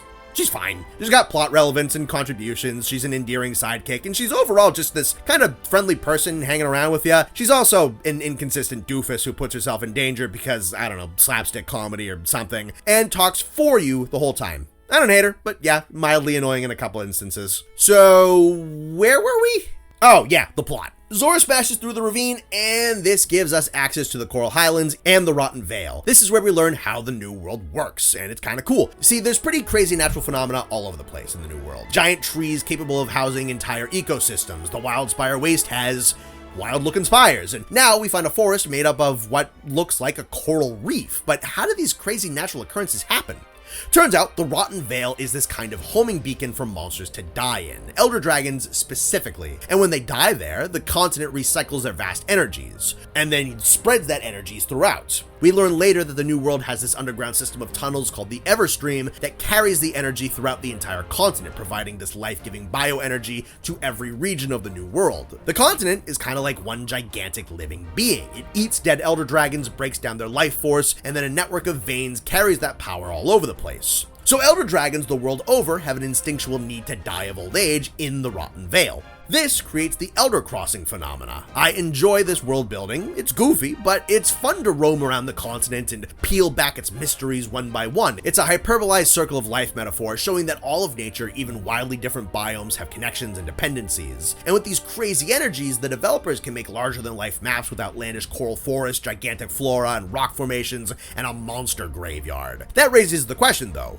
do other continents have systems like this? How does bioenergy work elsewhere? What happens if an elder dragon doesn't die in the Rotten Vale? So that's one mystery solved. Zora is old, dying, and migrated here at the end of his life. Problem is, Zora blew past the Vale. He's going somewhere else, and no one's really sure where, except maybe these funny mushroom people called the First Wyverians. I don't like the First Wyverians. They're these elusive, secretive sages that don't really interact with anybody, but they know the New World better than anyone. They've been here forever. We have to track down one, and you just kind of stumble into him by accident when you're running from a Rathalos, and then he won't tell us the secrets of the New World until we display mastery over the natural order. Mastery of the natural order, by the way, means beating up a Rathalos and Diablos that weren't bothering anybody. I get putting down monsters that are natural disturbances or hunting a single animal to use its parts for equipment or something like that, but these two weren't an issue. At all. And then once those two innocent animals lie dead in the dirt, the First Wyverian reveals that the New World is connected by this underground Everstream tunnel system, and that Zora Magdaros is tunneling there to blow up, die, and incinerate the entire continent. Thanks, funny mushroom man. I'm glad I just wasted several hours violently killing top of the food chain animals that weren't hurting anyone, only to learn that there's a ticking time bomb doomsday clock slowly approaching the heart of the continent. If we do manage to save the world, it will be in spite of you. Fuck you. He really just wasn't gonna tell anybody that the continent was about to get glassed. Hey, buddy, I want to see you fight and kill a Rathalos and a Diablos, you Mario NPC reject-looking ass. What entitles you to this sacred knowledge, by the way? Dude, this Greenpeace motherfucker really said it is what it is and that nature's course can't be swayed. Well, clearly, he hasn't been introduced to the indomitable will of the human spirit. We're gonna set up a gun line in the arteries of the planet and shred Godzilla to bits, one cannonball at a time, while we send a strike team to rupture his organs. That idiot flying pincushion ain't ruining our plans this time either. He's getting bitch slapped back to a map we haven't even been to yet. And then we're gonna ram a spiked drill so deep in that stupid turtle's kidney that it ignores its base instincts and blows up in the fucking ocean. And we're doing it for the sole purpose of letting you live for as long as possible, just so you can come to terms with what a fucking idiot you are. Anyway, Rathians are pink now. Yeah, so Zora tore open a hole to a new region that is absolutely drenched in bioenergy, so stuffed with it that it's solidifying into giant crystal structures all over the place. Yeah, those crystals are dead elder dragons. Then, Akuma from the hit game Tekken 7, also known as the Admiral of the Research Commission, followed Nergigante into this Elder's Recess after it got its ass kicked. Now here's the thing. Nergigante is a creature that loves to eat anything he can get his hands on, but the best meals are extremely powerful monsters that are especially dense in bioenergy, that being elder dragons, and Zora Magdaros was the perfect feast for him. But we interrupted his feeding twice and sent his buffet into the ocean to explode. So now we got two issues on our hands. Solving the mystery of what compelled Zora Magdaros to die in the Everstream instead of the Vale, and the fact that Nergigante is creating such a ruckus in the recess that other elder dragons are fleeing that region and upsetting the other biomes. I wish we got to see more of Nergigante in high rank. He's partly responsible for a good bit of the threats in that story chunk, but we don't really get to see him do anything. He doesn't appear again until the quest where you slay him. But he's a pretty solid antagonist just for his impact on the plot. An opportunist predating on the Elder Crossing that was denied his perfect meal. As a result, his new feeding habits create a domino effect that sends just about every biome in the new world into an uproar. I wish it wasn't relegated to being told instead of shown is all. I also think it was a mistake to slay him before slaying the elders he displaces. It doesn't really make sense. You probably want to put out the fire he started and then take him down, but Monster Hunter tends to insist that there's a gap between the flagship battle and the final boss battle. Speaking of the final boss battle, the new world has dragon cancer.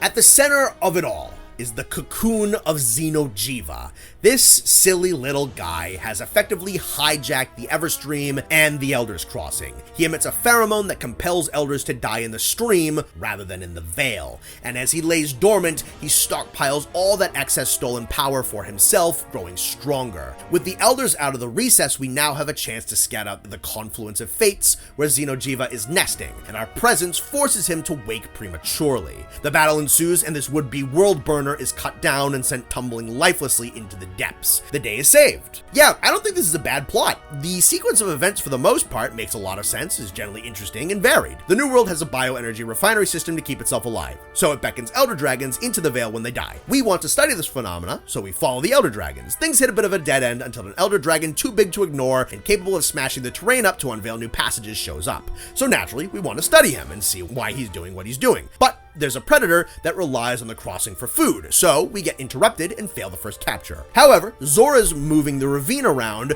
unveils the path to the Coral Highlands, so we can follow him. Unveiling the Highlands reconnects us with the lost team who understand how the Rotten Vale works. They help us piece together that Zora is old and is migrating towards a predetermined place of death. But he's off course, so we ask the locals what they know. They reveal how the Everstream works and that Zora being in the stream is a threat, so we gotta stop him. Nergigante tries to thwart us, we send him packing and send his buffet out into the ocean. Nergigante gets tracked down, and he also needs more food since Zora is gone, so he causes a ruckus. Said ruckus gives us the ability to find him and defeat him, as well as the opportunity to explore the region where he lived and find the culprit behind the acceleration of the Elder Crossing. The sequence of events is overall pretty solid, with not a lot of events just kind of happening out of the blue. I'd say the writers did a good job making sure that more or less every major event in the narrative had ample cause and effect. That cause and effect also makes the progression of the maps and low rank and high rank probably the best they've ever been handled. The new world is a dense, dangerous, tough to navigate place, but when you have this titan smashing up the continent, it opens up the pathways to the new areas, and exploring new regions answers the questions of how the new world works. And Zora Magdaros detonating in the sea riles up a lot of creatures that are sensitive to bioenergy surges, which is why you face stronger monsters in high rank. In most other Monster Hunter games, map and difficulty progression just kinda happen. You prove that you're capable enough to not die, so you're given permission to go to new hunting grounds and fight stronger monsters. This is a perfectly fine explanation explanation that didn't need to be expanded on, but I think World did a good job weaving gameplay and narrative progression together. All this detail, though, is conveyed by pretty uninteresting, unchanging, and overall just kind of harmless characters who lack the ability to make all of this progression sound interesting. I'm gonna save the thematics and what World was trying to say for the Iceborne section, as the two endings relate to one another. But yeah, a good plot told in a way that's pretty boring within a game that doesn't lend itself terribly well to cinematic story, though this can be done well. I think it does get done well in the future. The multiplayer integration also does not help things. This isn't a writing issue, and we already kind of covered it earlier on, but the insistence to blend the single player story in with the multiplayer gameplay was not well handled. And if the story already isn't painfully interesting and you just want to fight the funny dragons with your friends, it kinda makes the story feel worse. That's not the writing's fault. Monster Hunter used to know how to separate these experiences. You kind of feel compelled to rush through a narrative like this when you just want to game with the boys. I think that's another reason why people don't like it.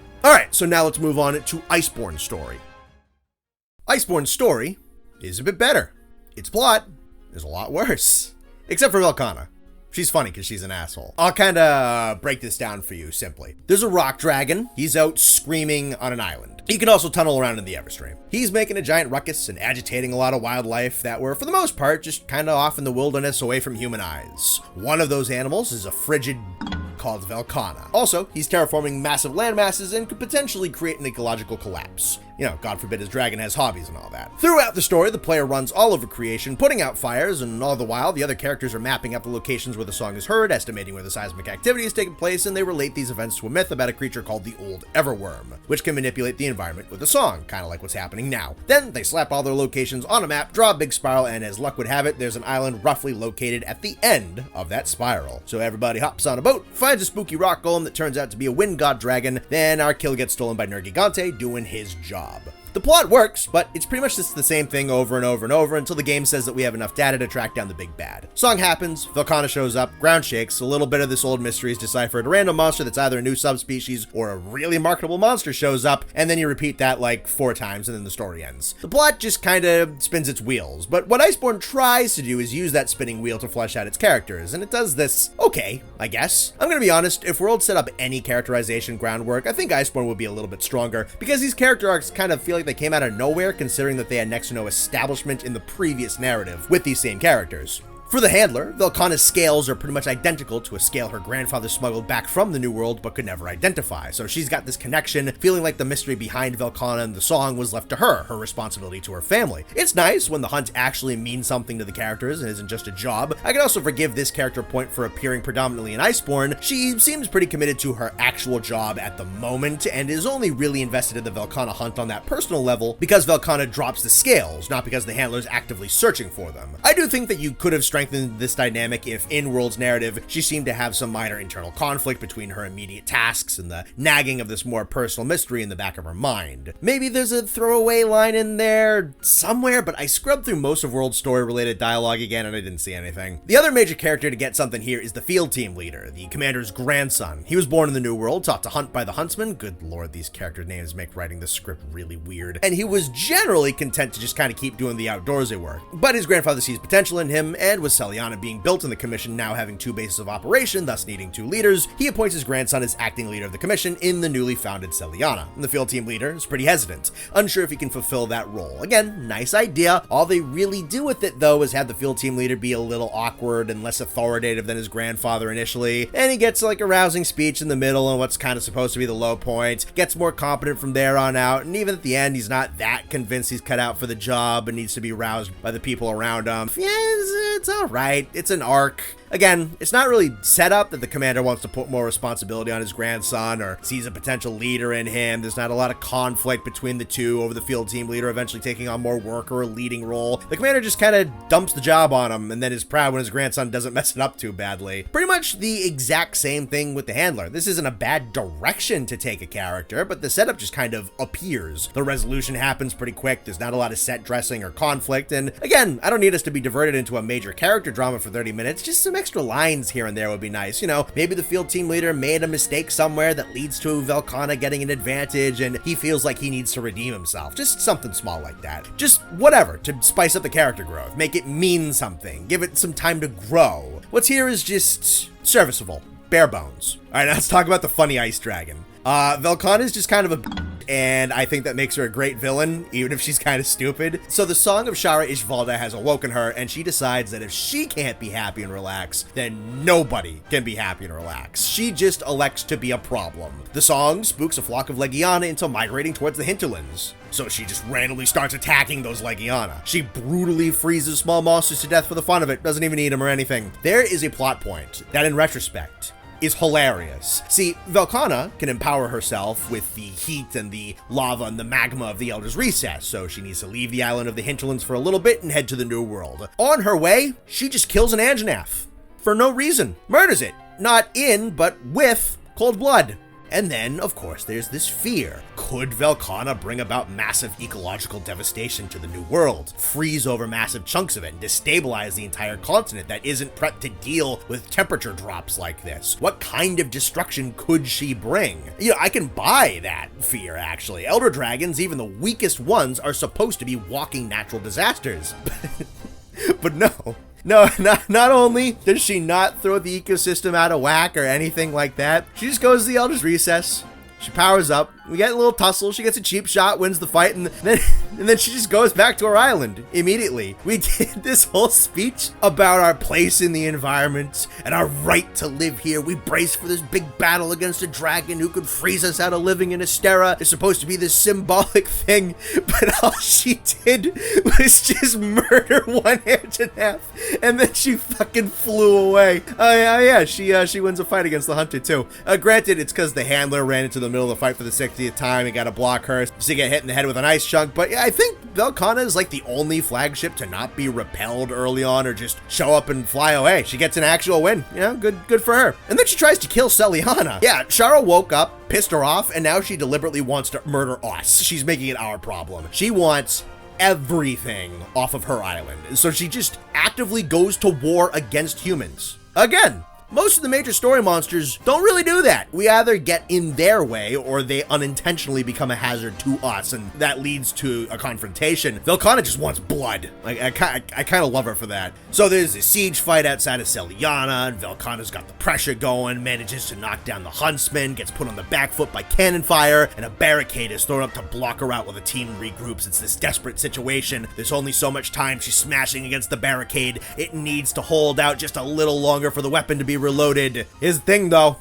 Velkhana can fly, and she just doesn't. Then we kick her ass back to her nest, track her down, and kill her. One problem down. I love Velkhana. She is simultaneously, unironically, one of the best villain monsters in the franchise, and also a violent psychopath to the point of idiotic belligerence. She also gets a lot of screen time, even if she's pretty much irrelevant for most of the back third of the story, but she gets in a lot of fights against us, sets a precedent for being threatening, and is an extremely active antagonist. I think she's legitimately cool for pretty much most of the story. So now let's talk about the ending. Gonna preface this before we start. I rewatched the World and Iceborne stories before writing this chunk, then went searching for other people's takes on the whole thing just to see other people's interpretations. One video I especially liked was by a dude named TomCon and the conclusions that he came to about what the games were trying to say. I recommend you check out his work. I watched his video, rewatched the endings of the games, and I think I agree with the conclusion that he came to. Monster Hunter World and Iceborne seem to have two parts of a whole message regarding human intervention and the environment. We are uniquely proficient at cultivating and destroying the world around us. The guild is usually portrayed as an organization that's extremely careful about correcting imbalances and not damaging ecosystems where they don't need to be damaged. We're supposed to be wardens, keeping the peace, and for that reason the guild goes out of its way to try and study and explain nature and its natural phenomena as best as it can so we can mitigate calamity while doing the least damage. It's kind of funny in retrospect thinking about how many monsters we wind up killing in the gameplay, but it's easier to look at it that only the story hunts are what actually canonically happens. So this is a really tough balancing act. Sometimes it's difficult to know when we're the only thing that can save the environment and when we are being arrogant. Nature has its ways of correcting itself. It has loops and it has cycles and backup plans. There's a reason it hasn't all exploded already. And the chief representative of that idea that nature can and will take care of itself in Monster Hunter is Nergigante. I said this a while ago, Nergigante does not know that he's in a video game. He doesn't know that his existence has thematic value. He isn't a conscious guardian of the natural way of things. He's just an animal. Nature needed an animal capable of dealing with insanely powerful aberration monsters that could be a threat to huge chunks of the planet, so it made one. A dragon specially crafted to track, survive the wrath of, and kill other elders. Nergigante preys upon the Elder Crossing because it's an easy shot at a dying elder. This keeps the Everstream from overflowing with too much bioenergy.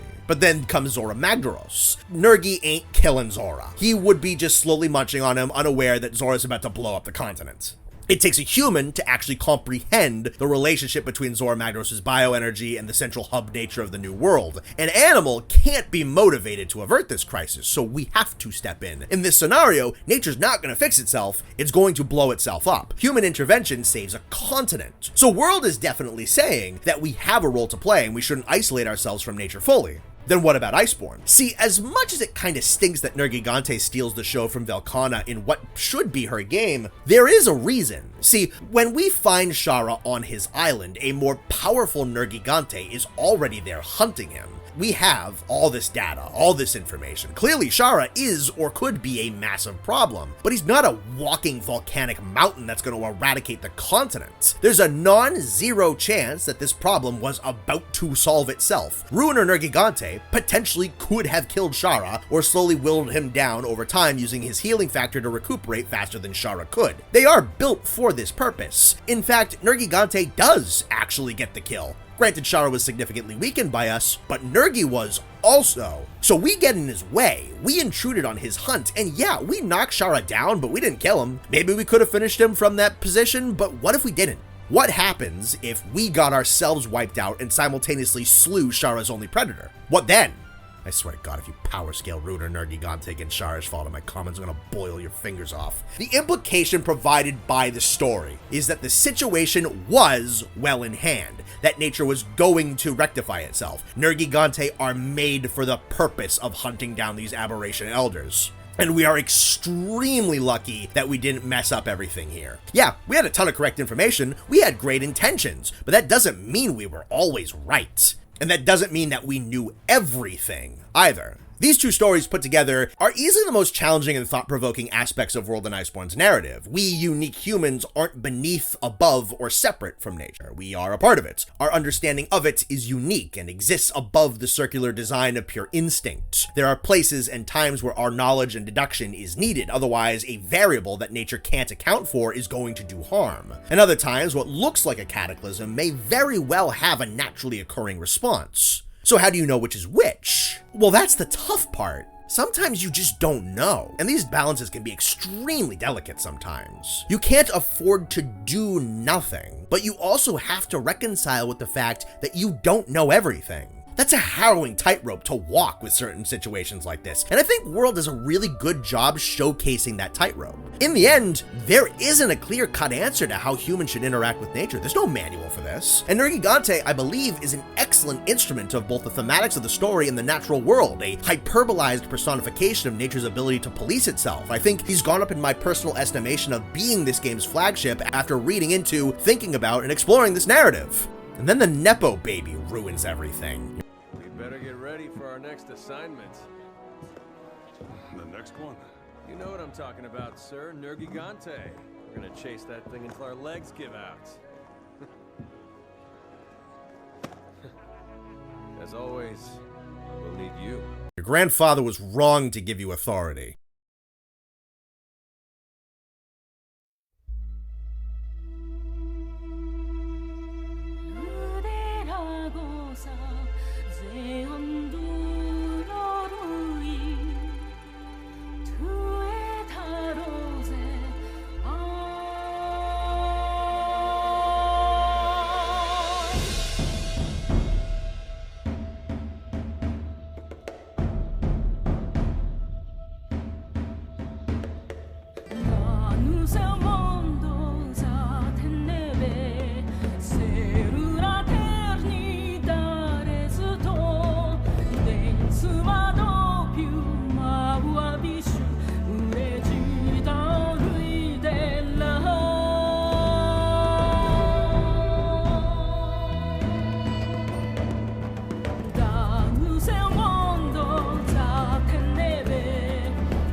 And yeah, that's Monster Hunter World Iceborne. Or at least, everything I wanted to say about it. Does this deserve to be the big, special, famous child that gets held up on the pedestal? Yes and no. Despite there being a myriad of issues all over the place with wide-ranging intensity, there is some undeniable magic baked into this thing. The maps suck you in. The combat is fast and intense, but also meaty and weighty. The monsters make for some phenomenal fantasy animals, as well as some of the all-time great boss battles in video games. The soundtrack sticks with you. The multiplayer hubs create memorable experiences. The long nights running sieges over and over again. The days and the days it took to figure out how to beat Fatalis on Elatrion. The hours wasted in the Seliana Gathering Hub just kind of shooting the shit with friends. The marathon hunts and the guiding lands. That's kind of the experience that you don't forget very easily. Even with all of the justified reasons to be frustrated with World and Iceborne, I don't think I could feel any emotion towards it more strongly than how much I love it. It's special, and I hope I did it justice. Lord knows I tried, you know? And if you stuck around this long, thank you very much. It's hilarious to think that this was supposed to come out in February. It's probably August right now at the very earliest, so thank you for being patient. With any luck, I'll learn from this experience and never do anything like this ever again. I'm pretty sure I've said that multiple times, and you and I both know that that's not going to happen. By the way, I can't wait until 6 years from now when I make a celebration and critique of Monster Hunter Wilds, and all you who crap on the game right now get misty-eyed when I play its main theme over the outro to my 14-hour video on the game. Yeah, you are not immune to propaganda. This has been CR-Volcanic or Connor. I'll see you around.